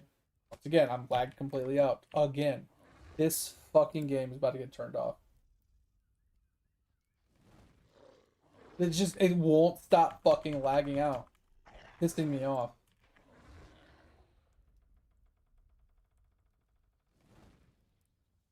I do need to catch up on what you were saying in chat, though.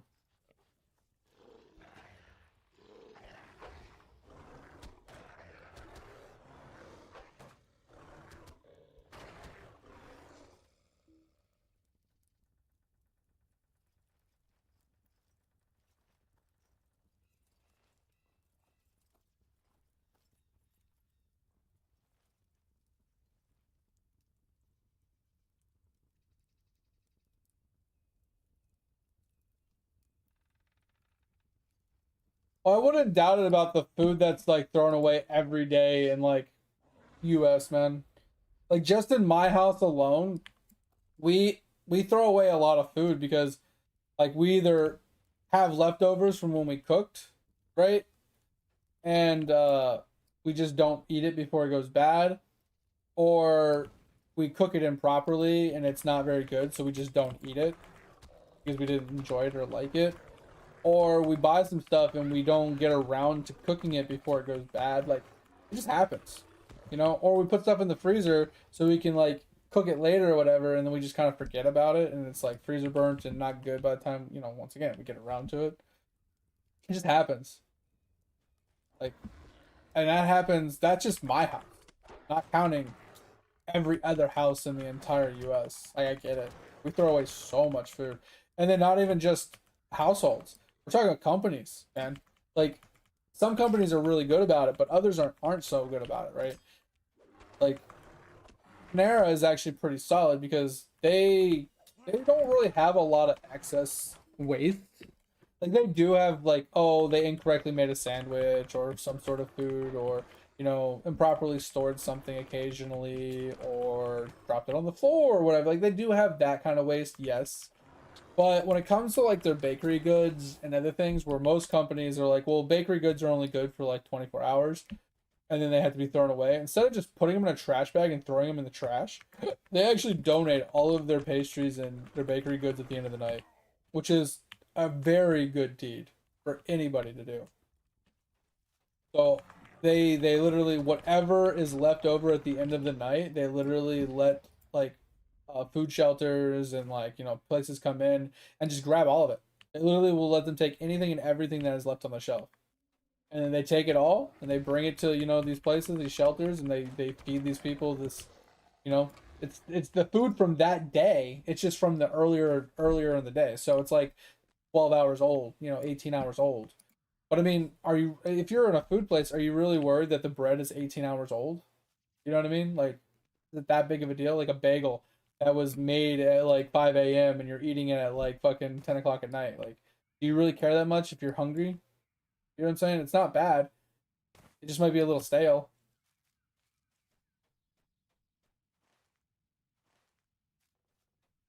But not a lot of companies do that. So like when I worked at a grocery store, for example, um, our bakery section would throw away so much bread, cookies, scones, you know, baked goods, just cakes, all sorts of shit. They threw it away all the fucking time because it was just out of date, and they never donated anything. They just throw it in the trash can and just waste all of it. It's crazy.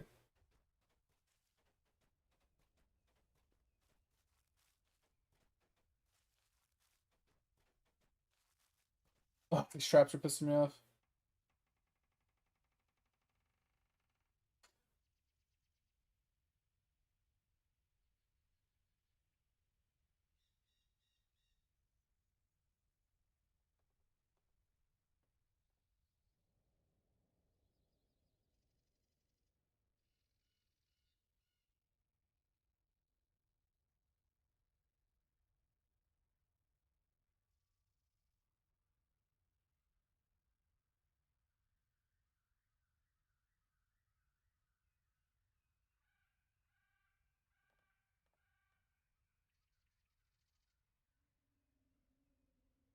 And yeah, well, like in a company where everybody makes the same amount, you do have a happy employees, and I don't have a problem with paying people the same amount. I just have a problem with paying each department that does different aspects the same amount as each department. Does that make sense? So like the help desk department, I don't think should make as much money as, say, I don't know, the infrastructure and security, cybersecurity section, right? Because all the help desk is doing is answering questions, following a script, and then passing it along to higher level uh, tech support people to answer more technical questions that they can't answer. Because they're just saying, hey, can you turn it on, turn it back off? You know what I mean? Turn it off, turn it back on. Oh, did that not work? Okay, let me send you to somebody else. Like, I don't think that person should make $100,000 a year to answer a phone call and ask them if they turned it off and turned it back on again, right?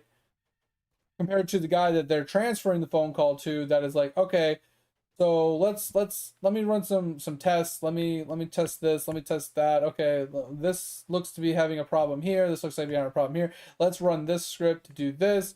Let's try and okay, let me have you do this, let me have you do, like, they actually dive in and like do the work. Those people should be making more, right? Same thing with your janitorial staff. Do you think the janitorial staff should be making as much money as these people that are doing this hard, in-depth digging and research and work with the clients? Or, your managers, right? If you're a manager in charge of 10 other people, you have jobs and priorities that are way above and beyond a normal 9 to 5 person that works there, right? So I don't think that the manager should be making $100,000 a year when his employees are also making $100,000 a year. Now, it should be close, right? But it shouldn't be the same. Like, let's say you have a manager in charge of 10 people, right? Let's say the manager makes $100,000 a year. The employees should be making like, $80,000 to $90,000 a year. They shouldn't outshine the manager because, he's the manager because he's in charge. And you shouldn't be paying his employees more than him, because if they're getting paid more than him, then they should be the manager, not him. You know what I'm saying? Or her. That's why I'd say, I don't, yes, there should be some sort of structure to it. Like, you shouldn't have 2 help desk people making 2 different incomes. Well, I mean, yes and no. Depends on how long they've been there, right? And their reviews. So this is the problem. Is I agree that there should be some standardization of making money, and there shouldn't be very much disparities between the different people in the same departments. But at the end of the day, if you're doing more work than the other people, and the other people kind of suck at their job, do you really think someone that shows up to work late, barely does anything at work, does a bad job, fucks things up, causes the company money, and stuff like that should be making the same amount of money as a model citizen, like a model employee, where they work above and beyond what they're supposed to, they don't get in trouble, they show up on time, they do everything they're supposed to. Should that person be making the same amount of money as the person that's fucking everything up? I've had people in my department that literally sleep through their job. They literally go to sleep during their shift, and they just sleep and they don't do their job. Do you think that guy should be making as much money as me that stays awake and actually does my job while I'm on duty? Do you think he should make as much money as me? I don't think so. I think he should be fired, personally. Right? He should be finding a new job and get somebody to replace his ass. That's my personal opinion. But, no. That's above my pay grade. But once again, my boss, I shouldn't be making as much money as my boss. He's in charge of me, right? That sense of responsibility and management of other people is another layer of things that you have to maintain on top of your daily job. And being in charge of other people takes a lot of effort. So you should be getting paid accordingly. Same thing with let's say you're an IT guy. Let's say you're a systems engineer, right? So you deal with servers and accounts and permissions and stuff like that. If you also do after hours work where they call you if something breaks when everybody's off work, you should be paid for doing after hours work. Somebody that doesn't do after hours work shouldn't be making as much money as you. Like I said, there's a lot that goes into this money thing, man, that I can't. I see your point that theoretically speaking, if people made the same amount of money, the employees would be happy and they would, everybody would, kind of be content and happy and, comfortable with the amount of money they're making, blah, blah, blah, blah. But in the grand scheme, at the end of the day, if one person's doing 1% of the work and one person's doing 99% of the work, they shouldn't make the same amount of money. That's what it boils down to. And that's why there is such disparities in incomes when it comes to jobs, right? Even if 2 people had the same exact job, that's why one person makes more than the other. I can tell you right now, the other guy that works nights probably doesn't make as much money as I do. And I don't make that much money. And the only reason why is because he sucks at his job. He started after me, so I've had more years of, raises. So that's one thing of why I make more money than him, because I get a raise every year. And secondly, he sucks at his fucking job. No and ifs buts about it. He's a really nice guy, Personally speaking, he's a really nice dude. I think he's a great guy. But when it comes to actually work ethics and like actually completing his job and being responsible, he's fucking terrible. Absolutely terrible.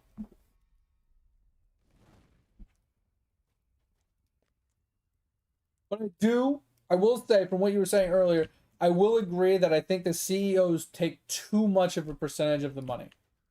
Right? The people that own the company, the people at the top. Now, don't not saying that they shouldn't make money because it is their baby, it is their vision, it is something that they started, they created, and they like bankrolled to start off with, or whatever the fuck, right?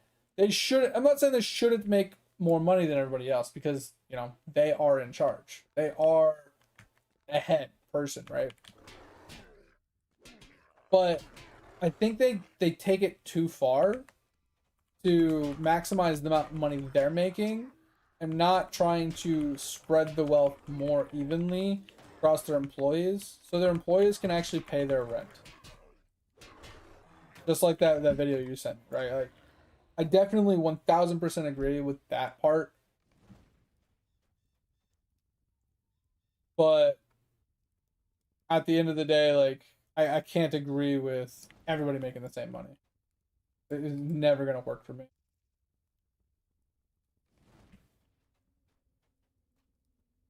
And now, I'm not saying that there can't be some sort of checks and balances that regulate the income to a point, right? Like, hey, if you meet this certain criteria, you will get this amount of an increase, right? Like some sort of in place black and white, line where it says if you do X, Y, and Z and you get X, Y, and Z like on this or on that, or you do this or you do that, you get this increase, right? You get a 5% raise every year, right?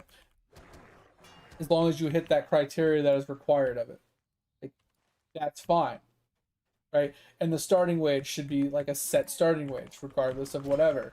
Like, that's fine. I just don't think that everybody should like always make the same amount of money. It just really depends on their yearly reviews, and their job role, how much they actually do proper,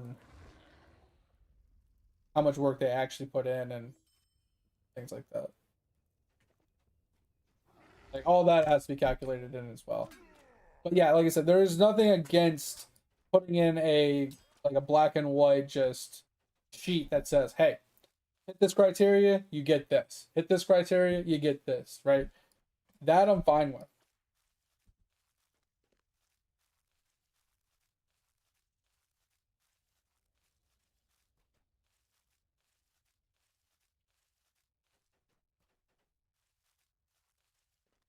All right, I'm gonna go over here. I'm gonna read more of your chat. When I'm doing this, like you're chatting so much, it's hard for me to keep up with it. So I'm trying to like go back and forth.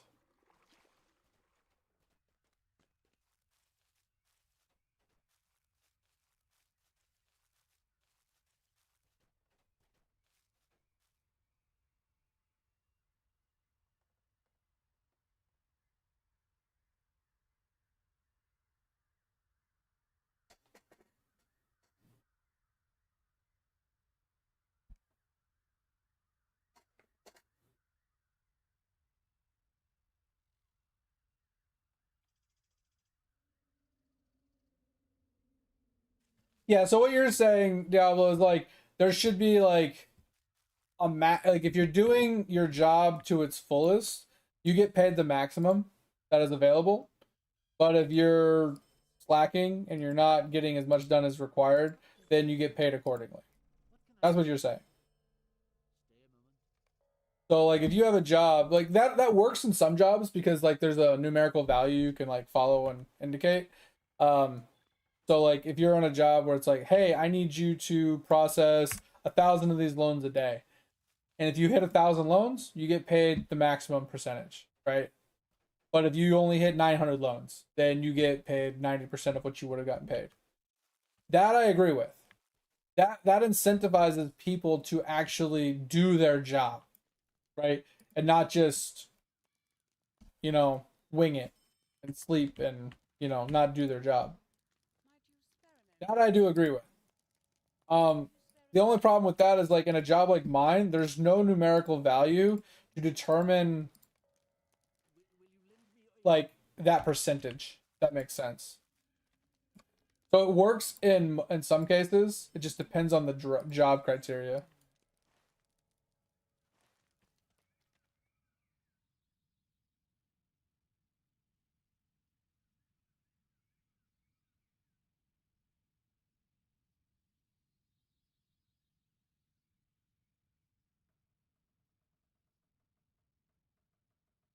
Oh. Oh.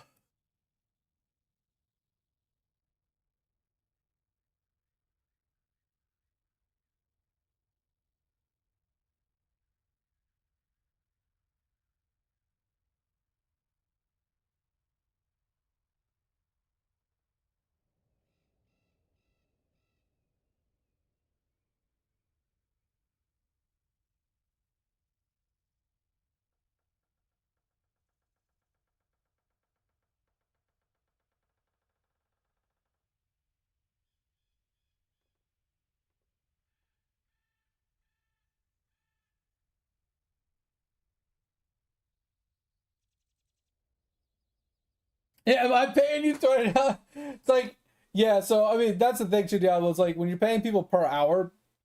It's like, hey, I need. Can you put baseboards in this room? Oh yeah, I can get that done. It's like that guy charges $40 an hour. It's like, all right, cool. And you have another guy in another room that's like, hey, can you put baseboards in this room? It's like, yeah, and that guy charges $20 an hour. And the $20 an hour guy is like, he gets it done in an hour, and the other guy takes 2 hours, and you're like, so why am I paying you $40 an hour if you're gonna work so damn slow? You know what I mean? You know what I mean? Like, I don't know. But that's the difference between like companies too. Like, you test a company, you see if you like them. You know, same thing with employees. And that's what the probation periods are for employees. Like, you give them jobs, you give them work, and if it, you know, they do a good job, they do a good job. If they don't, they don't.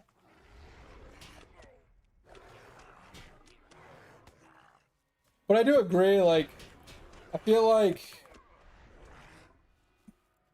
so the problem with it is like I see the point from so I was a landscape and irrigation specialist for many years when I was in high school. Uh and we had two different types of jobs. And this sounds scummy, don't get me wrong. But just hear me out. But we had the hourly jobs and then we had the lump sum jobs, right? So the lump sum jobs were, hey, I'm gonna pay $5,000 for you to install the sprinkler system, you know, as soon as you can. All right, cool. 5 grand, boom. The faster we get that sprinkler system done, the more money we technically make because we make a flat rate no matter how long we take to do it. But the hourly jobs where it's like, hey, I would like this sprinkler system put in and I'll pay you per hour, that one will take us all day. Like we work slower because we make more money taking our time. And that is the problem, right? Having the two different criterias. So some companies will charge you, you know, per hour and then take longer because they make more money taking longer than the companies that want a flat rate, right? They're like, hey, just pay us, you know, $200 for this job and we'll get it done as soon as we can.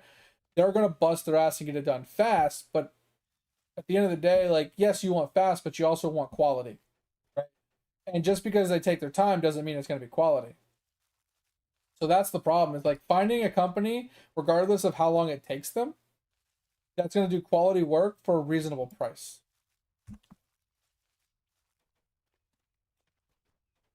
And that's the same thing with employees. You don't want to spend, you know, an arm and a leg for a quality employee, you know, just to get a quality employee. Like, you want to save some money and you want to go with an employee that has quality, you know, a quality employee that might not be top tier, you know, currency. All right, so when you get back. Anyway, how's everybody else doing? I know Topher sent some messages earlier. Posted a great video. Oh yeah. Let's watch the video. What you got? What you gonna do with all that junk? All that junk inside that? Okay, what you got? It's a wrestling match. What? Yo, is is this like AI generated or something? Like, or is this real?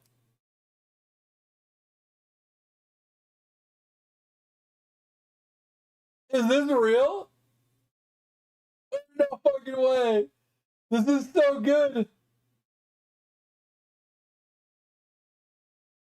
So good.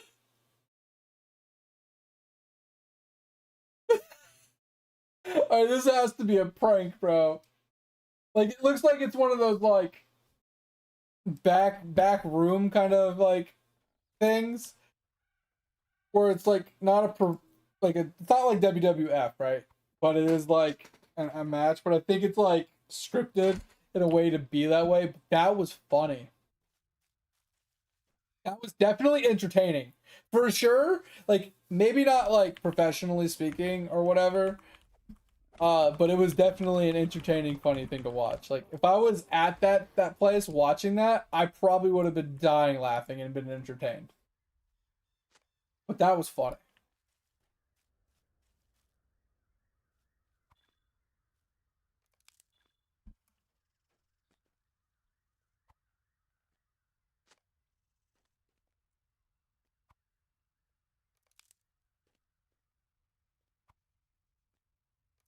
Oh man.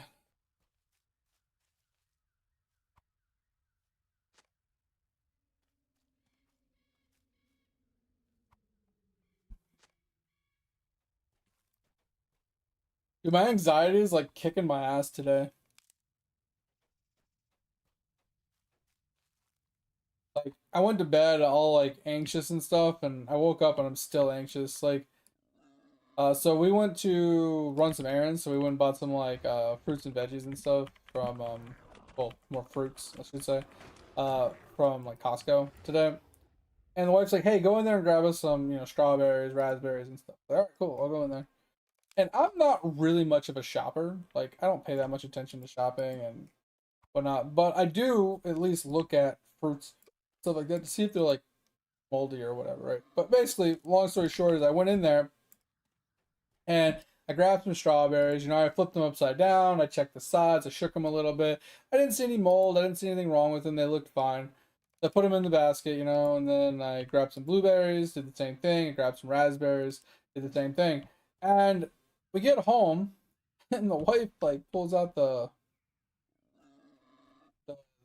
strawberries, and she opens them, and there's mold on them. She's like, "What the fuck? You got moldy strawberries?" I'm like, "What? No, I didn't." I looked, I was like, "Oh, sure as shit. Okay, well that's fucked." So she's like, "All right, well I gotta drive all the way back to Costco for $3 strawberries." So she was pissed at. She's like, "I'm annoyed with you because of this." I'm like, "I'm sorry." And then she's looking at the receipt and she saw that I grabbed organic raspberries, which I didn't realize I did. She's like, "Why the fuck did you grab $8 organic raspberries?" I was like, "I did what?" What the fuck? What are you talking about?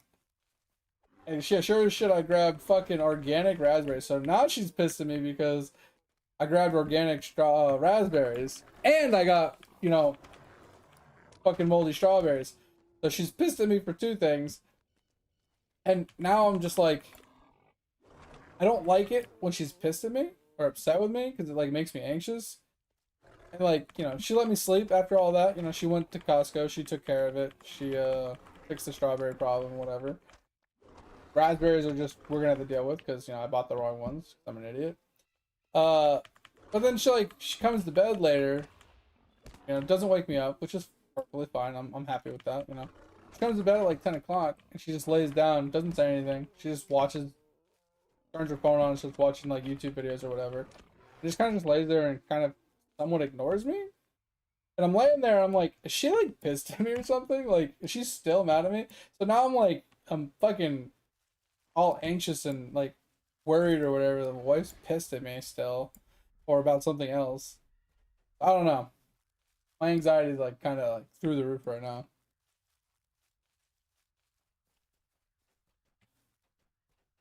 I won't even be able to ask her or talk to her about it for like at least a few hours. Almost 4 a.m. and she's not gonna get up till at least 8 a.m. So I gotta deal with this fucking like stress induced fucking anxiety for at least another 4 hours.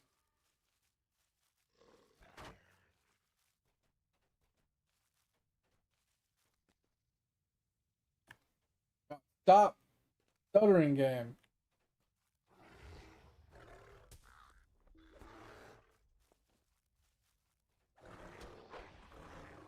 So yeah, Topher, Stranded Hypixel? That's what I heard you wanted to play, right?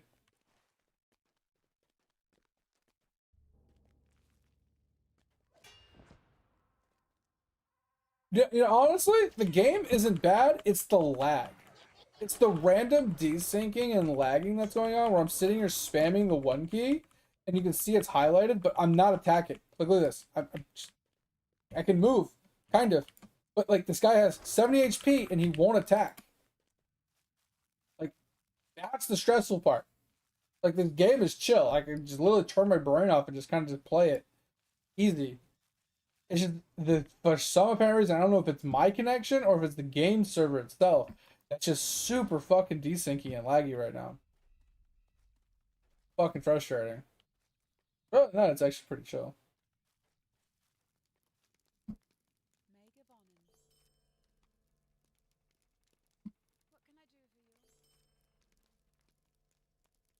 What can I do?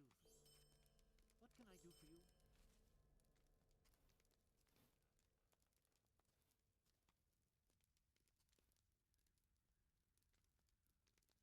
Yeah, I mean, I wouldn't be opposed to doing that.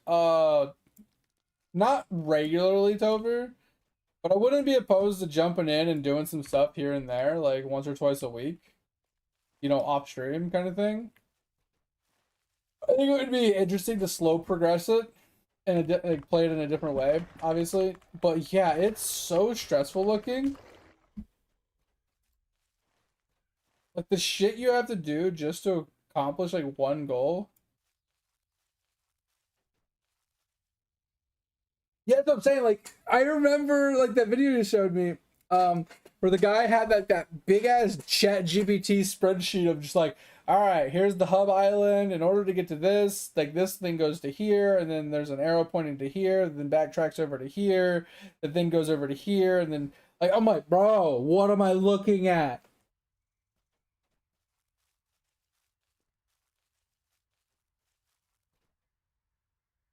Yeah, and like the video where they were talking to the guys, like it hasn't been updated in fucking ages. And there's like some items that are unusable. 'Cause, like, didn't they say something about like the spider eye is like there's like the one guy said like there's a specific item he can't use, like it's just a dead item because he can't combine it with anything because he can't get the other item because the other item isn't available, you know, in that mode. Some shit.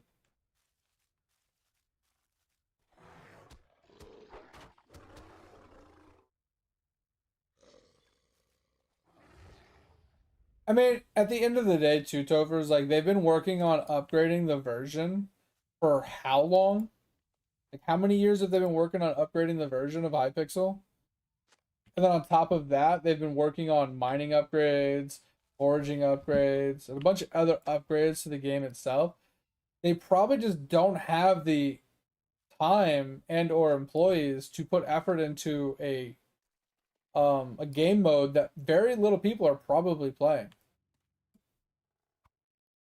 Like I guarantee if you looked up the amount of people actually playing Stranded, like regularly, that didn't just play for like a day or two, but like actually played a good amount of it and actually made it to the end roughly or relatively far into it, it's probably very, very, very minuscule amount of players.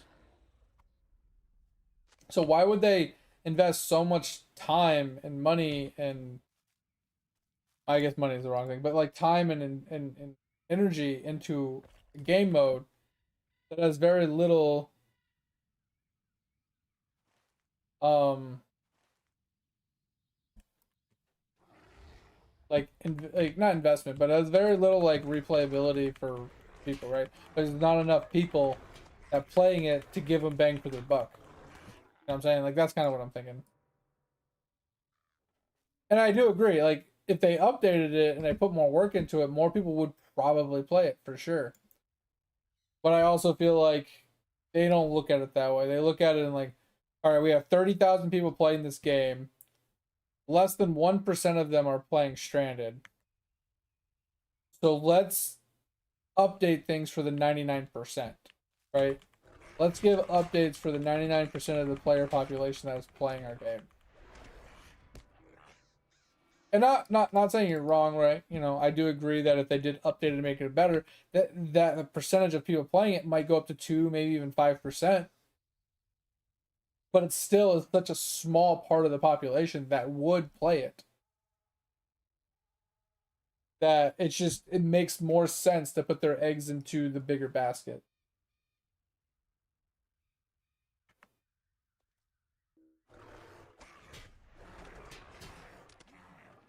I don't really follow news and drama and, you know, Twitter bullshit. I don't follow any of that stuff. Dabble. The only thing I know is I saw his name on a YouTube the other Would you day. like a cup of water? Yo, mate, thanks for the You look hydrate. thirsty as fuck right now. I saw his name on a YouTube the other day. And I don't even remember what it was about, but it was something about Eve Online or something. I have no idea who the person is, what they've done, what. All I know is what people have told me in chat about it, and I really could care less. Guy's gonna do what the guy's gonna do, and you know I'm gonna do what I'm gonna do. At the end of the day, it doesn't really matter.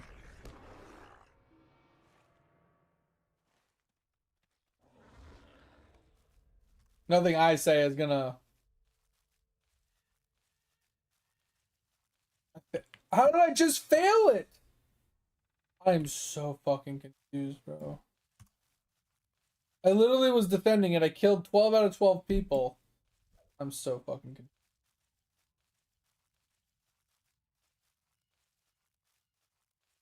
And it's not that I have a problem with the way it's played either, Topher, and I don't mind there being dead items in the game either. It's just so slow and time consuming. It's almost like playing Skyblock's version of Minecraft, right? Where you have to do these weird gimmicky methods in order to acquire a specific item to get rolling on something else and daisy chaining and stuff. And that's cool and all, but it's not really why I play. But it is something different, you know? Could be another. It could give me a few more hours of playing the game, you know, in a different way and give me some enjoyment. So it's not a big deal. This is the second time I've gotten this quest, I think. Are you going to complete? Holy fuck. Okay, so I got the banner one again. So let's go do it again.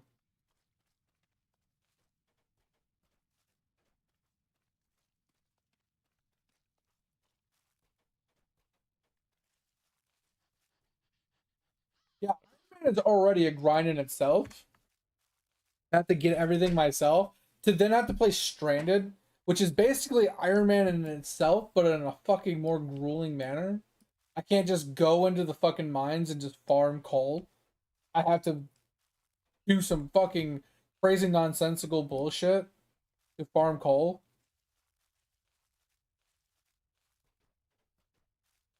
Like, ugh.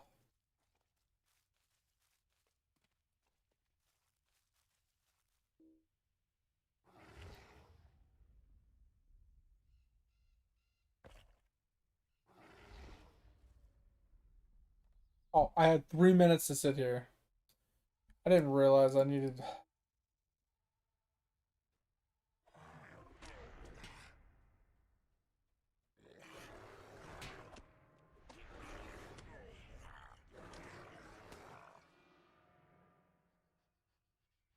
Yeah, because, like, there was in that video, the guy made the comment, like, oh, yeah, in order to max out my gem powder, I gotta do it through farming NPCs that randomly pop up. Like, that sounds atrocious.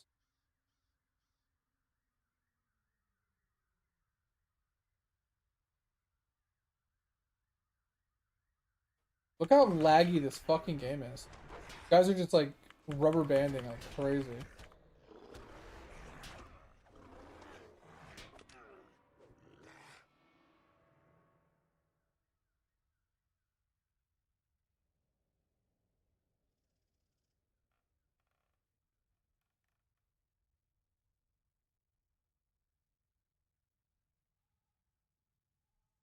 Wait, what about a perfectly optimized game?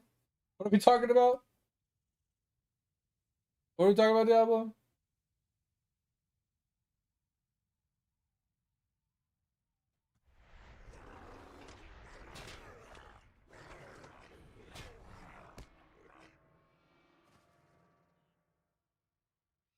Oh yeah, I saw. I don't know what he did, Diablo, but I did see some like analytics on a video randomly that they're like, oh yeah, he used to be one of the biggest video people or whatever, or streamers or whatever the fuck he was, and he's lost so many viewers and subs and blah blah blah. It's astronomical. Like he's lost more viewers and subs in like the last X amount of time than some people have ever made in a lifetime.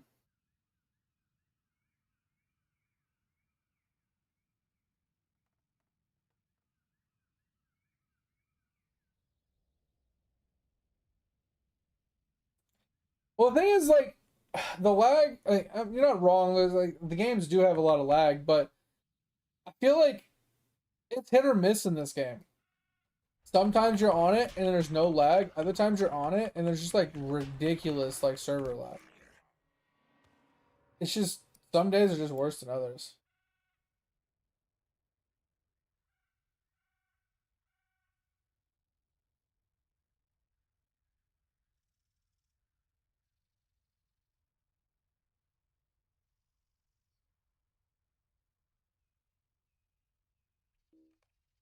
Oh, so people's image of him is like kind of ruined because he won't admit that he did something incorrectly. He's just like, well, he's one of those I'm always right people. So people are like, "Fuck you! If you're always right, then we don't believe in you anymore. We're just gonna stop watching." I saw a video the other day about Pokimane or whatever her name is. I never really watched her myself. I don't even know if she still streams, honestly. But there was like a bunch of like video drama that I saw. I was like, what the fuck? I didn't even know this was going on. You know what I mean? Kind of thing. It's like, wait, they had drama? That's about how detached I am from that kind of shit. But like in the video, it basically made a comment about how like she would do something wrong and then she would apologize for it later. And then she would do something wrong and she'd apologize and she'd do something wrong and she'd apologize. And it just rinsed and repeated that process year after year after year. And it gets to like supposedly people were saying like, oh well, every time she did it, it became less genuine, and people would just took it less seriously, and it just it meant less and less every time she'd apologize. And I'm just like, I mean, I could see that, right? Like if you steal from a bank and you apologize for it, right? And then you steal again, and then you apologize, and then you steal and you apologize, and you steal and you apologize. How genuine do you think that apology really is if you just keep doing it? You know what I'm saying? That's how I feel about it. It's like if you do something wrong and you apologize, okay, that's fine and dandy. We'll take it at face value. And if you truly learn from your mistakes, you would not do it again. Now you might slip up and maybe do it again later down the road. But it wouldn't be like a yearly thing or a bi-yearly thing where it happens regularly, right? So I can see where the kind of inferred like information would come from, where it's like, oh well, how genuine do you think that person is if they constantly breaking the rules and then just apologizing for it? I can get that, but like at the end of the at the end of the video, the synopsis was like, she's not as popular as she used to be, if popular at all, because the image people had of her being this like wholesome, nice, just genuinely pleasant person has been shattered year after year of this like seeing this different side of her over and over again coming out and then her just apologizing for it. So I was just like, I can understand that. like people's like images of people can get shattered and just put a bad taste in your mouth and not want you to watch them anymore. Because there's been some like streamers in my past that I used to watch all the time, and then like they would do something really scummy, and I would just like kind of not so much lose respect for them, but just like lose interest in like the like just watching them, because like just them as a personality just I didn't agree with anymore or whatever. Like I knew them more like their personality more, so I just had no interest in supporting them, so I just stopped watching them because they weren't enjoyable enough to look past it. So I can get it. I can understand why that could be a thing. I mean, I don't like I said, I don't know anything about the situation or the actual ins and outs of it at all, but that's just like the one video I saw, and I haven't seen anything on the other guy. So I don't know anything about what he did or what he didn't do or what people's reasonings are, but I mean, it happens. I mean, that's the thing about like just being on the internet, right? Being like a TikToker, YouTuber, social media person, you know, a live streamer, you're always gonna have people like looking at what you say with like a fine-tooth comb and picking apart it analytically and you know trying to push people like to in one direction or the other, or trying to start drama between two people. Like for example, I made a comment about Pokemon, right? I know nothing about her. I've never talked to her before. Never really paid. I think I've seen her stream like once. I don't know. I don't even think it was like a live stream. It was just like a VOD or something. So like they're like, oh my god, I'm gonna go share this with Pokemon, and so she can get pissed and talk shit about this guy and cause more drama. It's like that's what people on the internet typically do, right? Like someone says something in one stream, and then that person brings it to the person that they're thinking, and blows it out of proportion, and like brings it to him out of context, causes drama, and then just shit gets blown like way out of fucking proportion. And don't get me wrong, there are people that like they pretend to be your friend, they pretend to, you know, have your back, or be genuinely nice to you or whatever, and then at the end of the day they're like using you, abusing you, or just talking shit behind your back, or truly just don't like you or whatever. Like there is that it happens all the time. Like that is internet in a nutshell. So it's like it's just one of those things that like if you're having a conversation and you're just shooting the shit and you're talking and you make some random comment, be like, oh yeah man, one time I was playing with Summit and yeah man, that guy fucking pissed me off, man. He said this one thing, it just set me off, and I can't play games with him anymore. It's just like, oh, I don't know if I can do it again. And they're like, dude, Summit, this guy, he just said something about you, and yeah, I don't think you guys should ever play games with him anymore. You should see this. And then like they clip it, and the guy him Summit watches it, and he's like, well, fuck him. He doesn't want to play games with me. He doesn't want to play games with me. It's like, and then like it could have been completely taken out of context. Like obviously, I'm not saying I would ever say that about Summit, and it's not like I would ever play games with Summit or anything like that. But like at the end, oh, that's a big fucking spider. Let's go kill him. But at the end of the day, I would assume, because I don't know him very well, I don't know him at all, that he would be grown up enough to have a direct conversation about it, right? Like, hey man, I saw this video of you saying that I'm an asshole or something. Could you add some context? You know what I mean? Like, I feel like that's kind of lost this day and age. Or a lot of people, they don't want the context. They see what they want to see, and then they just cause drama, or just they don't want to deal with it.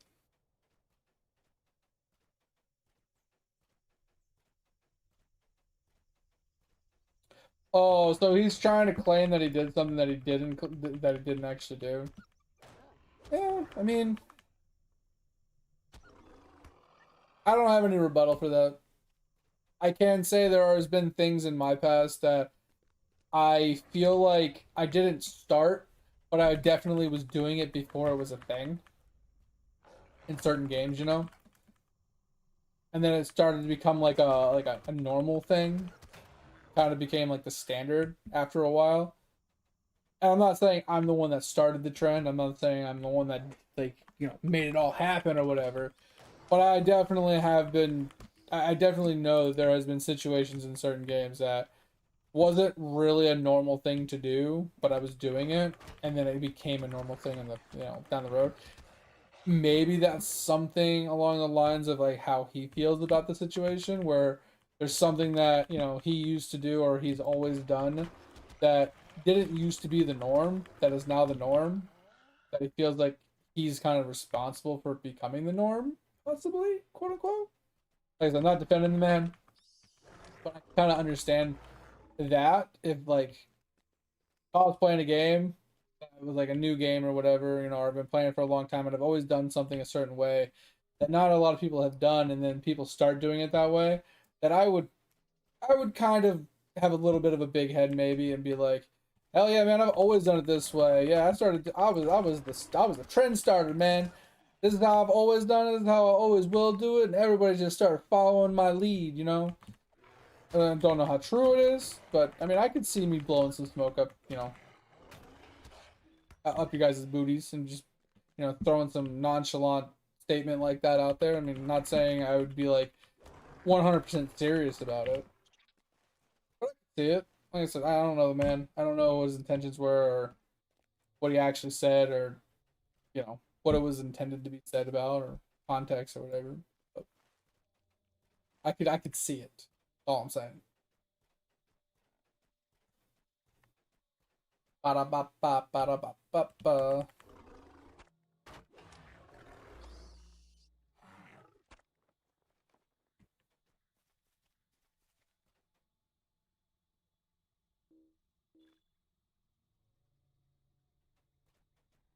Yeah, and I can get that too, Diablo. So the thing is, like, there are some people's personalities that just they over embellish everything. They kind of just I wouldn't say lie per se, but they definitely over embellish everything or make it sound better than it really is, or they are, right? Like you said, like saying I'm an OG WoW player, but they didn't actually come to start playing WoW until Burning Crusade came out. I would never consider somebody an OG WoW unless they started playing WoW in 2004. If you started playing WoW in 2004 or before, I don't even know like when the betas were for it, if there even was a beta. I started like late 2004, I think. So if you're telling me you came to WoW after BC was released, and you're gonna try and tell me you're an OG WoWer, I'm gonna call bullshit. You know what I'm saying? Like that's kind of how I feel about it. But also like be like, oh yeah, man, I was the number one Counter Strike player of all time, and back in 2002, man, no one could stop me. It's like, yeah, I don't know how true that really is. You started at Mr. Pandaria. Oh, that's fucking disgusting. Like I just threw up in my mouth a little bit. Fucking mop, bro. I hated the introduction of fucking pandas. Don't get me wrong, I like pandas. Pandas are fucking cute, adorable little fucking things.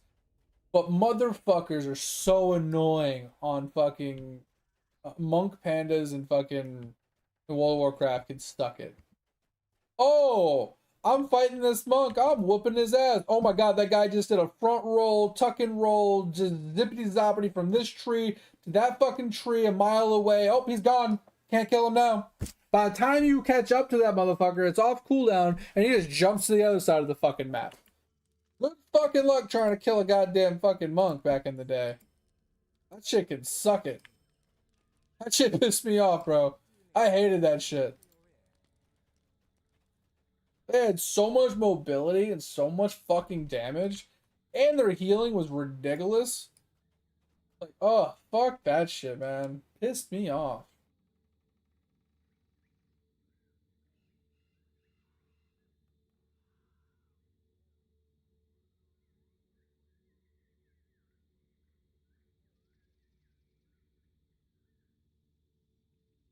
And that's crazy, Diablo. It's like, oh yeah, I'm gonna play this puzzle game and I'm gonna get it right on the first try and just on all of them. I'm so smart, man. I don't yeah. And then people are like, but what are you looking at on your phone? Nothing. I'm texting somebody. I'm looking at social media. I'm looking at chat. You know what I mean? Like, well, then how are you clearly doing every puzzle 100% correctly on your first try? Like, ain't no one that smart. You know what I mean? Like, that's like going into like golf with friends and doing a hole in one on every fucking hole without looking up how to do it. You know what I mean? It's not gonna happen. You're not gonna instantly load a game and know the 100% guaranteed answer on every single question without playing the game before. You know what I'm saying? It's just not like it's not possible.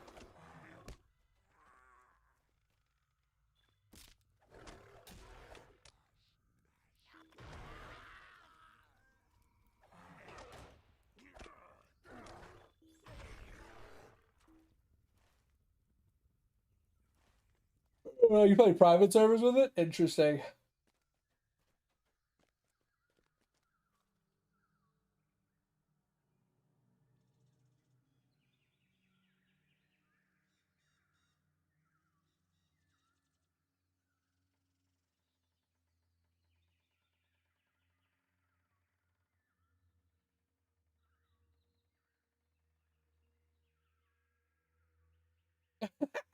It's funny.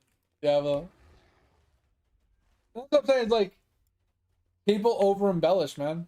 That's what I was saying before. It's like there's a lot of people that just over embellish things and just you know what I'm saying? Like they they just make it sound better than it really is. Or try and like shit talk. I don't know, shit talk's the wrong word, but you know what I mean? Like they just say shit to say shit and just hope it sticks.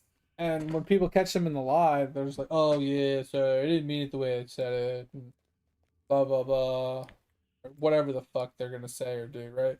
And then at the end of the day, the way you guys are making it sound, it's like he seems like the kind of person that would like double down instead of like admitting, "Yeah, sorry, you know, I was just fucking around, you know, just talking shit."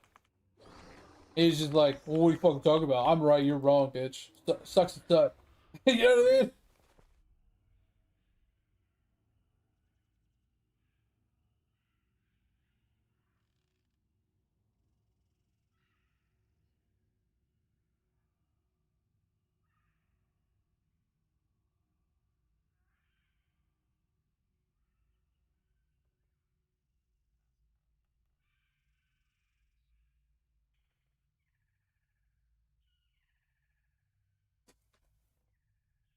Yeah, and that's what I was saying. That's what all I've heard from people is like he's the kind of guy that refuses to be wrong ever,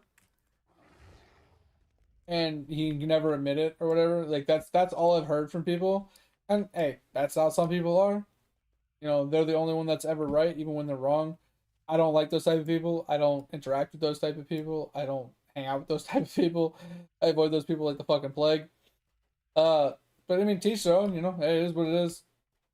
Some people don't mind it. Some people like to troll watch, you know, to troll it, like sit there and just troll the person and and get that entertainment out of them that way. But I mean, I'm not about that. I'd rather just not give them the time of day. Uh, but yeah, like I'm not saying that it's definitive that yeah, sorry, he was like looking up the answers on his other screen or phone or whatever.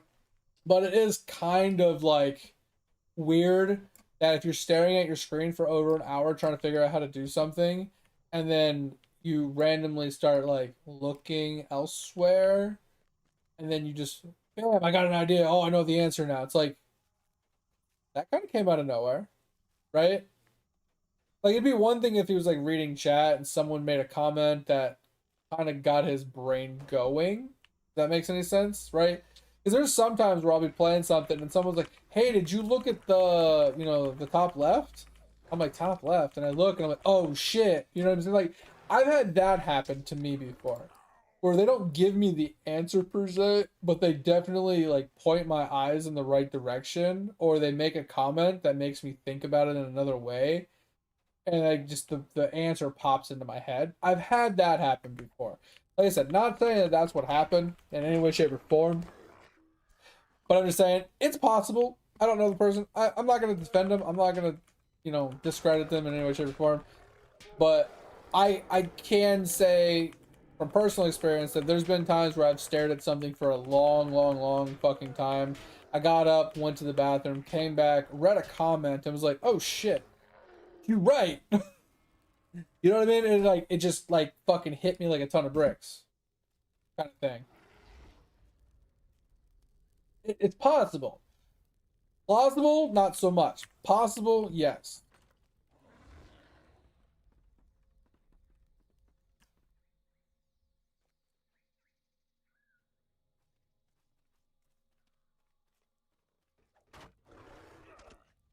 Ugh.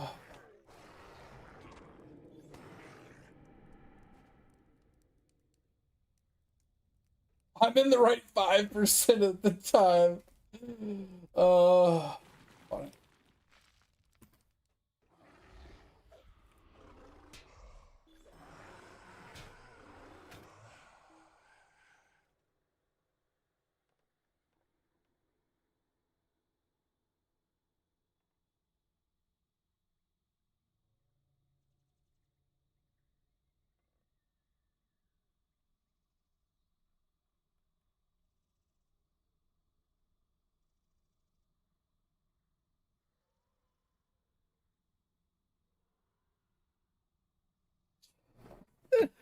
yeah, I'm sorry.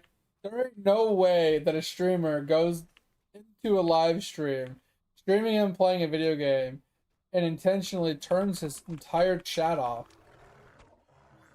to not interact with chat in any way, shape, or form. There ain't no way. Like, even if he said he turned it off, I almost guarantee you he did. Like, and I understand, like, there might be certain situations where you might want to turn chat off because you don't want something to be spoiled or whatever, right? But I'm sorry. Have you not seen those people caught cheating live stream YouTube videos where people are like, "Hey man, I'm gonna do this speed run and I'm gonna do it blindfolded." Okay, but they clearly can see through the blindfold, right? Like they get caught and then they double down and like, "Oh my god, what are you talking about?" And then they try to do it again and then they get proven wrong again and then after like years of like fighting it and they're like, "No, no, no, no, no." They finally like, "Okay, you guys were right the whole time. Sorry. I was gaslighting you guys the whole time. Sorry. Please accept my apology." No, bitch. Fuck you. You know what I mean? Fuck you. All right, mate. I'll take a look at it. Second. Oh my god, what is this? He's got some luxurious hair. Let me tell you. Oh my god, he takes care of that mane. Hell yeah.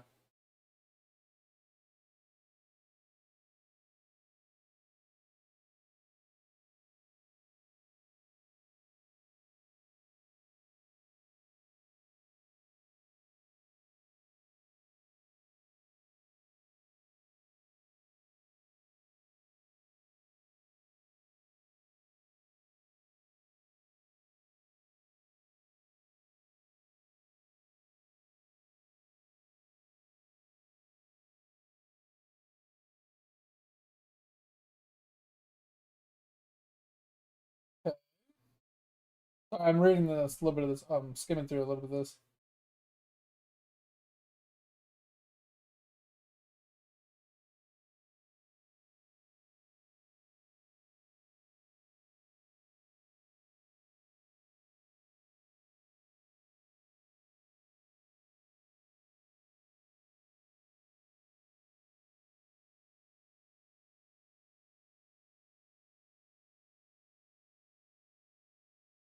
So I'm okay. So I'm reading this article really quick. Like I said, I'm kind of like skimming through it a little bit.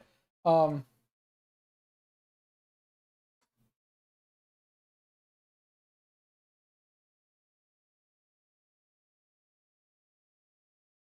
His dad was a high-end Blizzard guy, so they couldn't fire him.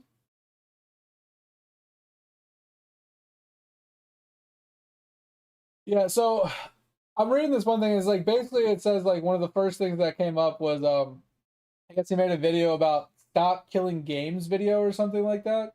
About a petition from the Europe section or whatever, people that were trying to prevent companies from just pulling things off the shelf and making them like no longer obtainable or like playable or whatever, and that they wanted the games to be basically permanently available to people if they purchased them.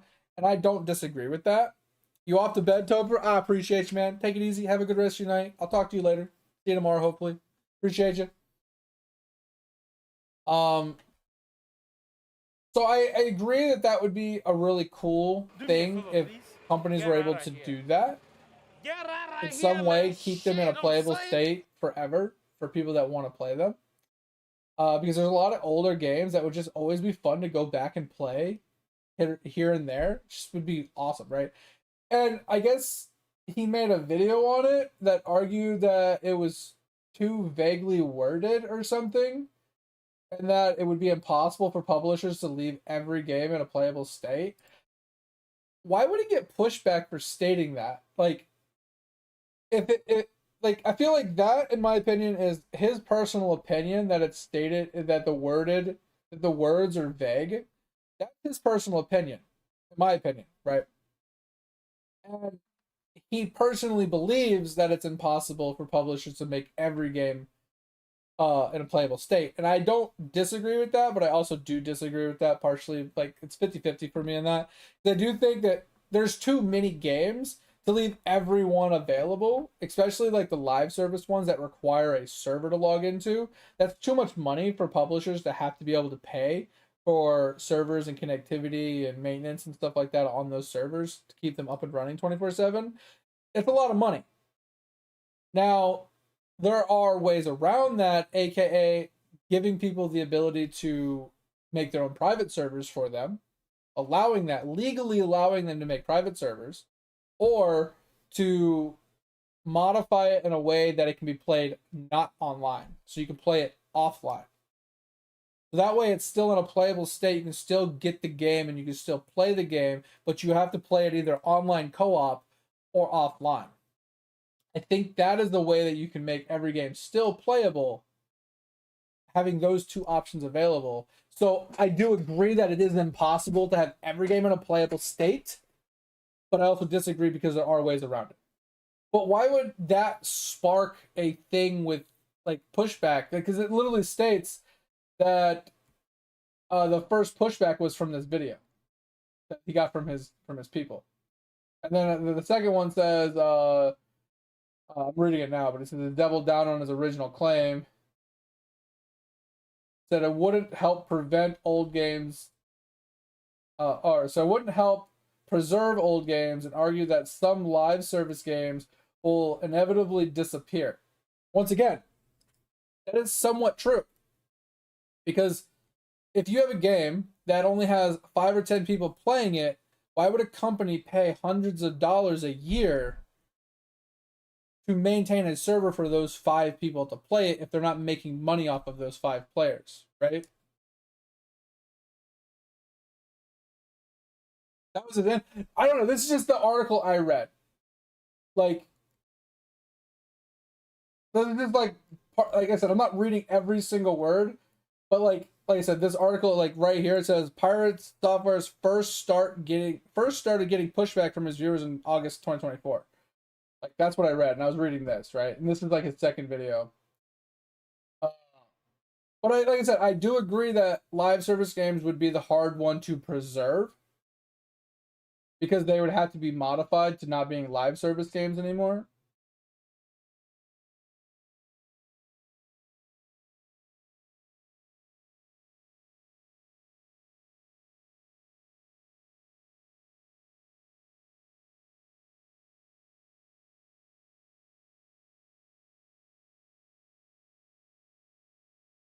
Oh, and like I said, I don't know.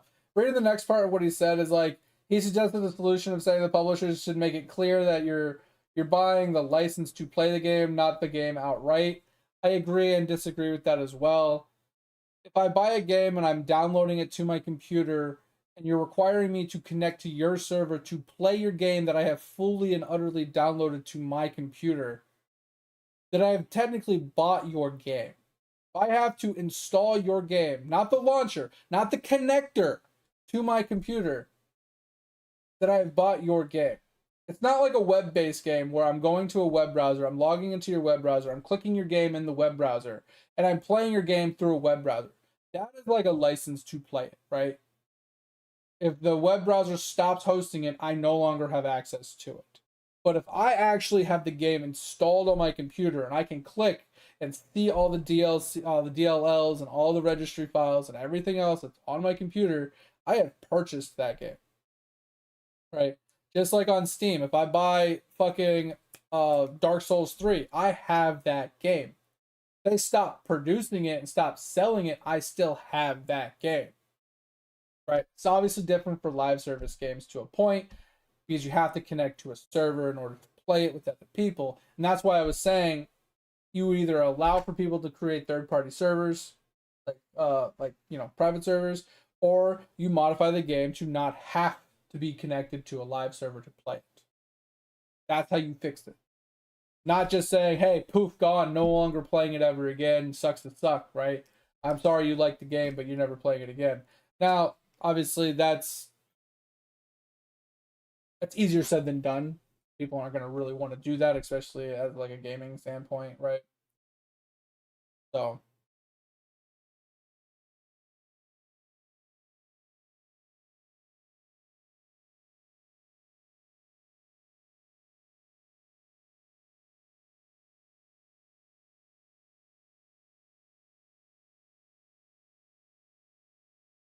yeah, Skill. So there's a lot of people that want single player games to not have live services. And I agree that a single player game shouldn't require you to log into a login server to play it, right? But there's also like AARPGs that could benefit from both live service and offline services, right? So Diablo 3, you shouldn't be forced to log into a Battle.net server to log in to be able to play a game by yourself, right? If you want to play offline single player or like LAN slash online co-op, you should be able to do that on Diablo 3, right? Same thing with Diablo 4. Like even if you're running around the map like running your own stuff, if you want to play solo, you should be able to play solo. You shouldn't be forced to log into a login server to be able to play the game by yourself. You know what I'm saying? I agree that there should be a distinguishing factor where when you go to launch the game, you have two options. You have option A, live service, which means you're playing with other people online, multiplayer, whatever. And then you have offline mode, which literally you just play the game on your local machine with nobody else able to play with you. There should always be those two options with most games. Now, obviously, a game like World of Warcraft, kind of a different story because you need a membership to play it, right? So having an offline version for World of Warcraft doesn't make a whole lot of sense, especially since everything has to be group-based for dungeons and raids. So that doesn't make a whole lot of sense, right? But in an ARPG where everything is solo played anyway, or a regular RPG, right? Or even like RuneScape and stuff like that, where you can play the whole game single player, you should be able to play offline. That simple.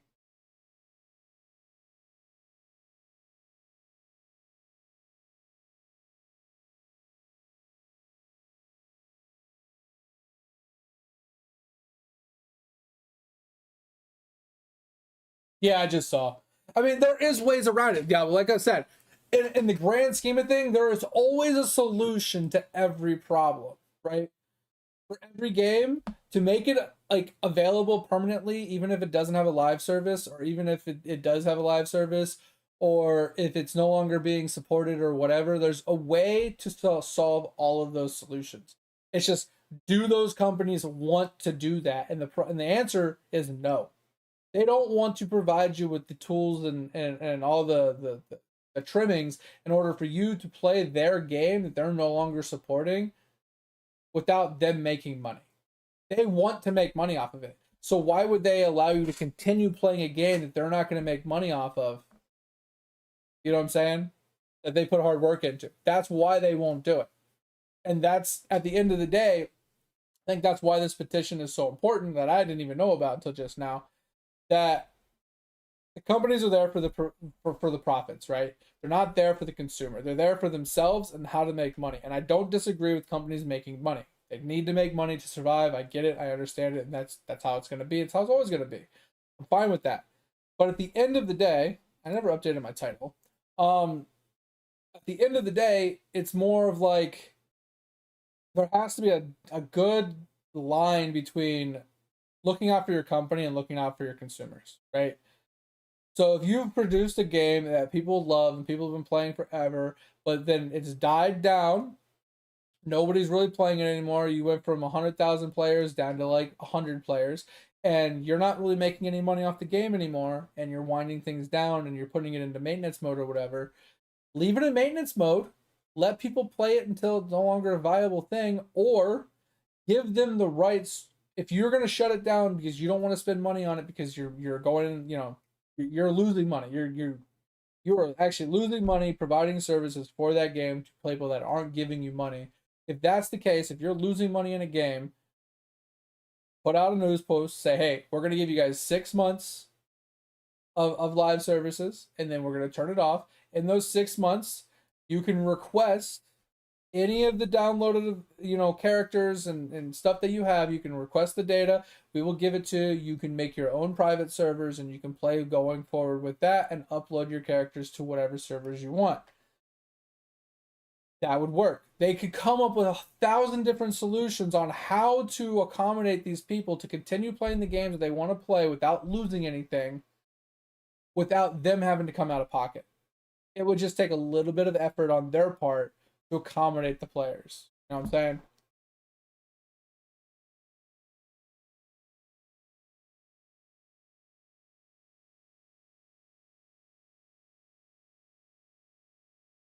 But anyway, like I said, I don't really want to read this whole thing, but saw a massive drop in viewership after just the disaster. After a disastrous World of Warcraft live stream. Play on our, okay, so this is the hardcore one you were talking about. Permanent server, he tackled a dangerous raid with his party, but in the midst of the battle, Pirates Harbor ran away from the fight, and 2 of his teammates died. The players who lost their characters blamed Pirate, but he insisted the whole situation wasn't their fault. Okay, hold on. You said you sent me that video, did you not? I want to see this. I have to see this. So, to be clear, this is the video you're talking about, right? Where he ran away and got his teammates killed or whatever. Who is this? Because I know this is Pirate. I don't know who this is.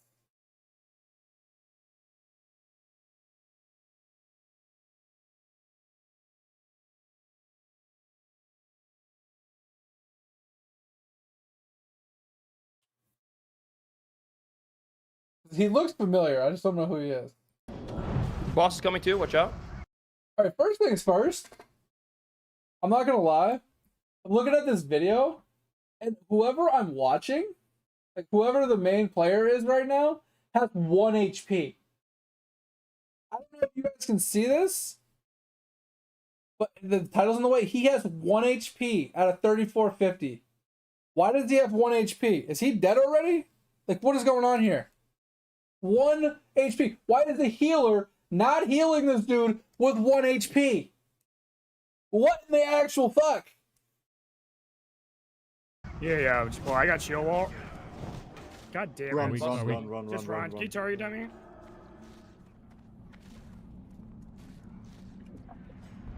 I can target them, yeah.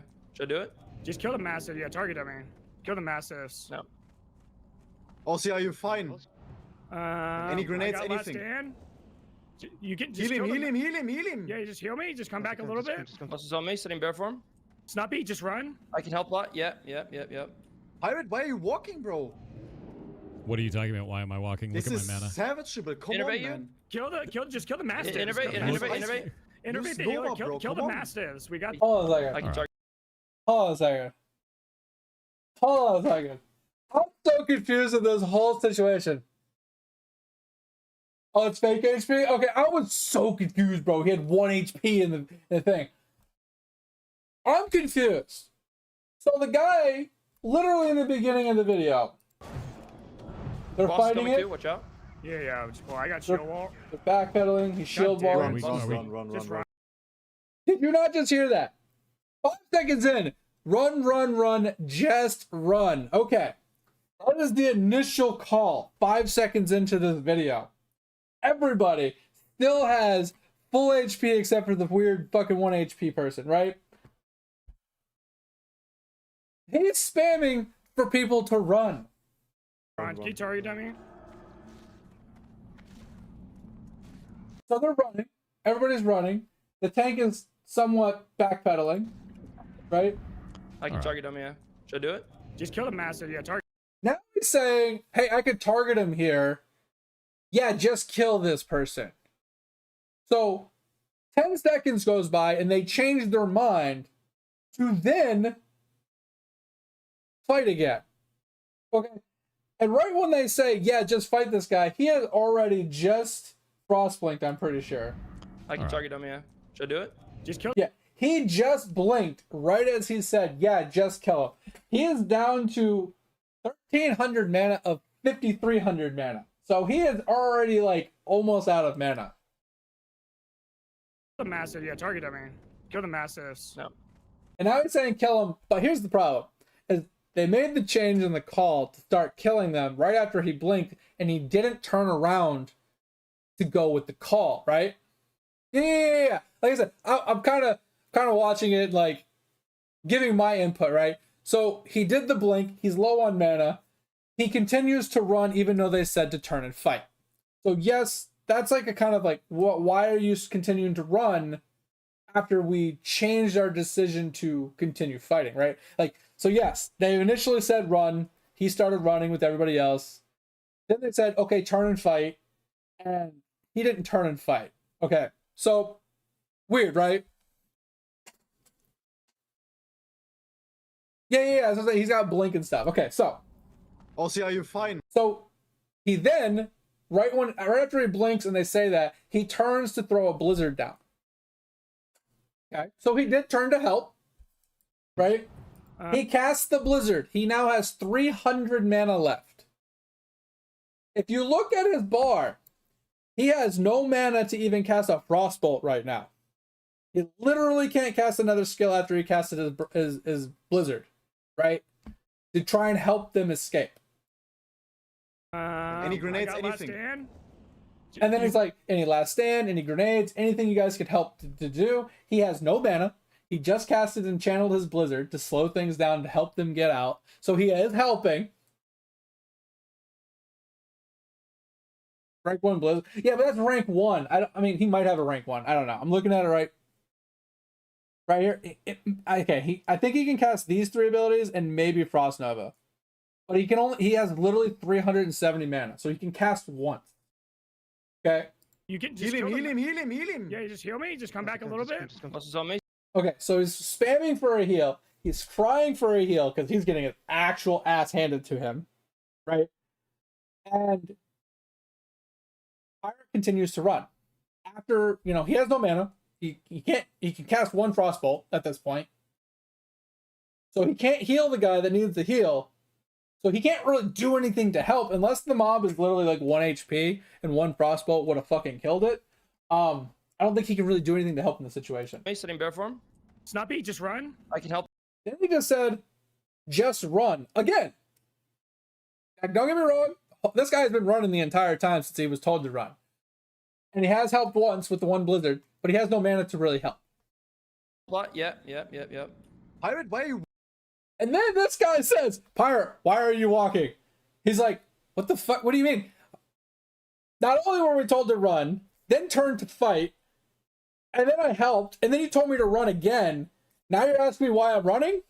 I'm not defending Pirate right now, but I would be in the same boat right now of confusion of like, why are you telling me to run, then telling me to fight, then telling me to run again, and then asking me why I'm running? You see what I'm saying? And right now he does have like 600 mana, so he could cast 2 things, right? Yeah, so in theory, if he has enough mana to walk up, Frost Nova, and blink out, he could safely Frost Nova things and get out and try to help people. But it's really close on mana to be able to do something like that. Yeah, I know, Skills. I haven't got to that point yet, but I'm just saying, like, breaking down this 30 seconds of this first part of the video, I can see the confusion, right? I can understand the confusion. I haven't got to his reaction and his personal, like, response. But I get, like, this guy's like, bro, why are you running? Why are you running? It's like, we were told to. You know what I mean? Like,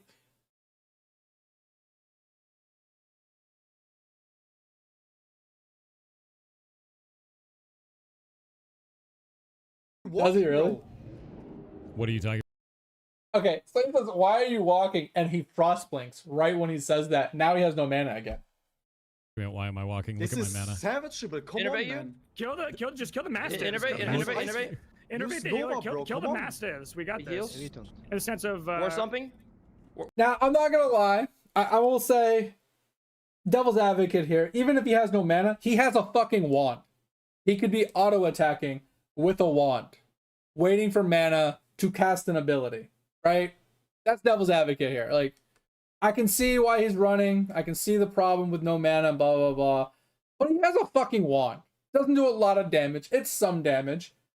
And as his mana comes back, he could be Frost Novaing. He could be, you know, Frost Bolting or instant casting Pyroblast or something. Do you see my mana? What am I supposed to do for you? Just kill the mastiffs. One shot. Okay, we More pulled than another more on the way, pass more on the right way. now. Ice Nova. The mastiffs can be ice novas. Dead, I'm dead, I'm dead. Now we're gonna wait. Nusara? No. Okay, get out, get out. Run, run. Evocation's on cooldown, man. I can taunt last How much mana is moment of Ice peace as well? Nova? There's no that much mana. You have a boss in you. You called run. Getting I slowed. ran. Fuck. Wait. Anything for me? I can- Snuppy. Oh, I no. don't think I cannot stun him. Also, No, are you just good? just run out, run out. Are you good? The Also, boss- Mods Hey, were not fed $1.76. Fuck! Like I said, people just died. I agree with the guy saying, how much does Frost Nova cost? Now, I will agree, he could have cast a Frost Nova at least twice in that situation. But here's the dilemma. They called to run, then they called to turn and fight, then they called to run, then they continued to fight, and then they called to run and get out. He did what they said, and now it's his fault. Now, I'm not saying it's not his fault, because like I said, he could have helped more. He was obviously prioritizing his own life over everybody else's. And we're gonna listen to his side of what he wants to say or whatever in a second here. But I'm not pissed at the situation right now. Now, if I died, I'd be pissed. But they stood to fight way too long. You know what I'm saying? Like, they were in a situation where they're like, oh shit, run. Hey, let's fight. Hey, let's run. They were wishy-washy about what they wanted to do. They needed to be more definitive. Either stand and fight or fucking run and reset. That's what I'm saying, Diablo. Like, he could have stayed a lot closer. And he could have been using his Frost Nova as he was getting mana back instead of Frost Blinking to get out before everybody else. Like I said, he could have helped a lot more. This is what I'm saying. I'm playing both sides of the fence right now. I'm just saying, I can see why he did what he did, but I can see the frustration of the other players because he could have did so much more to help. Right? He could have been using his wand to conserve mana while he was ahead of everybody, like trying to do some damage, maybe killing one of the ads, like helping burn down an ad. If an ad died, they might not have wiped in that, right? Or being able to use a Frost Nova here and there so they could like stop taking damage by 4 mobs. They're only taking damage by 1 or 2 mobs because they're now spread out a little bit, or giving them that space to run to get out further. While he's staying ahead, he just, when Ice Nova's off cooldown, hit him again. Ice Nova's off cooldown, hit him again. Let this team get out with him. He could have helped so much more. They called boss run, came up after, I like, the ran, Masters and I was 2, out of mana. after we, I don't know what the hell they were expecting, dude. That does not make any sense. No. They overpulled 2 pulls and the boss. Like, Fuck. Okay. So I can hear it in his voice that there is no way in hell he could ever see that he did anything wrong here. Which I agree. If you double pull and pull a boss, you don't try to fight. You instantly run. There is no and ifs buts about it. You say, oh fuck, I pulled too much, and you just run. But that brings me back to, as a mage, he should have helped them get out. That's it. Yeah, that's what I'm saying. That is the only thing left in this conversation is if you know it's a run, you help people get out. You don't just fucking book it. You don't go fucking vanish on a rogue and just stay in a corner and watch your whole team die. You help. You hit them with a sap. You hit them with a garrote. You hit them with a fucking cheap shot. You help people get out. You don't just sit there and watch them die. Right? And you can tell the second they pulled, he started fighting with everybody else. They say, oh shit, run, run, run. He turns. He doesn't care about anything else. He wants to make sure he doesn't die. He blinks and he starts running. That's it. And then they say, oh, turn and fight this guy. Turn and fight this guy. And he turns. He drops a fucking blizzard and turns and keeps running. Right? You know what I'm saying? So, like I said, playing both sides here, I see why he did what he did still. But he had so much mana to be able to help them get out. Yeah, that's the thing. He was only worried about himself. He wasn't worried about the whole team. He was worried about him losing his character and having to start over. Not the other 4 people in his party that if they all died but him, they all have to start over and he has to find a new party. Right? So, in the grand scheme of things, he's wrong because he should have helped more. And his argument was, I had no mana. Well, here's the thing. He used Frostblink 3 times, which used all of his mana. I think it was 3 times. It might have been 2 times, but I think it was 3 times. And he used Blizzard once. He didn't need to blink a single time because he was already ahead of everybody. And like you said, if he would have saved that mana for Frost Nova, they said, run, run, run. You start running. You turn, you Frostblink, and you keep running with the rest of the team. When they start to catch up, you Frostblink, you Frost Nova again and keep running. Right? Like, Blizzard's fine. The problem with Blizzard is it does slow, but it causes you to have to channel it. At least back then, I think you had to channel it the whole time. You couldn't just cast it and just start running. I think you had to channel it. So it would put him in a bad position where he would have had to Frostblink after Blizzarding to get his team out, which is possible if he had more mana. But since he was struggling with mana, oh, you can just cast it? Okay. I wasn't sure if it was still like the channelable. You had to channel it or whatever. But regardless, Blizzard costs a lot of mana.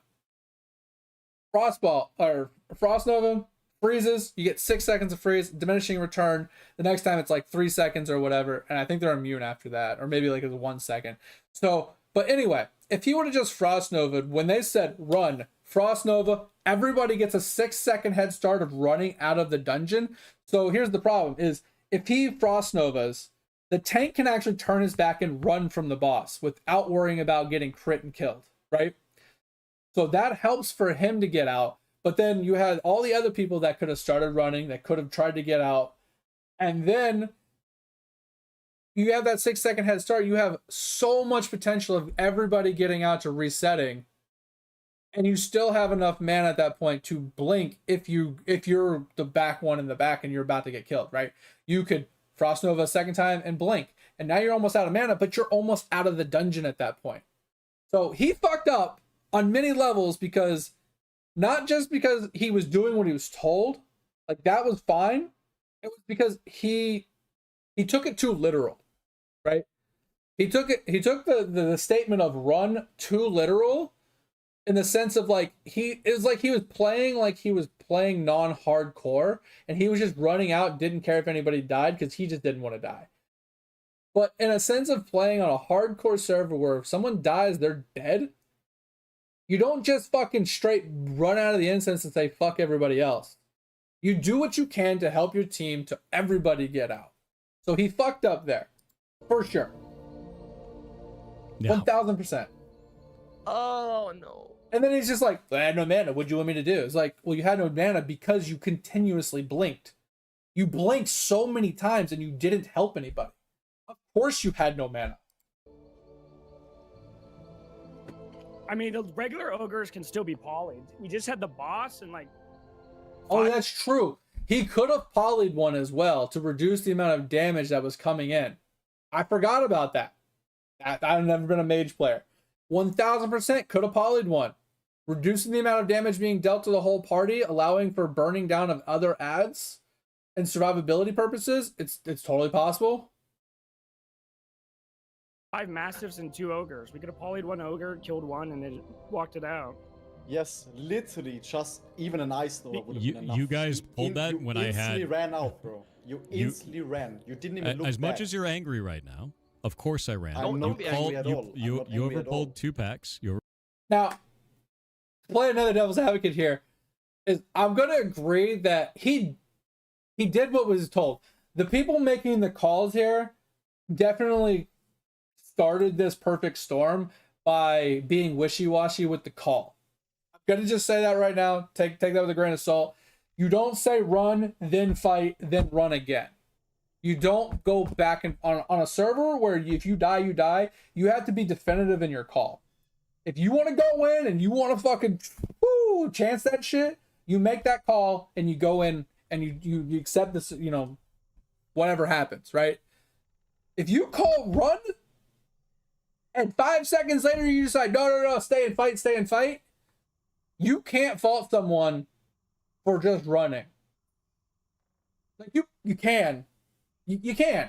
And we are going to fault people, because there's a difference between just blatantly running and running with a purpose. And what I mean by that is running while helping people get out. But you can't change your mind. Once you've made the decision to run, you cannot walk that back. You have to go with that call.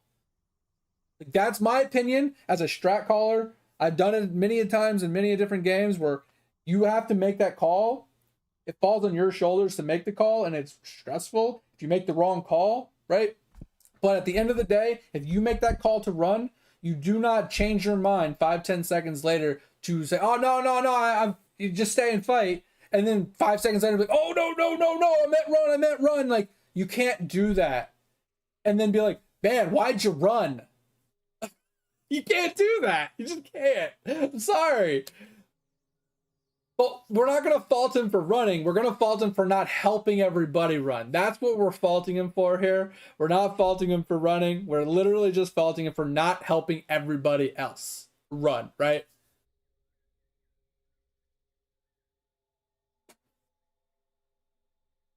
No, I get that, Diablo. If you kill one, there's less damage going out or whatever. But if you listen to the first 20 seconds, it says, oh, run. And then he says, oh yeah, kill this guy. Right? You kind of can't do both. Especially as a caster. You have to stand still, you have to cast, and you have to kill things. If you want to run, you have to run. While helping people get out. Right? They weren't very specific of, hey, can we poly X, right? So we can kill square. They're just like, kill the monger. After telling everybody to run. I'm just saying, it's a miscommunication. It's a very ambiguous kind of way to just be like, run, fight, run. You don't do both. And I get it. I understand. I even made the same comment. Is like, if you kill one or you poly one or whatever, you're taking less damage. So it's much easier to get out because you're not taking as much damage. But in the grand scheme of things, the best call would have been Frost Nova and run. Not, hey, fight this one guy so we take less damage while running out. That's what I'm saying. I'm not saying that he was right, Diablo. I'm just saying the thing that he did wrong was not helping. Like, not helping more to get out, right? It wasn't that he ran. It wasn't that he did the right thing. I'm just saying from a strat calling position, you can't flip-flop, right? You can't tell people to run and then tell people to kill something at the same time, right? Now you can say, run, hey, someone CC this, right? Can we get a poly on something? Because that makes more sense. Not kill this. Kill this means stand and fight. That's what I'm saying. As a strat caller position of where the guy said to run and then he said to fight, the fight meant something different than what it sounds like. It means kill this while we're running, so we're taking less damage. But that's not how it comes across in a stressful situation. When you hear run, you start running. When you hear fight, you hear turn around and kick something's ass and stand your ground. That's why I'm saying from the strat point of view, from the person calling the shots, they shouldn't have said fight. They should have said run, and they should have called for like CCs and stuff. They should have been like, hey, can we get a Frost Nova? Hey, can we get a sheep? Right?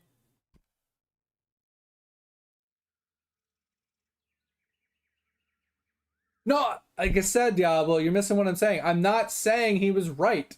I'm not saying what he did was right. I'm saying he should have helped more, and I agree. It's not whoever's the fastest, go, go, go. It's help everybody that you can using the available resources at your disposal. All I'm saying is the person that originally said run, then said fight, is also at fault here. Right? If they would have stuck to just running while using CCs. So instead of saying, hey, fight this guy, they should have said, hey, CC this guy. Throw a Frost Nova, throw a Blizzard. They should have asked for CCs instead of fighting. That is the one crux I can say about the person calling the strats that they should have done differently. But I'm not saying in any way, shape, or form that this guy did the right thing. He ran like he was told to, but he didn't run like he should have.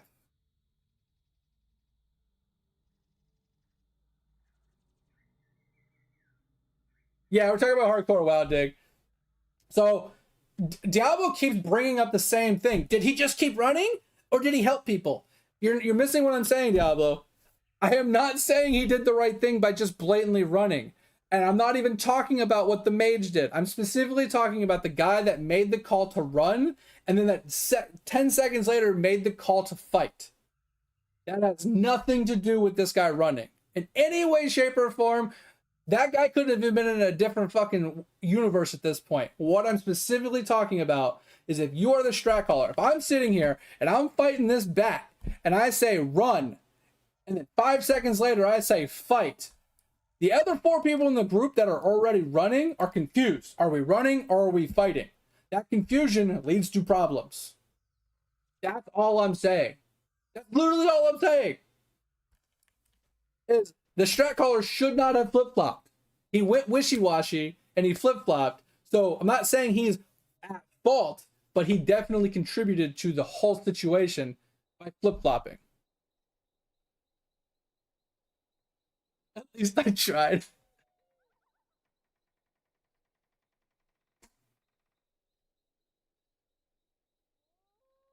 But you're not wrong too, Diablo. Like, as a rogue, right? In that situation, as a rogue, if you vanish, you're safe, yes. But if you want to help your team, you can cheap shot something, right? And then you can throw like blinding powder at another, and you can Garrote third. You have 3 CCs right there that you can chance getting yourself killed, but you can try to use 3 CCs on 3 different people to help your teammates get out. As a mage, you have Frost Nova, you have Blizzard, you have Blink, you have, well, Blink's for yourself, but yeah, you have Frost Nova to Frost Nova everything in place, try and keep, get people some more distance. You have Blizzard to slow things down. Oh yeah, and you have Sprint as a rogue, right? So you have those options. So and then I don't know what else was in the party. I mean, I think like a war. I think there's 2 warriors and something else. I don't fucking know. But anyway, I'm not defending the fact that he ran like as fast as he possibly could. I'm exact opposite. I'm blaming him because he didn't help. That's what he did wrong. But I'm also blaming the confusion and the whole just wishy-washiness of the strat call of run, fight, run. Within 20 seconds of each other. The guy literally said run, and 5 seconds later, or 10 seconds later, he said to fight something. That's a problem. That's a problem in itself, right? We're going to see what he says. And a boss. I had 1,400 mana left. I had to spend all of that mana to try and put it on Blizzard to save you guys in the first place, and nothing left. You weren't paying attention to party resources, you overpulled, and you weren't paying attention to where the boss was. That's not on me. Oh, that is such an arrogant answer. But somewhat true. They did overpull. They did pull the boss. So that was a misplay on their part. But the resource management is also a problem because they did pull when I think in the very beginning, he didn't have a lot of mana. Let me go back to the beginning. How much mana did he have? When they first made the pull, 2 seconds in, he only had 1,500 mana. So he only had a third of his mana when they overpulled. Like I said, not wrong. They did definitely pull before everybody, without paying attention to people's resources and stuff like that. So everything he just said was a fact. Clear, hard fact that they did overpull. They weren't paying that much attention, and he had no mana to start, right? But he over embellished, right? We talked about this before, Diablo. Over embellished. He said he blew all of his mana on a blizzard to help them get out. He neglected to say, I frost blinked 3 times. Which is more than enough for like 3 frost novas. Or at least 2 frost novas and maybe another blizzard. Like, once again, he could have helped so much more.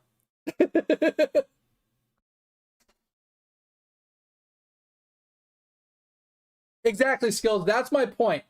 Is that wishy-washy panic didn't contribute in a good way, right?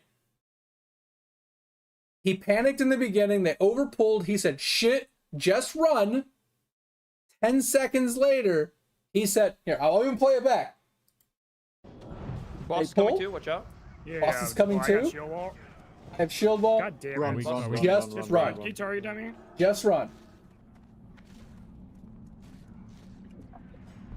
I can target him, yeah. Should I do it? Just kill the master. Yeah, target dummy. Okay. I can target him here. Should I do it? Yeah, target a massive, just fight him. It's 10 seconds after he just said run. That is the second problem of the situation, right? But here's the thing. When he said turn and fight this guy, I will admit the guy did turn around and throw a blizzard down to help. Which, that's after he blinked and used up a third of his mana. Frost, blizzarded, and then blinked after that, and then blinked a third time later, and then complained he had no mana. So he improperly used his mana resources, knowing he didn't have a lot. He was 1,000 yards ahead of anybody else, didn't need to be blinking.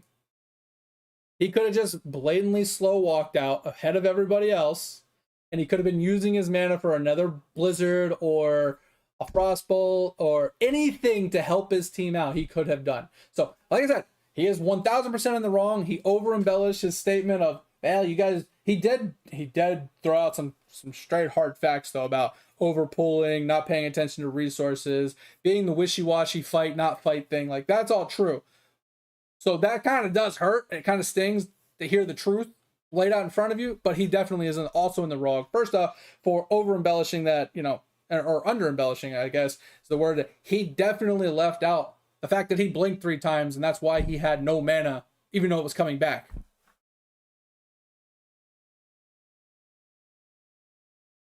That was he was already way ahead. Why was he continuously blinking? You know what I mean?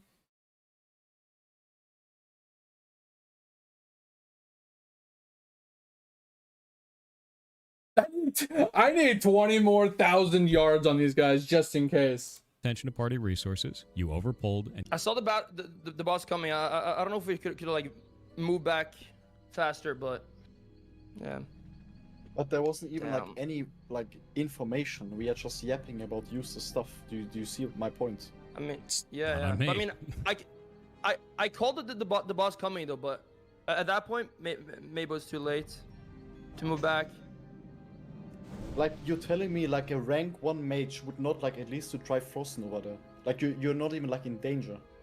Oh, I'm can at 100% least in try a danger. Frost Nova. Like 100%. no, you're not. No, 100%. So he is right and wrong about being in danger with the Frost Nova. It does have a big radius. You out, mate? I appreciate you. Thanks for being here. Hope you had a good time. Sorry, we're just yapping for a while here. I'm kind of just in the mood to talk. But I appreciate you. Hope you had a good time. Hope you have a good rest of your day. Sleep well. I'll talk to you tomorrow. So he's right and wrong. So as long as he doesn't have aggro, he's safe. But the second he frost novas, if he's still in range when the tank gets out of range, he's in danger. Right? So as long as he gets out of range before the tank gets out of range, he's safe. So he's right and wrong stating that he's in danger, because depending on the situation, he technically is safe. Unless the circumstances changes where the threat switches to him because the current highest threat isn't in target range, right? % danger. When your shot color says run, it's time to run, you run. That is how that works. Yes. When they say run, that means run. But like Diablo said, that doesn't mean be the first one out the door, leaving everybody in the dust like it's fucking Olympic gold medalist fucking sprintathon. You know what I'm saying? Like, it's a fucking relay, bro. It's a relay. You help everybody get out. It's like a 3-legged race. You know what I mean? 3-legged race. You don't leave someone behind. You don't chop that leg off and just keep running.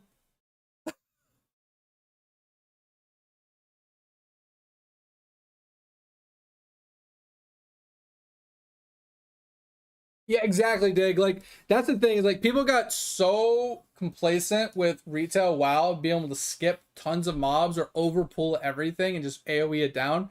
They go into hardcore WoW and they get fucking dick punched. Because that's not how original WoW was.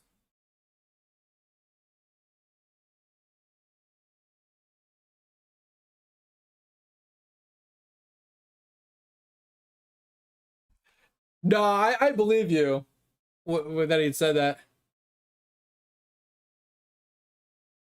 No, Tom, so someone brought up, I think Diablo asked me if I knew anything about the whole pirate thing, and I know nothing about it because I don't pay attention to that stuff. So he sent me a couple clips, and I'm just like listening to it, and I'm playing devil's advocate of explaining my side of like how I would see it. That he definitely was in the wrong in this situation where they overpulled and they said to run, and he just like bolted. Like, he didn't even try to help. Like, okay, I take that back. He threw one blizzard down and just bolted. He literally blinked 3 times to be the first one out of the room when he was literally like 1,000 yards ahead of everybody else, which he didn't need to continuously blink to get out, right? He didn't Frost Nova. He didn't sheep anything. He just blizzarded. Now, he was low on resources, but if he wasn't blinking, he would have had enough mana to help a lot more, and he just didn't do any of it. So he's in the wrong for not helping, but he did what he was told to do, which was run. There's a difference between running and fucking running, right?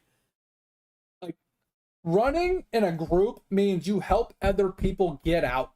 You use your resources, use your abilities to help your teammates get out safely while you're all running, while keeping yourself somewhat safe, right? And then there's fucking running, which is every man for themselves, bum rush the door. If you die, you fucking die, right? He didn't give a fuck about anybody. He just fucking yeeted himself out. He didn't give a fuck. Yeah, I don't do social media either, Dig. The only reason I know about this is because people keep tossing it down my throat. So I'm just like, what are you talking about? What are you talking about? And I look at it, I'm like, oh, okay. I don't blame him 100% for the situation because, like I said, they overpulled. They pulled when he didn't have like full resources and mana and stuff like that. They were wishy-washy about their call, about fight, not run, don't run bullshit. And like I said, that combination with him just blatantly not helping and running led to 2 people dying. So he is at fault. But so that like I said, it's like a 2-part problem. That's the problem. Yeah, he straight Forrest Gumped it. That's what I'm saying. Like, it's a 2-part problem. He's 100% in the wrong for just Forrest Gumping and right out of that bitch and not caring about anybody else. And he could have helped a lot more, but the other people definitely threw fuel on the fire with the whole. Like, they layered so many problems into one situation. There is a lot of hate for him lately. Like I said, I've never even watched his stream a single day. I didn't even know he was a streamer until someone sent it to me. But You were the shot caller. You called for run. I ran. I'm not a shot caller. And I was out of mana. Actually, I'm a noob, bro. I You think I called have the way shot. less experience than you have. Oh dear God. And I can still see that I can at least use a Frost Nova there. Or at Okay, least try then something. go roll You a were mage the and do first it. person that ran away and didn't even look back. Literally. This is so that guy is right and wrong. Like, I'm assuming that Pirate is probably more experienced in the situation compared to him, and he just stated that Pirate was more experienced than him. But he said that Pirate didn't even turn around at all to help or to look, which is incorrect because Pirate did turn around and throw a blizzard. But that's not enough, right? That's not enough to excuse what he did, right? That's straight just blatant, oh, blizzard, I'm out. Have a good day. I'm a mile away from you guys, not helping in any way, shape, or form because I keep blinking to waste all my mana. He's not wrong, but the fact that he's just said that he didn't even turn around. Obviously, this guy wasn't paying, like, if he was the tank or if he was doing, like, he wasn't paying that much attention, all he saw was Pirate running the whole time. Like, he didn't see the whole thing. He didn't see the fact that Pirate did turn around and did blizzard. So, I don't know. Like I said, he's pissed, he's salty, he's upset, he's jaded. I get it. You know, tempers are flat, you know, human after something like that happens.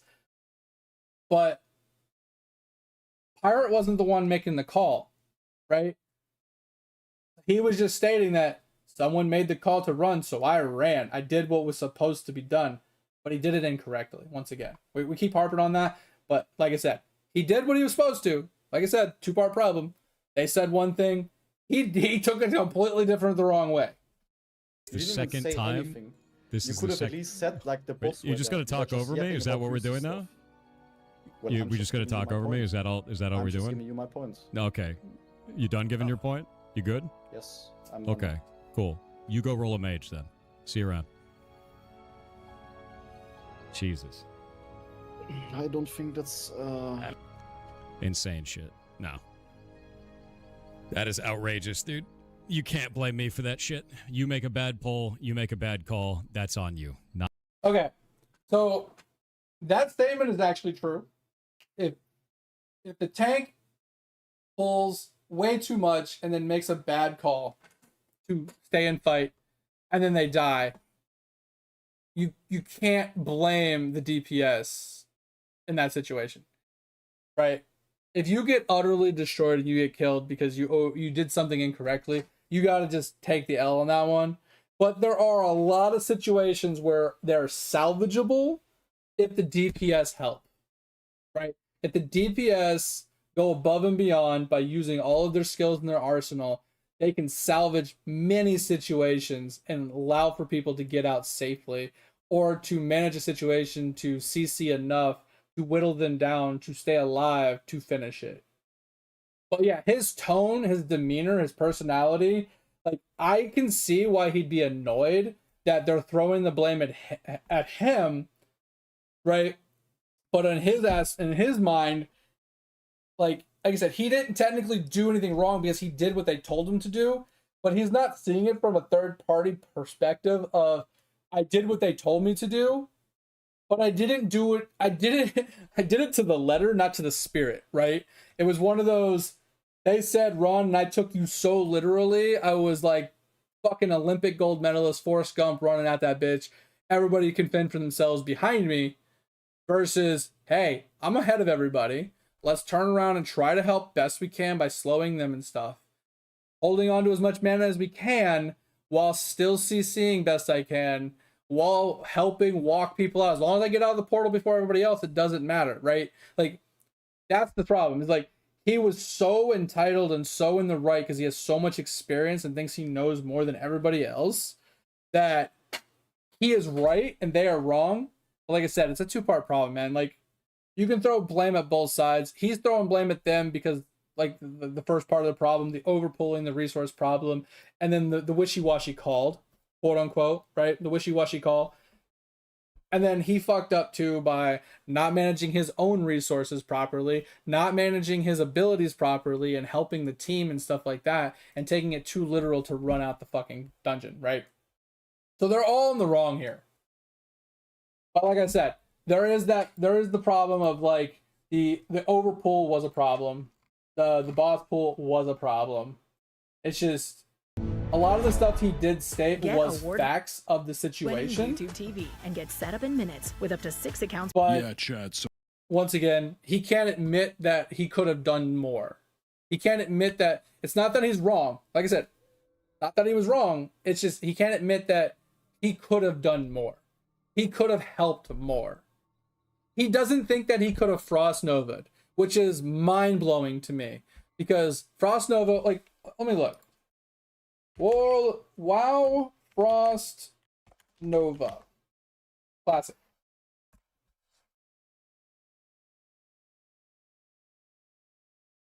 I don't know. So we're just gonna pull it up. Frost Nova has a 25-second cooldown, and it frosts everything. Where is the radius?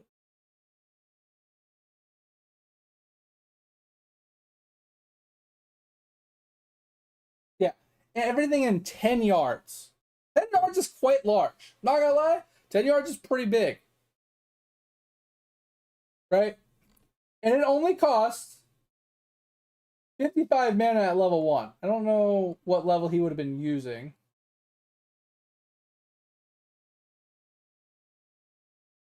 But if it's only 55 fucking mana, bro, and you saying you can't cast that when you had hundreds, like, there's a problem, right?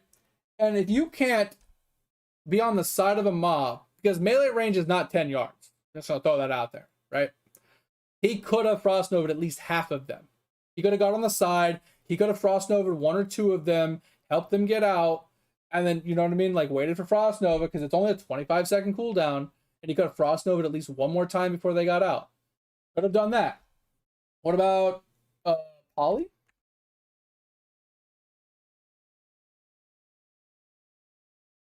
I know it's polymorph, but oh yeah. Wait, what's going on here? Who just hold on. Sorry. Paula D, welcome. Thank you for the raid. I appreciate you. We are about to be getting off soon here too. I'm sorry that you're gonna have to raid someone that's about to be getting off as well. I'll toss you guys over to somebody else when we get out of here, but we are having a random conversation about drama. So if you guys want to join in, you guys are more welcome. But I appreciate you. Thanks for you know, throwing your community on over here. I hope you had a good stream, and I appreciate it. It's much appreciated. Super generous of you. Thank you. Welcome in, everybody. My name's Rage, variety streamer. We've been playing a little bit of Lotro. Well, we were playing Lotro a while ago. Now we're back on Lotro after we took a little break. So we'll probably be on Lotro for a little while until at least PoE 2 comes out, and then we'll make a swap to PoE 2 for a little while until we hate that again, and then we'll probably find something else to play and then come back to Lotro again. But yeah, we do a whole lot of miscellaneous stuff here. We talk about a lot of games. We help people with a bunch of different games, give gaming advice, you know, stuff and things and stuff. Thank you for the follow as well, Tala. I appreciate you. Like I said, thanks for the raid, bringing your community on over here. I'm thankful that you you know, chose me with your blessed viewers. Troll Shaw getting lost, bro. So I know you guys are just new here. So I played Lotro back in beta, basically. right? And I didn't play it until this year, basically. This is the first time I've actually played it. So what I've been doing is I've been going every zone from the beginning, except for Bree. I skipped Bree. But I have 100% as many quests as I could possibly find, at least main story, and as many side quests I could possibly find. And I've done every deed that I can do at my current level, except for some of the dungeon ones, for each zone in this zone. So we did Evandim, 4chan, Angmar, Trollshaw, North Downs, Lonelands, Carland, Swanfleet, fucking Shire, Aaronloon, except for the level 50 ones, because I wasn't level 50 when I did them. We don't have access to Jordanshire or some of the other ones because we're completely 100% free to play. So we haven't purchased any of that stuff yet. And then we did this place as well, and we ended up in Moria, and Moria kicked my ass. So the problem is I've done almost everything in Moria except for some of the dungeons, and I have a handful of the deeds to still do. But today we ended up out here, and we finished this up. But I forgot to do the deeds, and I ended up in Mirkwood. So I have to kind of go back to finish the deeds over here, to then come over to Mirkwood. But right now we're kind of just talking about drama, like internet drama. But yeah, we like I said, we've done a lot of deeds. Like if we go and look, like, so I don't know which this one is. Yeah, this is Bree. Like I said, Bree I skipped. But if you look, like I have nothing to do in the Shire, right? Now there might be a few hidden ones that I can't do because I'm not a high enough level. And then this one is Ironloon. These are all the level 50 ones that I couldn't do. And then here's Swanfleet and Coralon. Like I did like all of these. We did all of Lonelands. Like I said, the only ones that aren't here are the ones that have to be level 100 or 150 for. And then, we did North Downs, we did Trollshaw, we did Mountains, Evandim, Angmar, 4chan, Angmar. And then this place, like we ran through it, but we didn't really do much here, right? This is the place that we did a couple things in, and we just kind of didn't actually do anything here.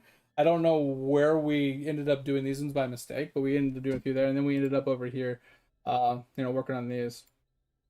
So this is what we're working on right now. Morning, Purple. Welcome, welcome. Thanks for joining us. I'm assuming you came over from the raid, maybe. But thank you for being here. Hope you're doing well.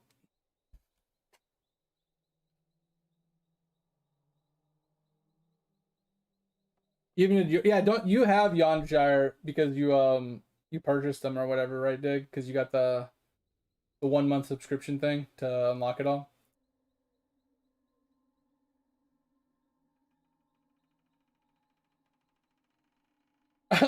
Bro, Angmar wasn't that bad, Todd. Honestly, of all the places that I have done deeds in, the one that I hated the most, other than Moria, because Moria is absolutely fucking dreadful, the one I actually hated the most was Coralan. And it wasn't because it was hard, it was because of the rare mobs. I had to Google the rare mobs, and it took me 3 days because I couldn't find some of the rare mobs. They just weren't spawning. Or I wasn't finding where they were spawned. It took fucking forever. Angmar was annoying. And the reason I hated Angmar is because I don't have VIP, so I can't fast travel. So I had to literally run everything everywhere. So it did suck, but it wasn't too bad. But this one was awful. Absolutely awful.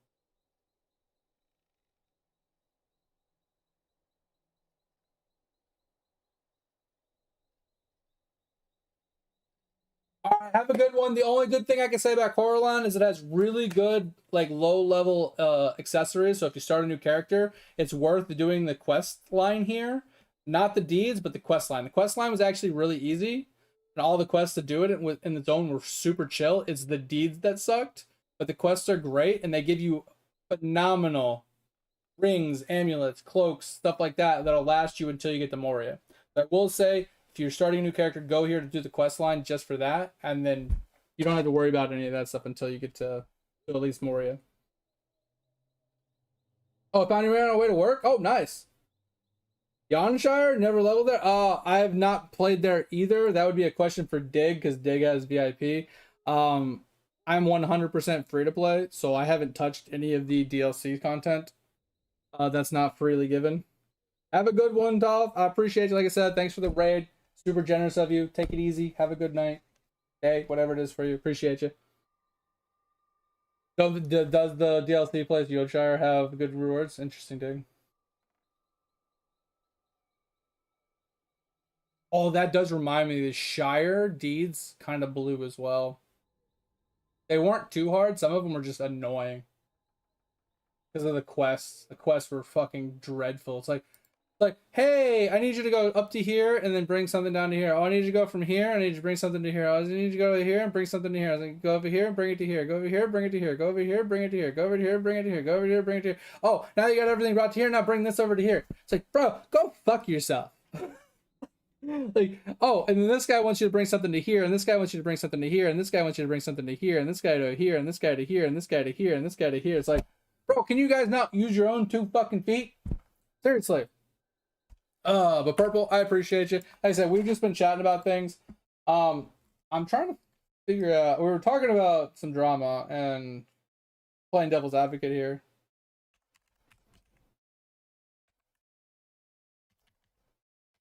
Polymorph classic WoW.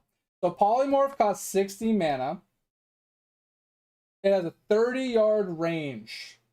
Cast time of 1.5 seconds, and the duration is 20 seconds. Probably a little less depending on how many times something's been CC'd because of diminishing returns and stuff.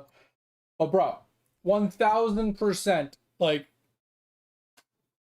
legit, if this motherfucker just says, hey, run, all he has to say is, I'm CCing blah, or I'm polying blah. So he throws a poly on one. They start running, right? As they get closer to him and that thing's polyed, he then frost novas while everybody's running, and they continue to run. I promise you, no and ifs buts about it, Diablo. If he did those 2 abilities back to back at the very beginning when he said run, not a single person in that group would have blamed him for them dying.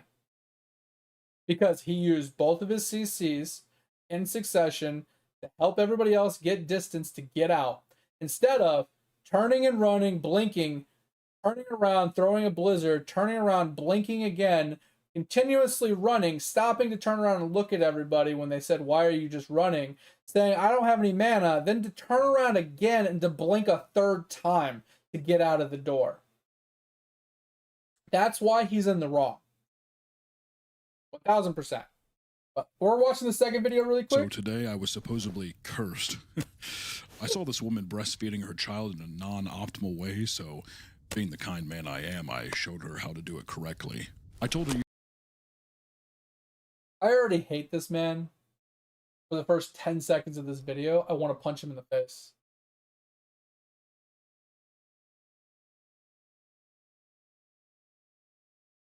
Like, why? You should have the child latch at a 30-degree angle. That way, when her milk begins to extrude from the channel, it will flow more rapidly with the babe's suction, as followed.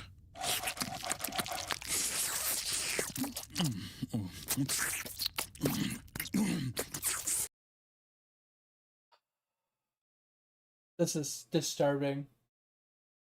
On so many levels.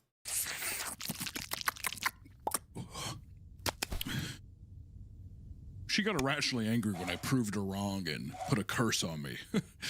Not that I believe in curses or anything. The curse is real. Look.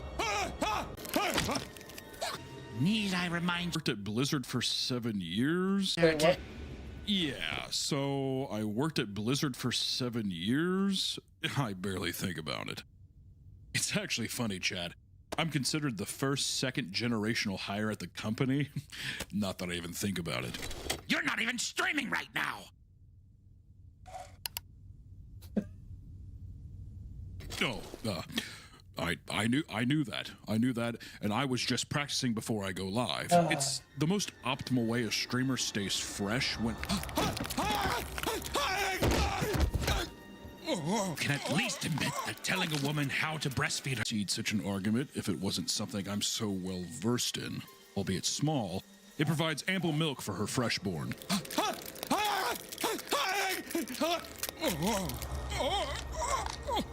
Your ego is going to kill us.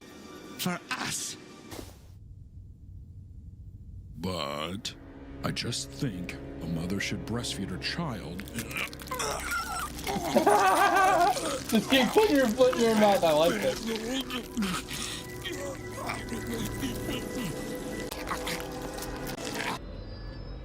I don't know what fucking video you sent me, but that was fucking disturbing, but also hilarious towards the end.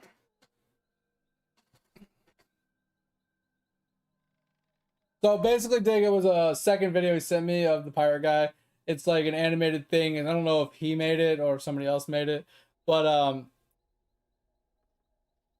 you know, it's basically like saying he can never be wrong. Basically, is what the analogy of it was.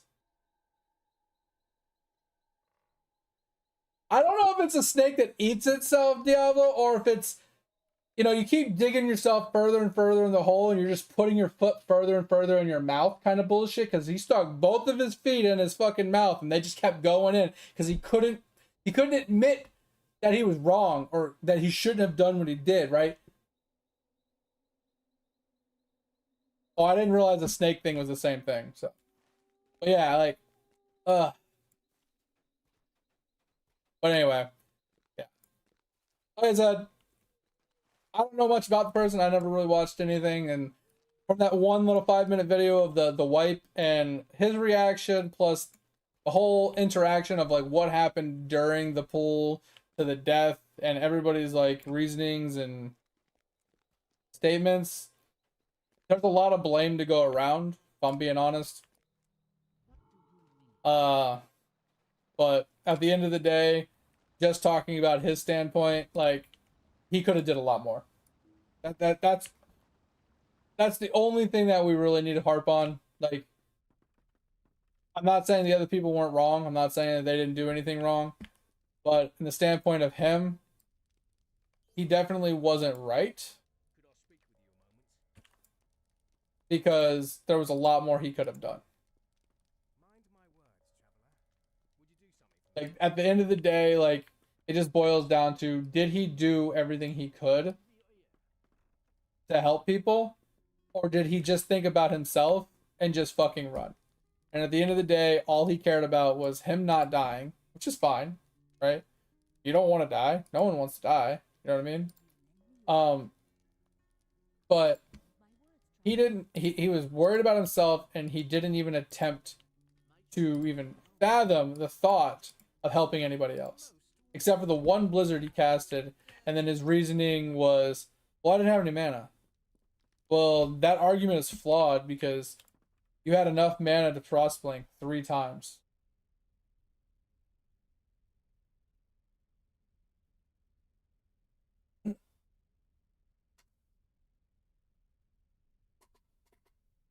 Oh, is that what the Aurora Borealis bullshit is?